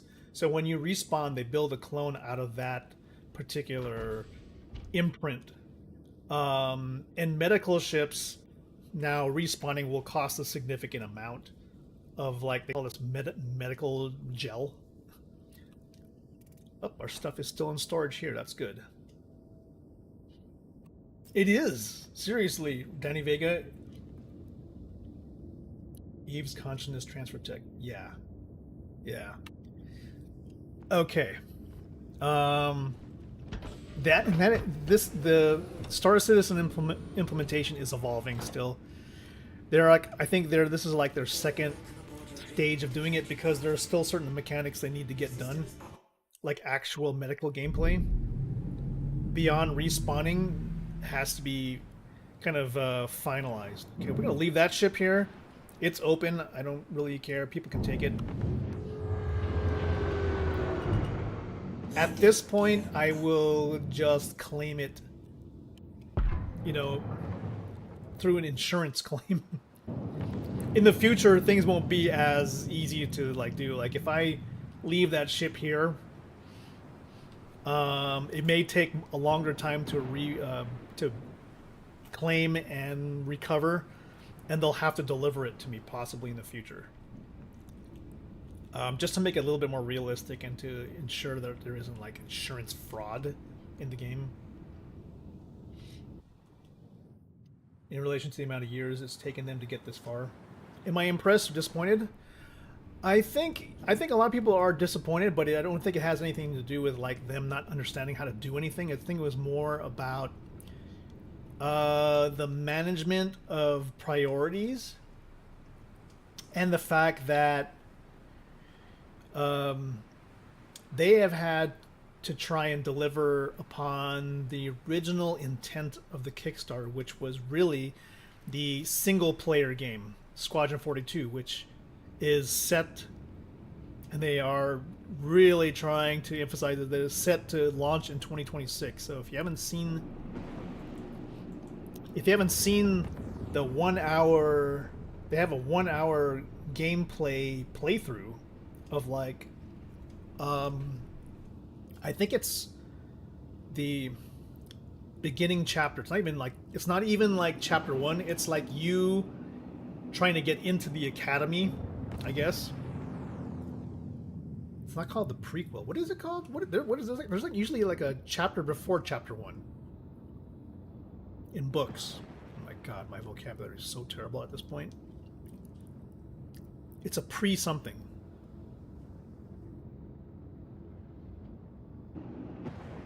I am actually kind of bothered by the fact that there's no engine sound in this ship.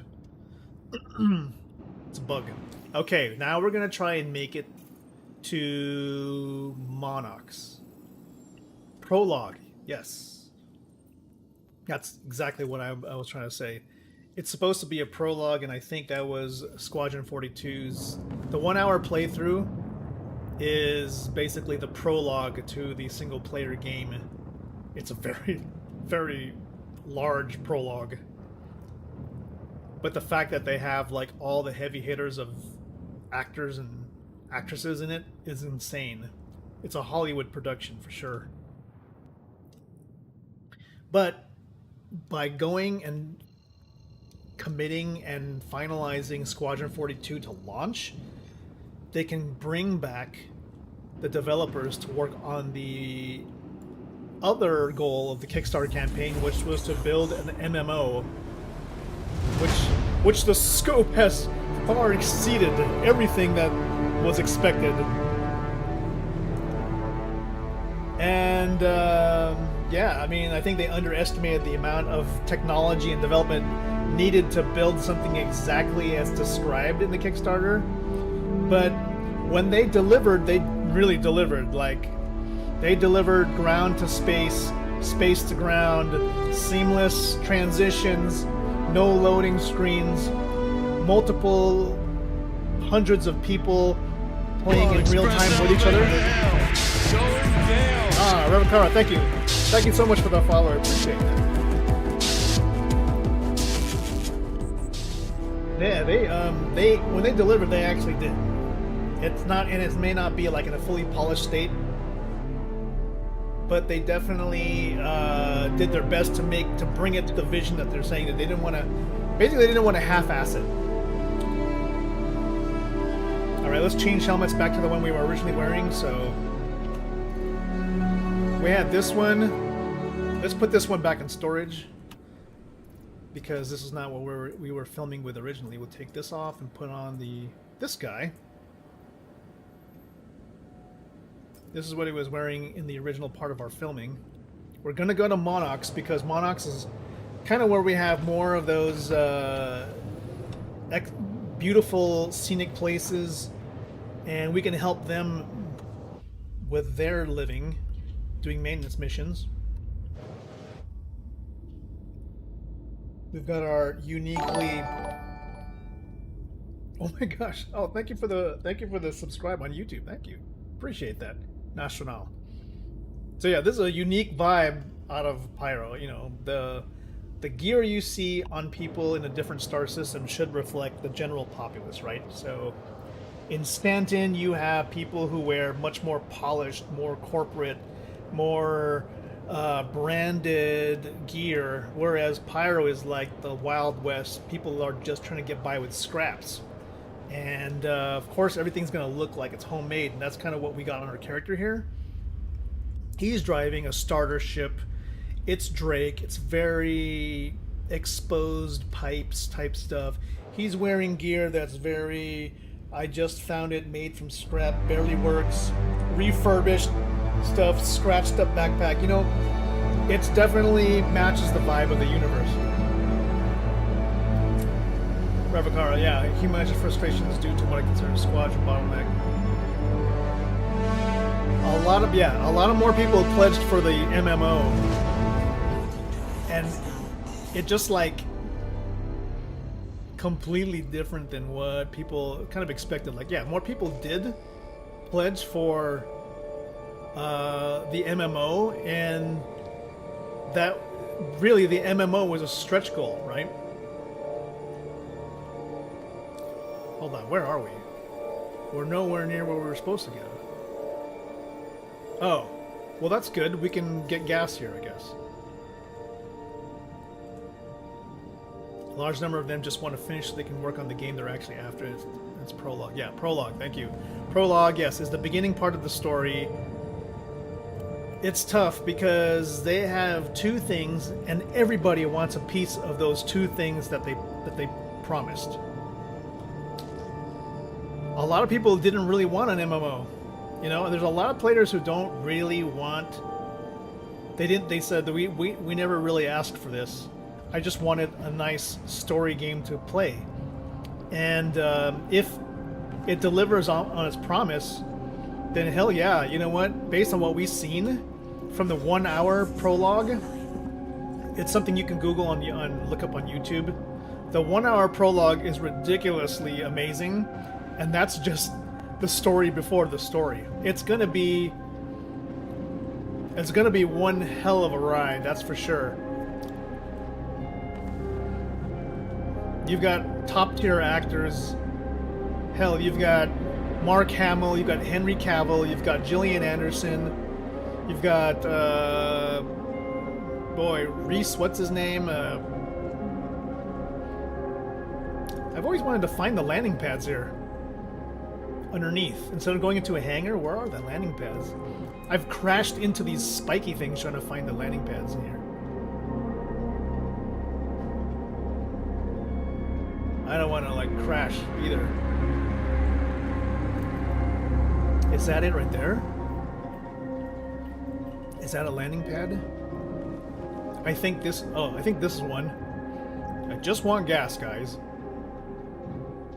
I just want to get some gas. Whoa ho ho ho. Landing gear down. I saw a new player go here before and I could not believe he found this.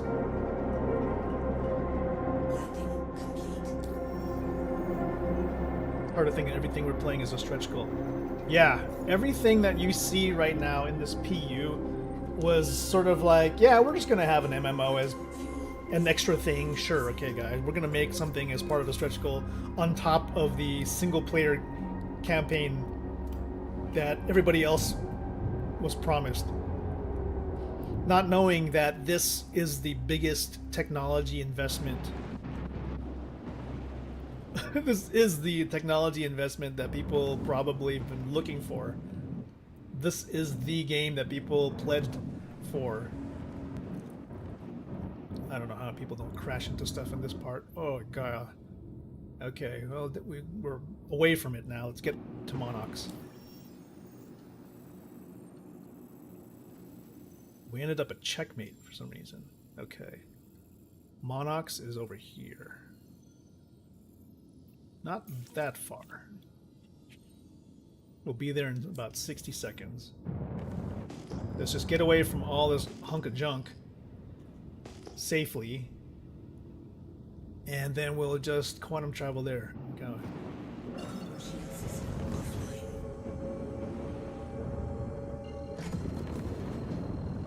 Get out of this dust cloud. Crazy ass place. This place is a hunk of junk. Just glad they made this far if it ever fails. A lot of what they made with Star Engine server meshing is potential. Oh yeah. Imagine Star Engine just to put out rendering a single world instead of a solar system for fantasy MMO. Absolutely. Can you imagine one solar system with this technology that was dedicated to just, I don't know, a fantasy MMO? They could skip, I mean, I don't know if they would have like ships or something, but the fact that you can exist and do stuff while you're traveling through space, I'm not even sure what you would do with that in a fantasy MMO. Maybe you would be on the back of some creature or something, but if they built their entire civilizations and castles and whatever, did that all in a single solar system, it would be the most amazing solar system game of all kind. And I thought Amazon did something, because I thought Lumberyard was supposed to be, there was an MMO built on that, and actually nobody played it.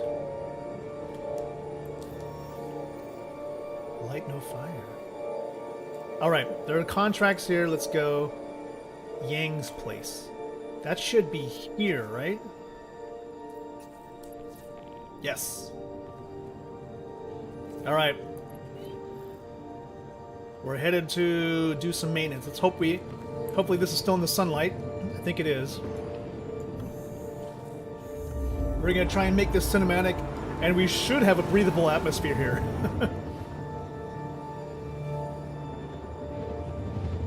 Come on. Not too far. I don't want to be in the sun. We got some clouds. It's nice. We'll have some cloud cover. We have good sun. Is it our gauge? No. Yeah, there was. I mean, I know that there was something that was built on Amazon Lumberyard, which is supposedly some of the server tech for Star Citizen, but I don't know if that MMO actually picked up steam. You know. All right, let's try and prepare this for actual film use. 6 kilometers. Just want to make sure I'm heading in the right direction. We'll try to do a flyby and film as if we're doing a cinematic. Remember, knowing that this is going to be a 30-second spot, we can't really film too much. It's not going to make any sense. We're going to end up editing a lot of it out anyway.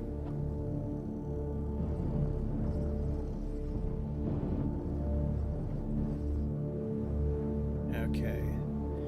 So, in order to do this and tilt, I need to move my head this way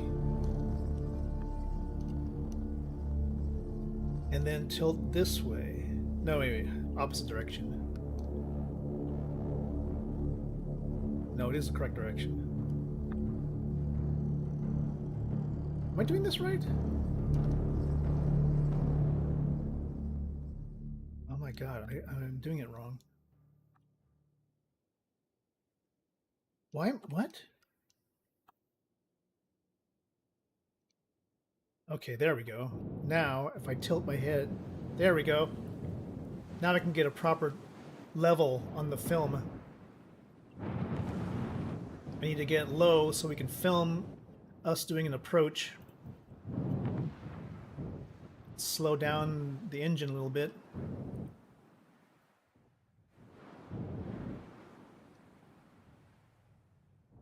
Engine, okay, there we go. Now we're gonna come in slow.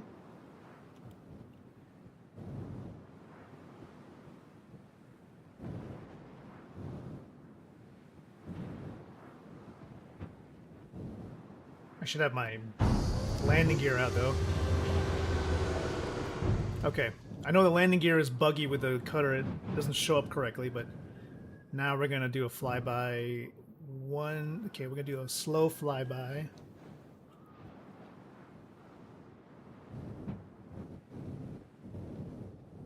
We're coming here to help you repair your farm. God, am I trying to do this with mouse and keyboard also?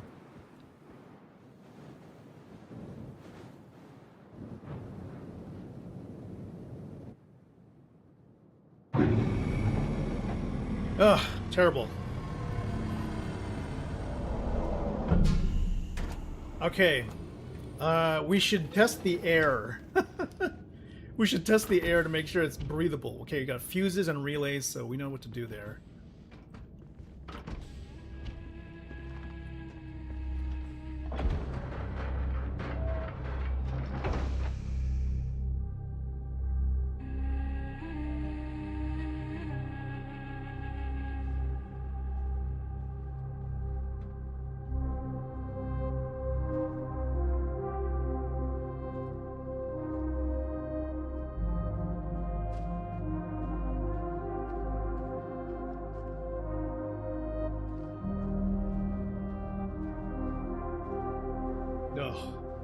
We landed in the middle of some boxes. That's what kind of ruined it. I was like trying to get off the ramp and I'm like, oh crap. The ramp is like right in front of a bunch of boxes.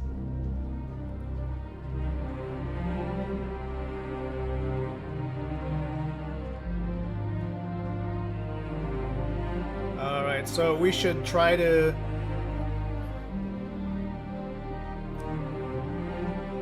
On Galaxy Quest? Hold on.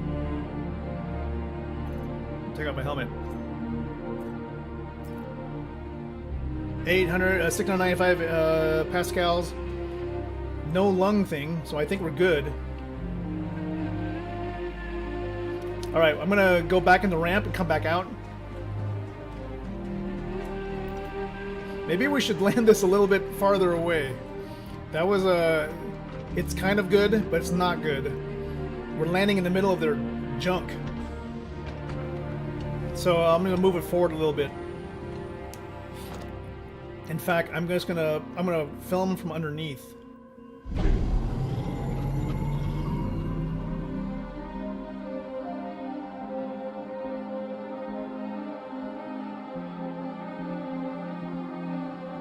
Oh my god, what is the command to... What? There is one? Yes. The bunkers now, I think they definitely have some placeholder tech. For what? I'm not really sure. Maybe those things are going to allow for people to either respawn or heal themselves after an encounter. I'm not sure why. Because either you don't really get hurt that much there, or unless they want people to respawn. I'm not really sure.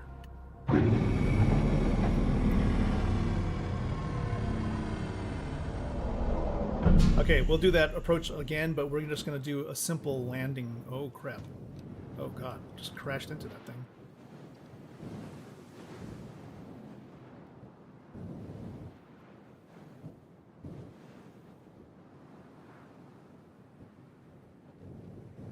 Okay, we're going to just capture that, and then we'll do a separate one where we're landing, so...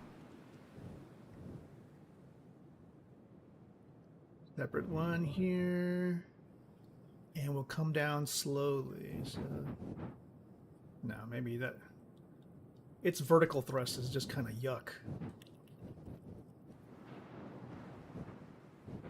I wish there was a much slower type of landing on this, on these things that have VTOL.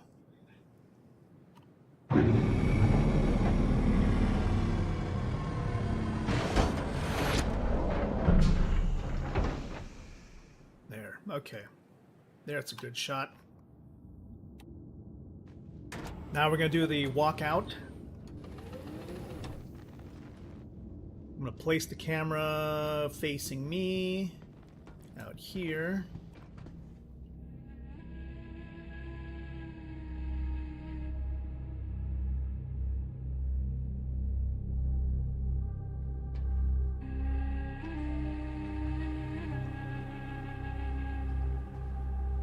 God, stupid. Let me just walk around to the pipe. Okay, I'm gonna put away the gun too. Man, these self-opening doors are a little whack. Put away the gun. Gun doesn't match. Hello, doors.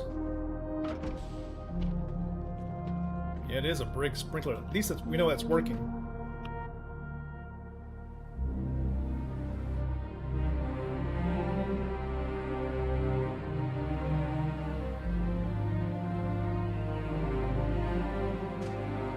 Yeah, what? He just like jump right off the ramp. Yeah, I don't know what that is all about, Revakara. I'm not really sure if it's like they're trying to set us up for some new thing, and maybe 432. I heard there's gonna be a point 2.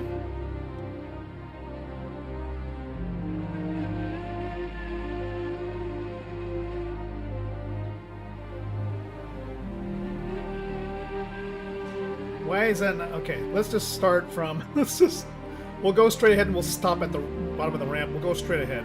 All right, last one.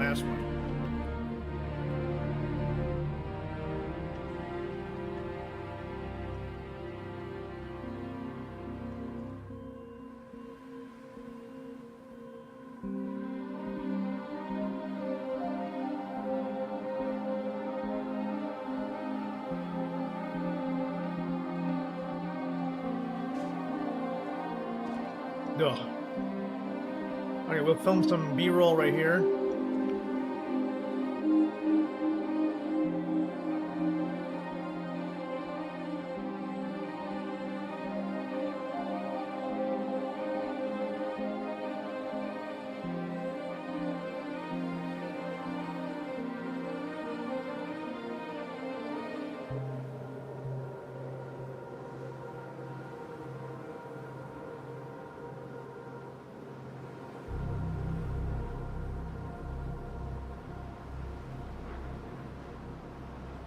Okay, some of that stuff there. Rumors of a faction of hunters applying ASD and other dodgy factions with tech. Yeah, that is supposed to be part of the story. Is that there are the origins of the regen tech are not exactly human-made.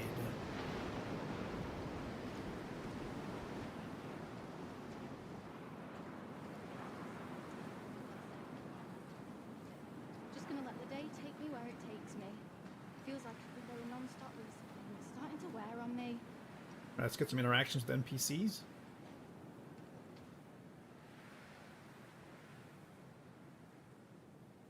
Let's see if I can do some emotes. Let's greet them. What's up, man? That didn't work out too well. She just walked away. Let me see if I can use another one. Don't I have any other greets? Come on, let's do the...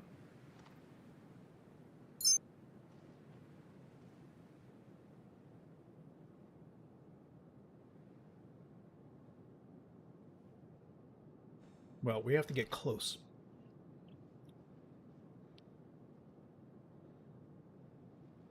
Yeah, we wanna... I'm here to repair your pipes, fix the fuses, you know, all that.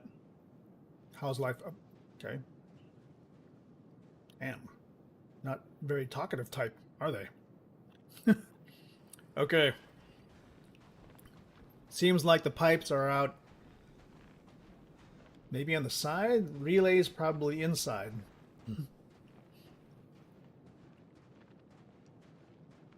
Okay. Well, Sir Cal, here's where the RPG MMO aspect comes in. Yes, there's a little bit of the questing going on here. These are some of the villagers from this particular faction. They're just guarding it against the headhunters. Kept me disciplined enough to keep everything tip-top. Is that right? Wild times. Yeah. Agreed. We need to be able to nod or something. Agree. Yeah. You're right. Absolutely. What's the rumpus? Yeah. That's what I mean.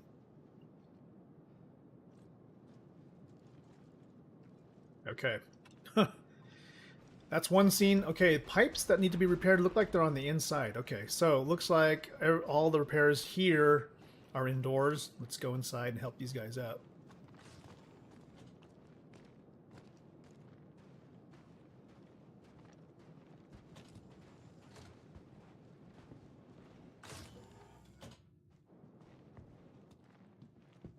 Fuses. Okay. I've got fuses in my backpack. Let's see if this... Okay, that's not cinematic at all. Let's try putting the fuses in. Maybe that'll look better. Place.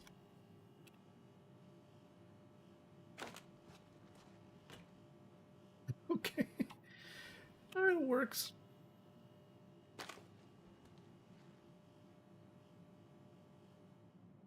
And all that. What happened? Last one.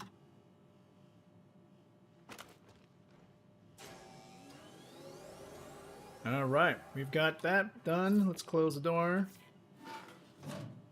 And we'll go find the pipe that we got to repair. It's here, it looks like in the bathroom. Ah, here we go. Plumbing. What do we got? Looks like a hole in the pipe. All right. Let's go get our repair tool out. Let me see if I can get this camera angle correct.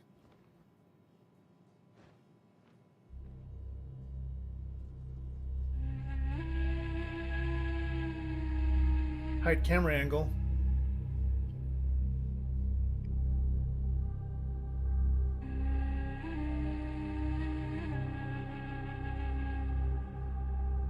Okay.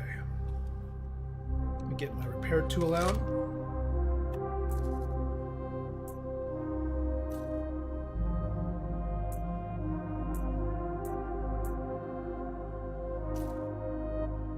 That's correct, except, boy, looks like that's not going to work. A little bit of bug there, so we'll just do it the good old-fashioned way. We'll just drag and drop. Take this out, put that in.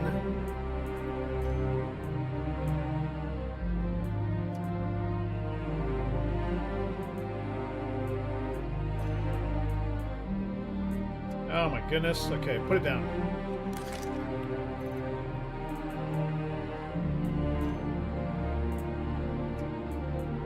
Split.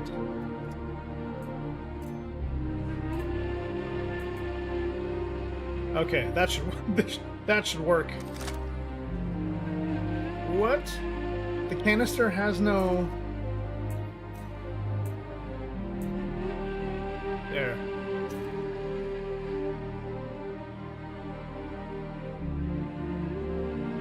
We should be able to repair it now. There's no salvage in it.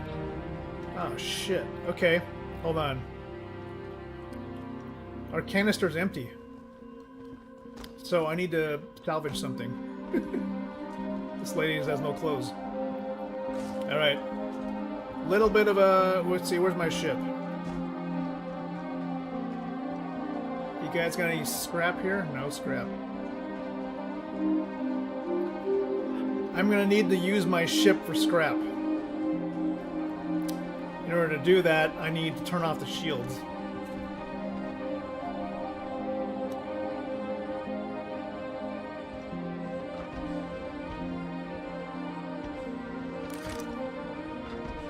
We gotta use our ship basically as material.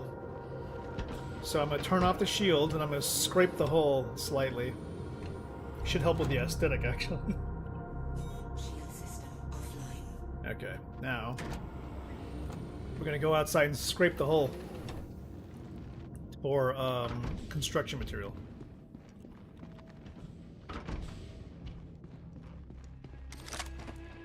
Sorry, little lad ship. Gonna need to borrow some of your external features.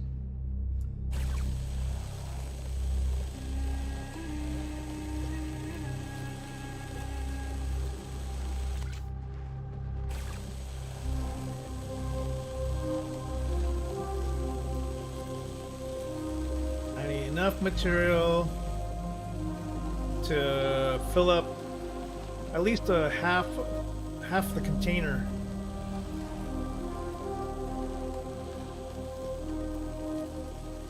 For purposes of repair.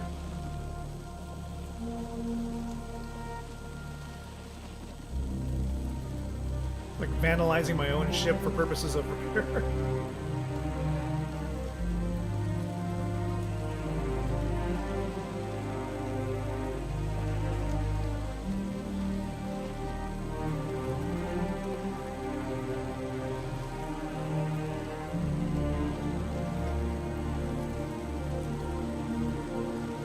Alright, I wonder if that's enough.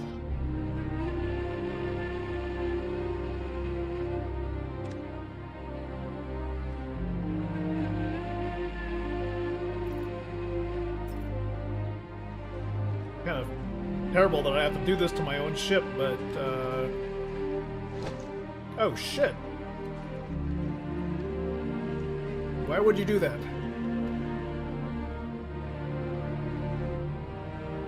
Go get it, go get it.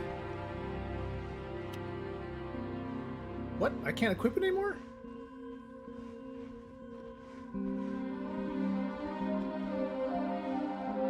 All the things that can go wrong today.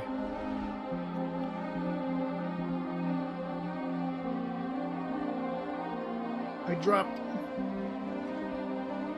Alright, let's get out. Let's try to get back in.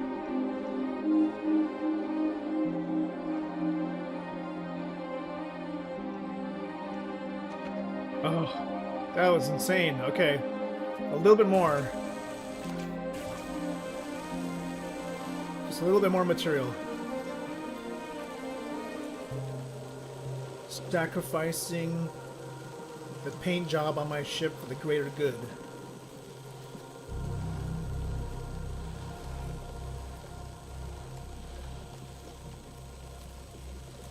Not ideal, but you know what?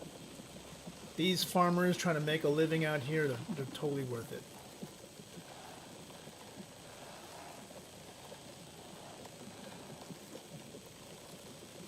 Okay. Okay, I think that's going to do it.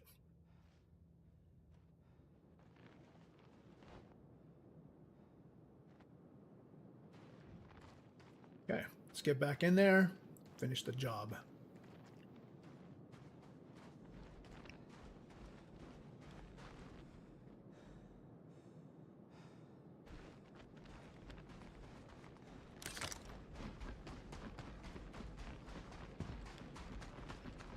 Repair pipes. Yeah, inside.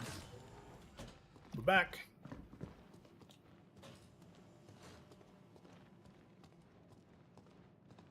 Repair area is here. Okay. Now.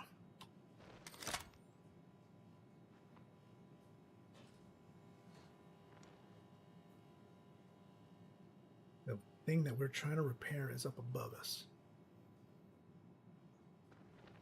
Lighting is not good, at least for filming. Okay, here we go.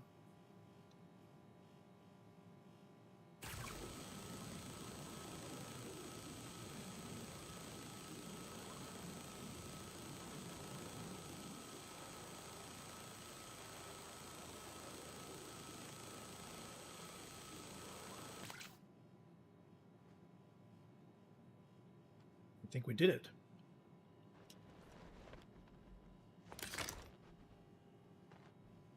A success?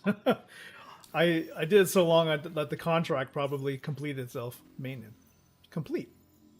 Nice. Okay, so kind of anticlimactic, but you know, I was filming for that.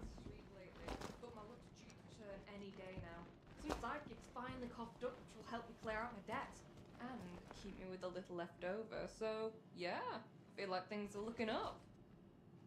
Gotta take things a day at a time, right? What's wrong? Their face is not moving. Well, too bad. You, on the other hand, are a little strange. This gal has no clothes. Hey there. And her skin textures aren't matching. What? Oh, okay. Dang, you know, some people want to relax in the nude. They let them relax. Okay, that was good for that. Now I just need some exploratory music for this.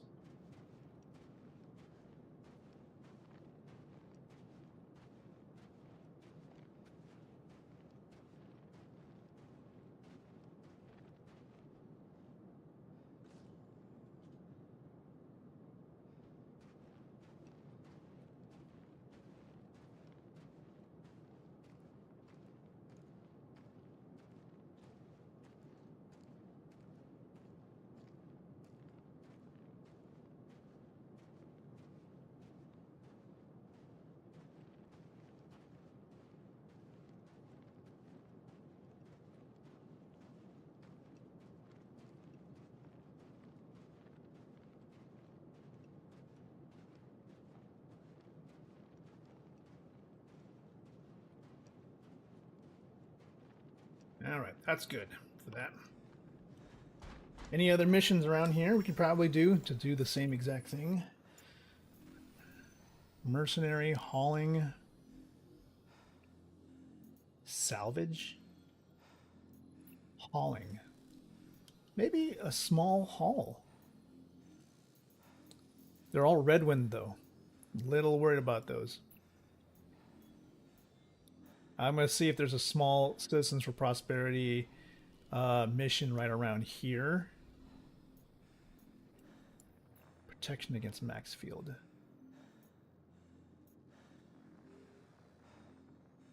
Have come under the attack from a group of armed... If Maxfield... Okay, I see it. Well, now it's time for the FPS. Let's go. It's time to do the combat some people have asked for.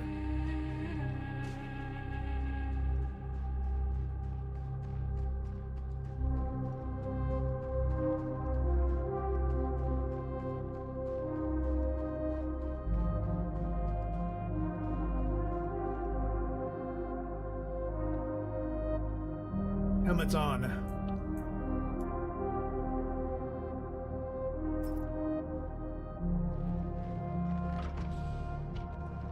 This is where we're gonna need the gun.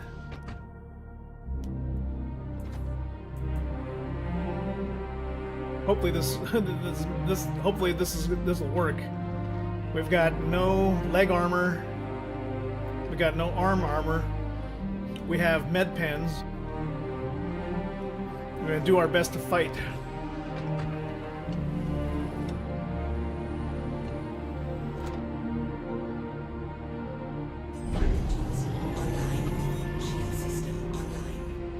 Okay, here we go.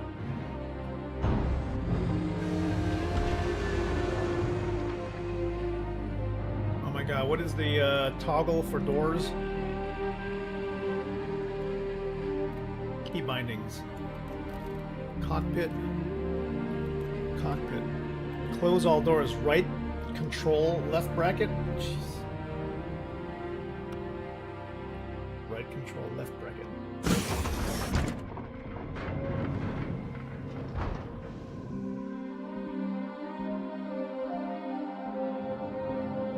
All right.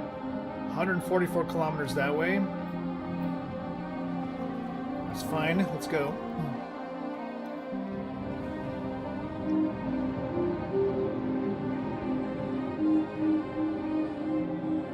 Interesting that there's a marker up there, 27 billion meters from here. I don't know what... Oh, that's the ship that I left. That's the Avenger Titan that I left back at the other planet. Alright, in order to circumnavigate to the other side of the planet, I guess, it's about 144 kilometers away, so we want to give ourselves a little bit of distance, and then we can hit the quantum travel to quickly get there. So, target location... About 100. No, it's about 134. Whoa, we're getting we're getting the G forces are affecting us. Negative G's. About to pass out, so we'll just chill for a second, and there we go. It's near Jackson Swap. About 3 kilometers nearby the Jackson Swap location.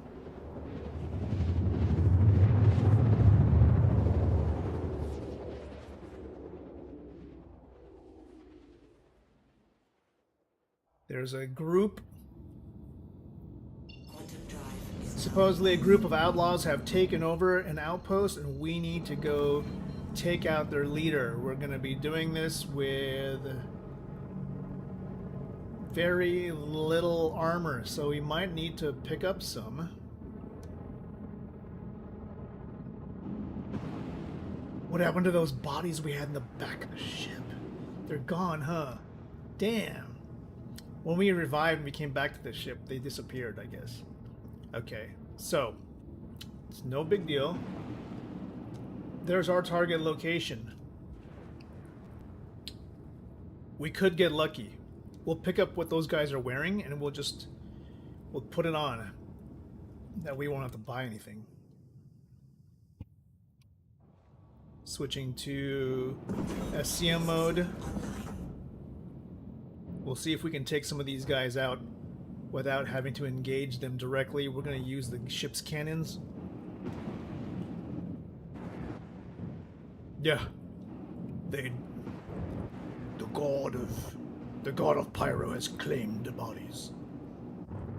Target's locations here. Look for a named target. Neutralize Roman Maxfield. He's standing out there.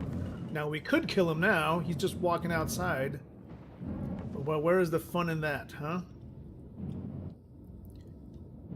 There he is. Death from above.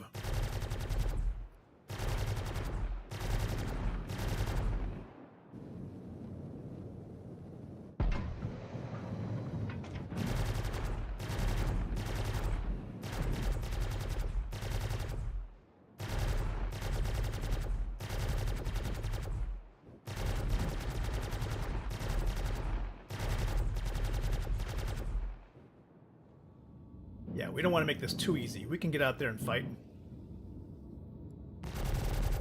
But first, let me soften him up a little bit.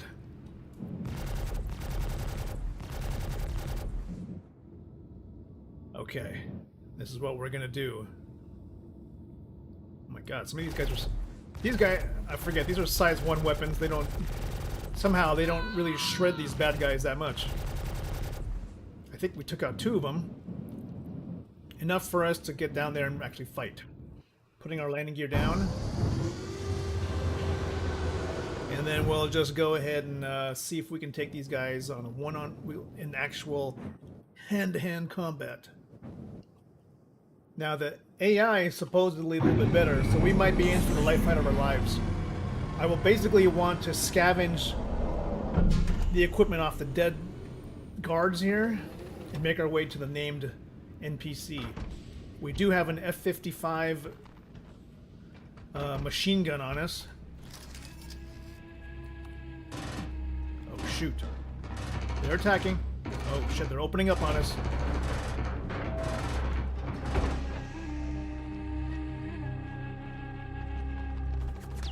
Oh god, we're gonna get surrounded here.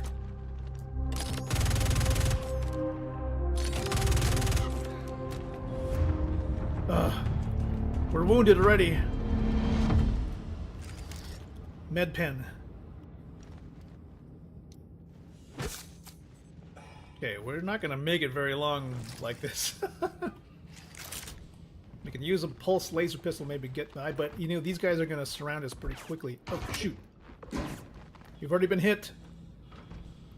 79%. I don't have much armor on. The F-55 is probably not the best gun for these kind of encounters. Let's see. Maybe we really should soften these guys up more. The fool's bet to try and take these guys one-on-one. Not even, it's a 1v20 probably. Best to use this ship as it was. Look at these guys. Grenade!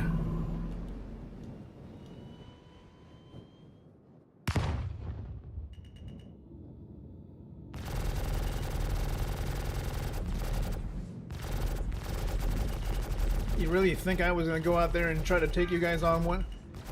All by myself? I got a ship here.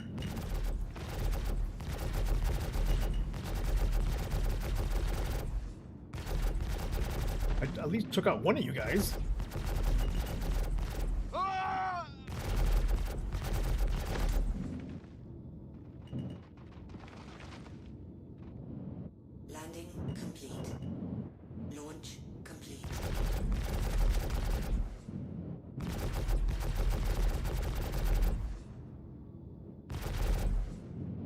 Some of these guys are like sliding.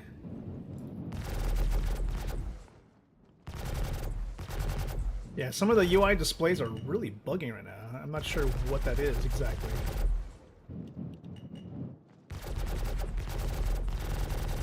Make sure I got hit with the grenade. Who hit me with that? These dudes right here?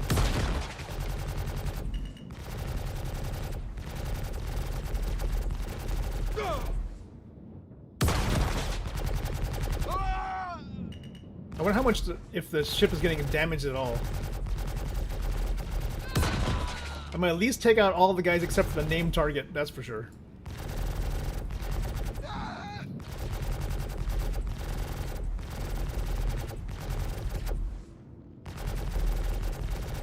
Man, the animations are really bugged today.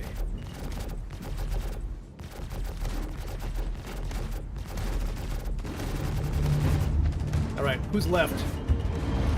Remaining NPCs? We got the named NPC, we got maybe 1 or 2 or 3 of their backup guys.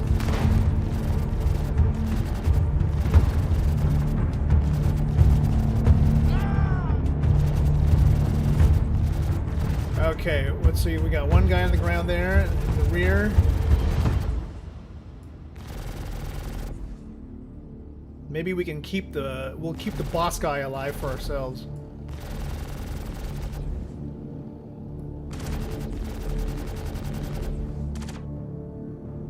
Dude, these guys are... I can tell that size 1s don't really make that much of a difference in hunting. Okay, let's put her down. Maybe we can take this guy on. Man on man, oh man. Okay.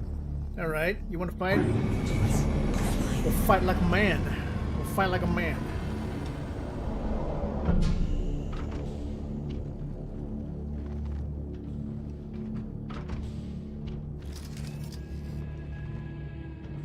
He's out there.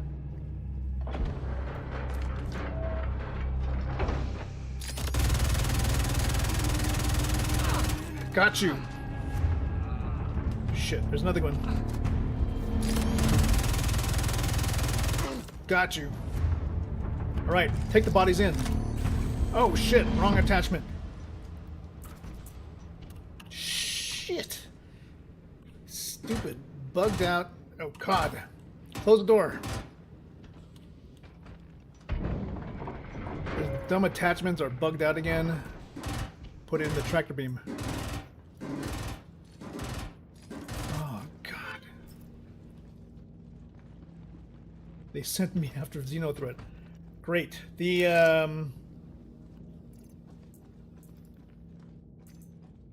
I can't believe this. There. Stupid thing is like bugged out. Okay, let's see. I can pull in the boss guy.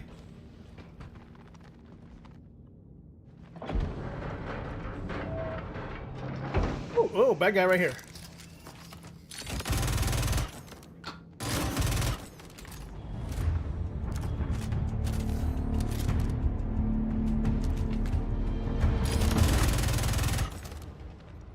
Getting shot. Come on, come on, come on. Pulling the boss guy. I got the boss guy. But another one of these guys. 3.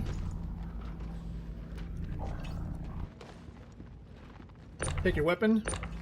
Darn it, F-55s again. These guys have the lamest guns.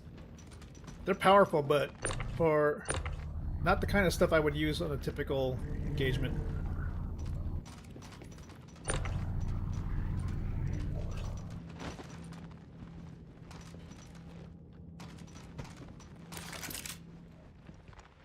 Who else is left? Don't want to stick around much longer. Okay, let's close it up. Close it up. Close doors. Xenothreat, man. Here's the main boss guy. What's this? Custodian? Oh. Oh, this is my F-55?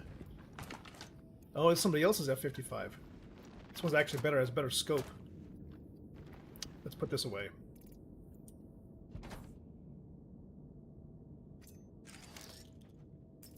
look at the guys we got. At least we're safe in here because we have shields. But this is the main boss. Where'd he go? I think it was this guy. They've got heavy armor, that's for sure.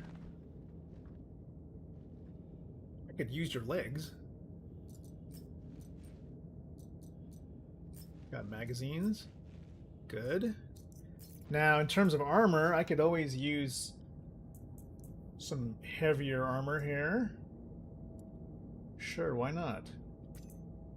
Wait, why am I not allowed to take it? Oh, I gotta put it on my bag and then equip it. Ah, gotcha. Well, let's just put that on the ground, for say. How about the helmet? I like their helmets. Let me switch helmets. Yeah, alright, that's cool. Feel a lot stronger now. How about, do any of these other guys have arms I could use? Yeah, maybe this dude right here.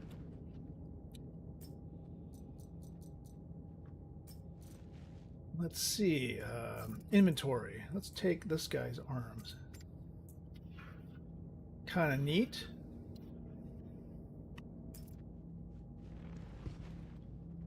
Or maybe this guy. He has like light armor.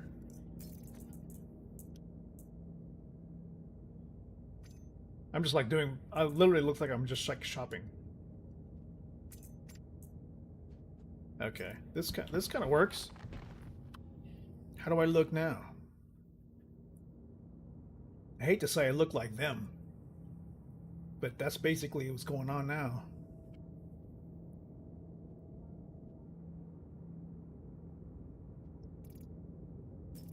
Okay, now does anybody have anything they'd like to declare, or I'm just gonna be good? Are you guys good? They're down for the count.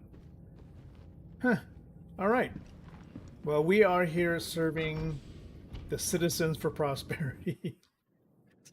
And I think we've taken care of all the rabble here.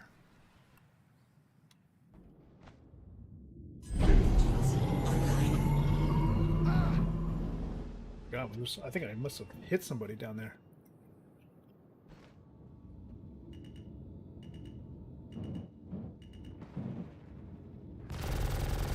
Anybody who's left? Anybody else want to say something? Oh. There's some bad guys back here too. Where'd he go? Oh, there's a guy walking out with no armor. This guy's like buttoning up. Oh, there's civilians? Is that CFP? Can't tell. Maybe we saved them. Maybe they were like... Maybe these guys literally were hiding out while the outlaws were outside. And we... Yeah, these guys don't look like aggressors. It's possible we may have killed all the guys that were holding them hostage, in a sense. Now, if I was to walk outside, maybe these guys would greet me as a liberator, because they don't have the same armor as those dudes that were walking around. Let's see what happens. Like, see this guy right here? That's a Citizens for Prosperity guard. If I was to land here now, he should not attack me. He looks like he's hunting, but I don't think he's gonna shoot me. I've seen two factions shoot each other, which was kind of funny. And I was like standing in the middle of it. I'm like, huh, let's just let these guys kill each other. Let's see what happens. Alright, here goes nothing. Where's that guard?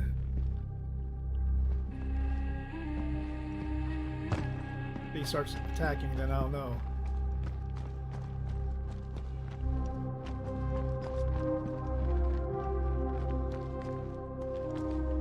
Thanks, Miles. Yep, this guy doesn't seem to be angry. He just talked to me. You guys want some? You want some free armor? Hey there. Boy, that's a mighty bad sunburn you got. Yeah, all the CFP now are happy, and I like this outfit. Where do I get one of those? Dude, sometimes the civilians have the best gear, but you're like, how am I supposed to, like, take... Can I buy those somewhere?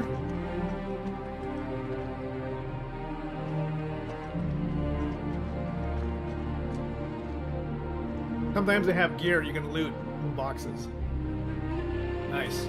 Could use some water. And some roast chicken nutrition bars.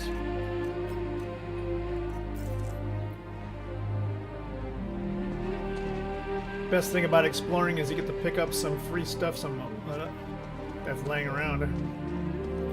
Especially if they're friendly. What's happening?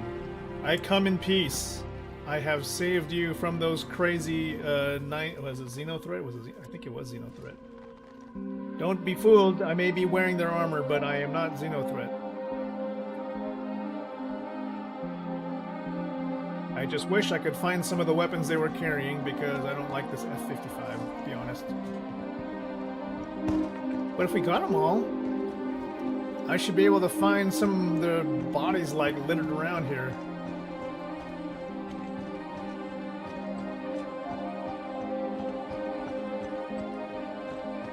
No? Where was it? Half those dudes that were like standing around were like around here. They're probably behind cover. Nope. I know I shot a bunch of those dudes. Alright. Whatever. Head back to the ship. Maybe we can help bring peace again. Salvage? Mercenary? Halt a narcotics operation? That sounds kind of crazy. Especially if it's like in a...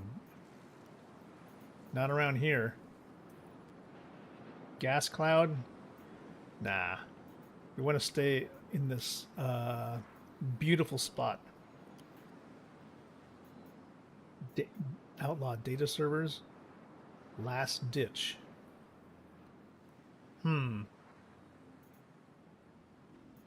Abandoned outpost. Let's see. Let's see how far these data servers are. I want you to raid their compound, destroy all the servers housing their plans. Let's see if that's close by.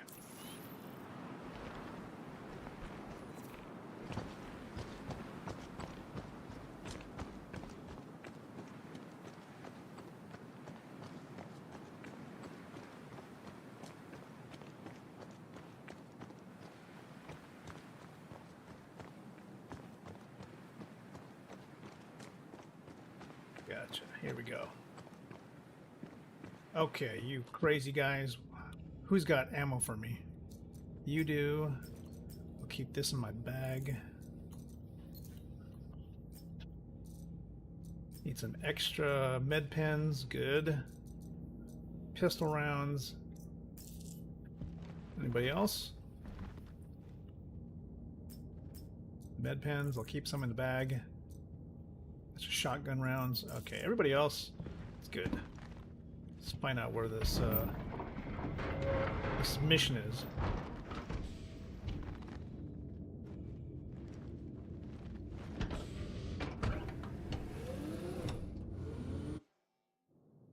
Engines on.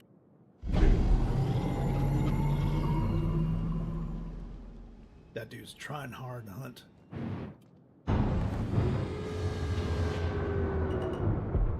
Landing gear up. Now, where do we go for this contract? It says here, it doesn't really say where you're supposed to go. I think that one's bugged. It doesn't have an actual, it doesn't have an actual place. So, What you do is you try not to abandon those, because I think abandoning actually creates a hit on your reputation. So these ones are actually tougher. Shutting down the comm towers. Abandoned outpost. Pyro 1. Let's see if that's close by. Pyro 1, abandoned outpost. Okay.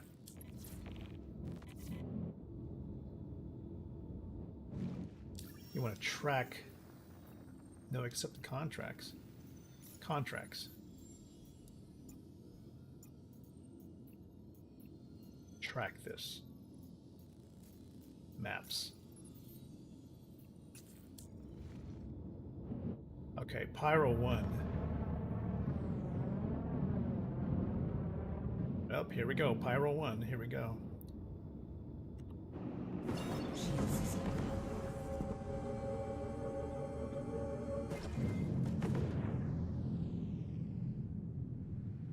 Oh, look at that sunset.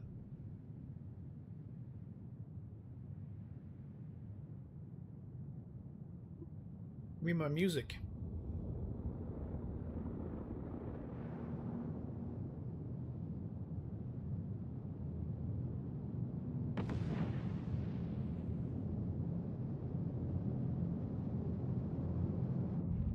Okay, ready to go? 3, 2, 1, and go.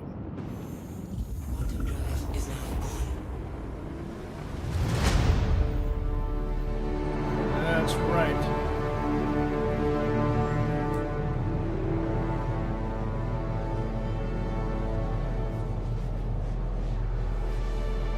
Hopefully this will be no big deal.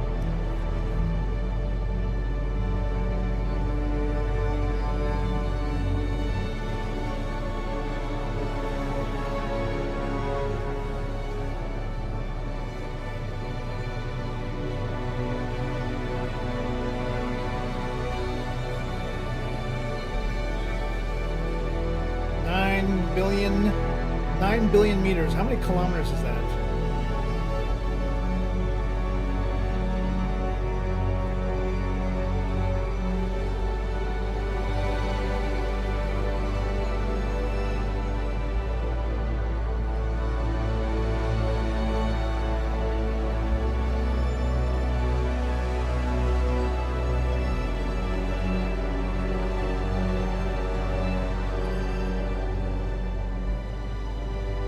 Okay, here we go.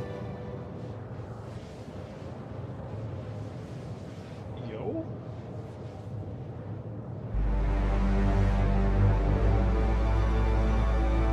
$1 billion meters.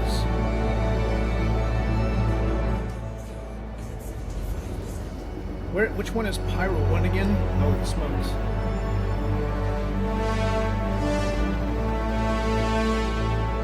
Crap, alright, we're back to this side of... Yeah, I can't... Oh, yeah, you know what? Jumptown was something else. It's amazing. Holy smokes. Pyro 1. Haven't been here in a while.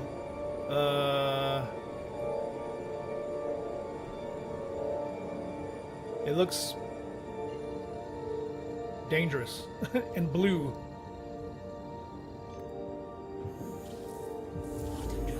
Let's hope I can do this one in daylight, because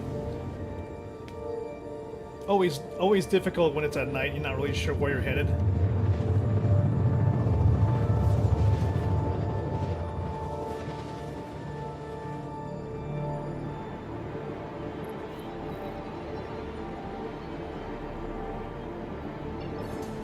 Okay, here we go. This appears... Oh, nope, that's not it. Abandoned outpost near... This could be difficult. Slowing 10 kilometers. We're 5 kilometers off the ground. Heavy cloud cover. Dark. Let's assume that there's no atmosphere. Rocky terrain, some Some ships, actually. Probably abandoned. Earlier contracts. It's an abandoned outpost, so... Switching to SCM mode and getting our guns ready just in case. Additional targets detected.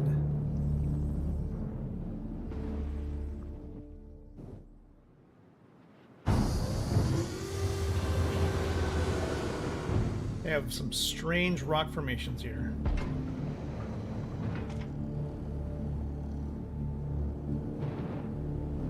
So weird. Is this actually a thing in, like, real life? Or in sci-fi? Having these kind of table plateau type features?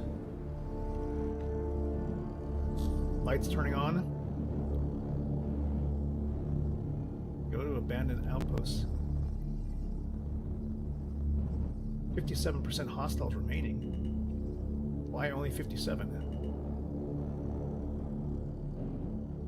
Some blown up, kind of messed up ships here. Ooh, this is one of those actually tougher outposts because it's open. Heavy gravity. It's pulling us down. Alright, who shoots back? We have to eliminate all the hostiles here, but then there's no actual signs of the hostiles. So this could be a close quarters battle, going house to house.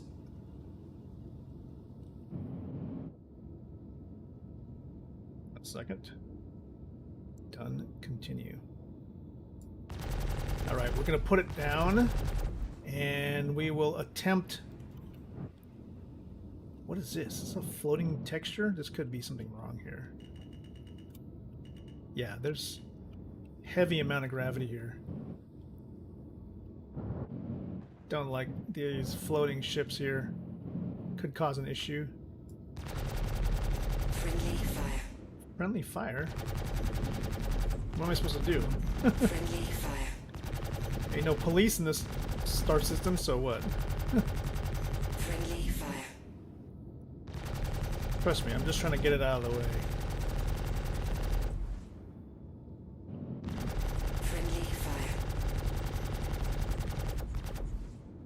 This is actually so strong I can't even move it out of the way. Okay, let's land.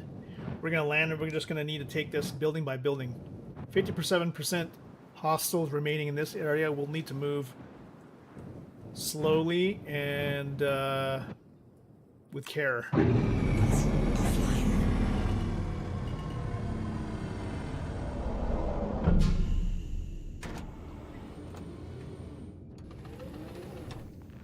59% some thirst here. Let's go pull out the reclaimed water. Drink some water before we leave.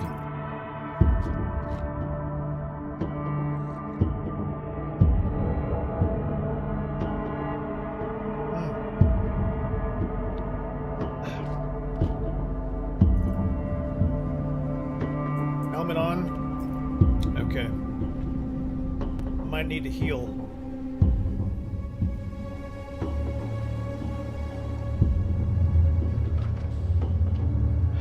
I'm sure our guys in the back disappeared.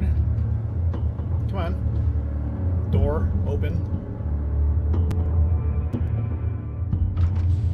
Oh my gosh, these guys actually stayed in the back. How did that happen? Alright. It's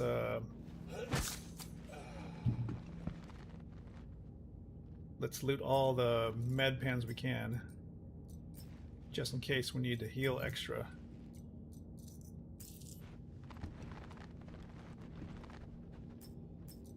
Thick that I have, like, we have bodies in the back of the ship. All right, ready to go?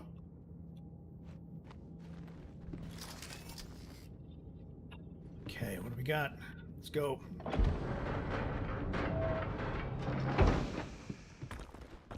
Oh, shoot. What is going on with the ship?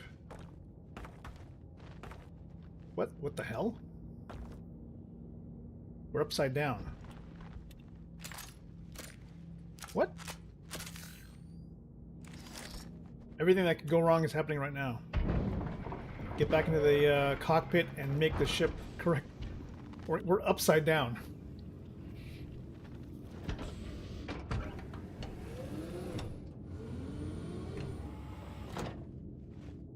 All right. Turn on the engines. And let's go and let us try to make this ship the correct way up. Oh my goodness. Upside down. Go down. Go down to go up. Rotate. I swore I put this thing like in a nice, simple area.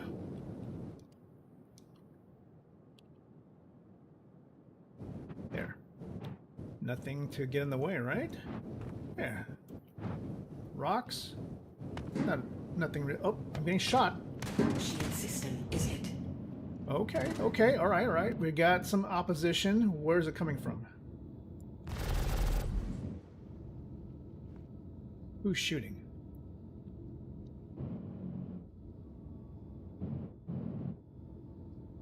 Ah, I see something.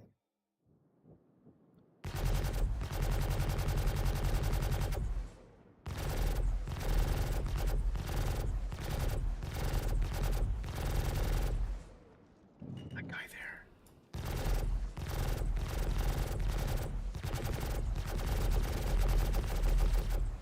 You dead? Finally dead? Now he's finally dead.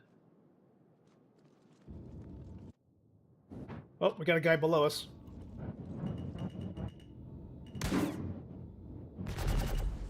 Ugh. Holy shit. Okay, the ship is like totally upside down. Turn it over, turn it over. Oh my god. Fly across, flip it over. Now, multiple hostiles.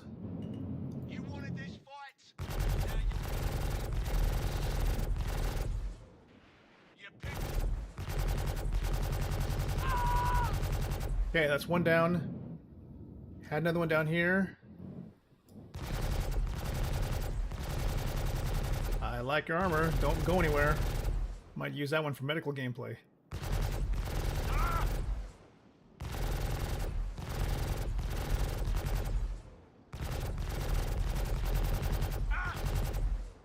Are you dead?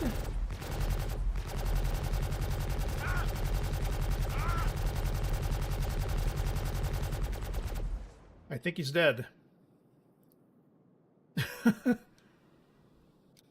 42%. He keeps grunting, so I can't tell. Putting her down.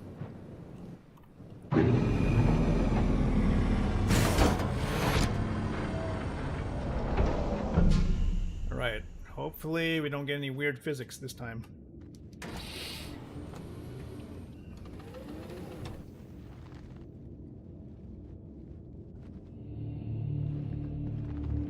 Clear. I don't like this gun, so I need to probably exchange it as soon as possible. We find somebody with a different weapon, we exchange it as quickly as we can. Got a note where I shot the last dude so I could go and find their weapons. We need to scavenge and survive out here. Closing the ramp.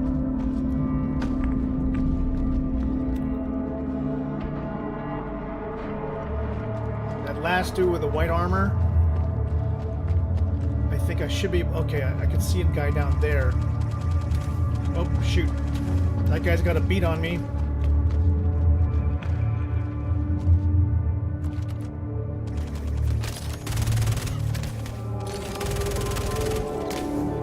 Taking a lot of fire that direction. Let's see if we can switch to pistol. Maybe we can get a good shot at him.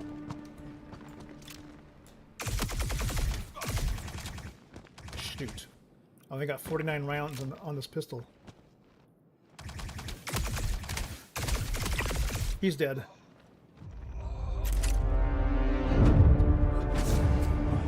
I can't get hit too many times that we don't have any... Oh, shoot. We don't have anything to treat injuries. This pistol is probably the best thing I can use to fight at this point.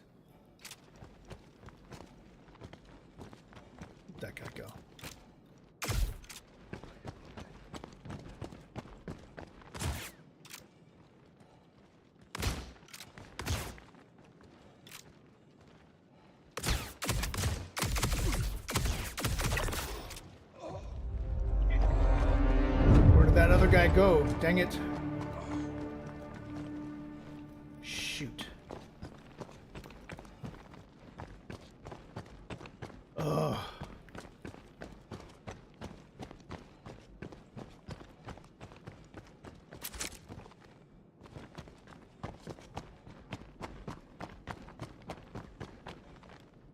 Where's your gun? I'm like, I need your gun. This guy. Where's your gun?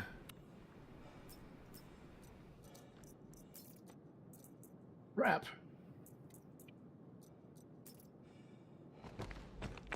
I think I'm actually suffering from like heat exhaustion here. Yeah, I am. Getting like blurry vision, all that kind of stuff. Okay, we need to bring our temperature back down and heal slightly.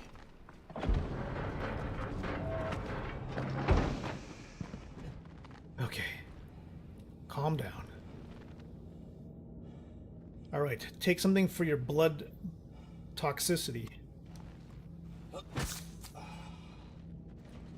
Okay, time to loot for more of these. I think we got all of their... Good. Okay.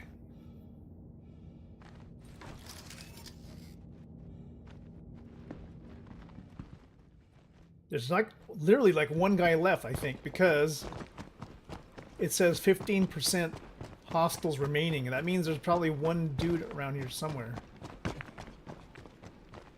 The only problem is, how do I find him? Shotgun. Shit. I'll have to draw him out. Probably get killed.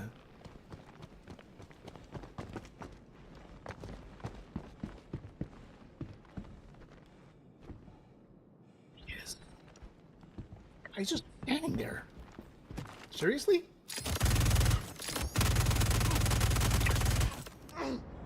Oh, great. There's more. That was one. There's probably another... Oh, that guy there. 5% left. One more.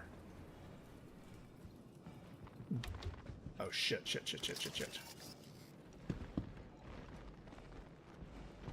Well, good to know that they're not completely OP.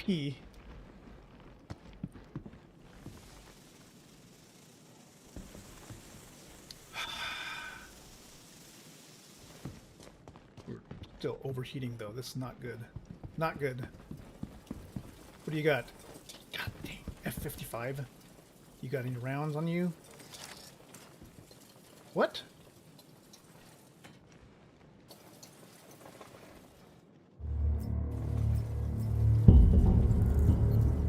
Take it. Put it in my backpack. Take the rounds.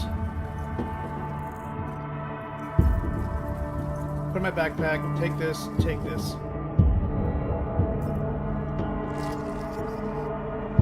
Is yours better?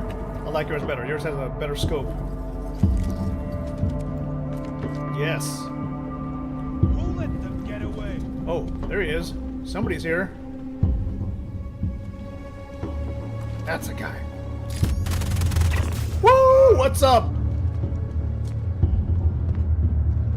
Your big mouth betrayed you. Look at that nice yellow armor. Cool. This guy was just running around in his shorts. I actually like his C-54 setup. Good weapon. Very little recoil. Can I carry that on my back?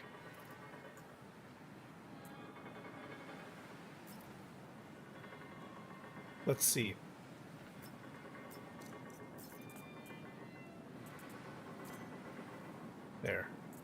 There we go. Carry some extra med pens here. Nice. These guys. Shotguns. Not the best for like long-term engagements, but hey, we survived. Holy smokes. I don't usually take these kind of missions because there's a high risk of failure because of just getting shot in places I just can't see where the enemy is at. The NPC enemies could be anywhere. And luckily I was able to find them before they found me. Now I just got to get back to my ship without dying by hopefully making it out of the building. Ugh. Crap. I've got to get out of here.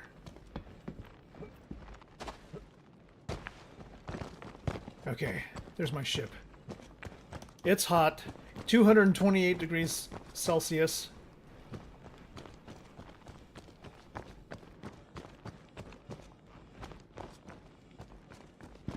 Scallops. Tuna.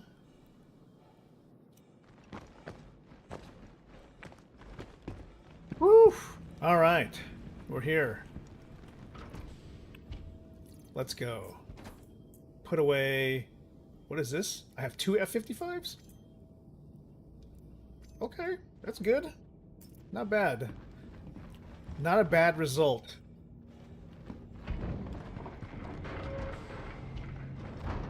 And again, that's rep for us for the Citizens for Prosperity side. Let's see. Oh my god, why is the... Okay, good. Let's go. Out of here. Spicy. And, if you bear with me for a second, cucumber, crab meat, edamame. I'm ordering seaweed flakes. Yes. Sesame seeds, sesame oil. Good. Yes.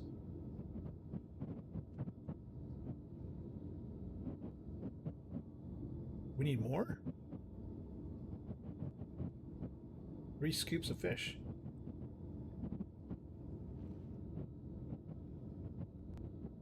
I got 3 proteins, check. Brown rice. What am I missing? No, oh, no extra protein, duh. No extra sauce. I'm just, yeah, literally, like, I'm just making sure for pickup. Continue. Yes, booking at East Lake Parkway. We're doing Apple Pay. Check.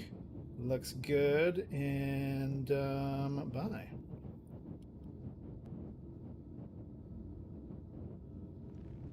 Ding. Done. Yes.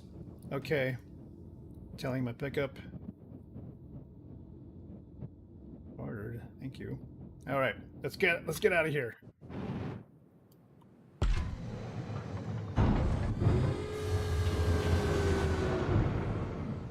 Now, exploration in a hostile area, in a hostile environment, not really recommended. You just try to get out as quickly as you can. Although, you know what? The formations of the actual ground stuff is kind of crazy. If you get stranded here, well, hope you have the correct types of armor, the correct amount of food to survive. Because, you know, they could be varying temperatures.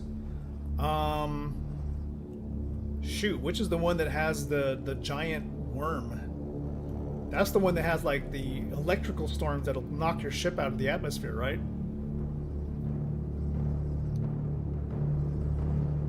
I certainly wouldn't want to solo explore that one. I feel like I would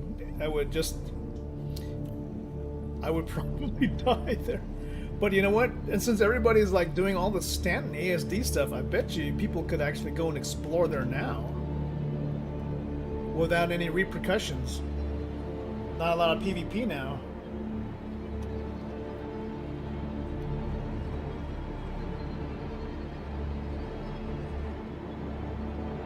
Alright, let's get out of atmosphere. Are we almost out? Yeah, the gravity on this particular planet is heavy. Heck, it's actually hard to get out of atmosphere here. Okay. Good. Gave that one. What do we got? Contracts. It's all Foxwell, and I don't know what these blank ones are, but they're definitely broken, I think. Again, if we're talking about exploration, there's much more than just Bloom. There's much more than just Terminus, or even, heck, all the stuff that's in Stanton is still beautiful. We're waiting for Planetary Tech V5 to kick in. Maybe that's what it's going to be released, maybe a little bit after CitizenCon. Maybe it's going to be 4.4. I heard there's going to be a 4.32, so that'll probably be the CitizenCon IAE patch. But 4.4, maybe we'll see Planetary Tech V5. Maybe we'll see some new, things come our way. Monarchs.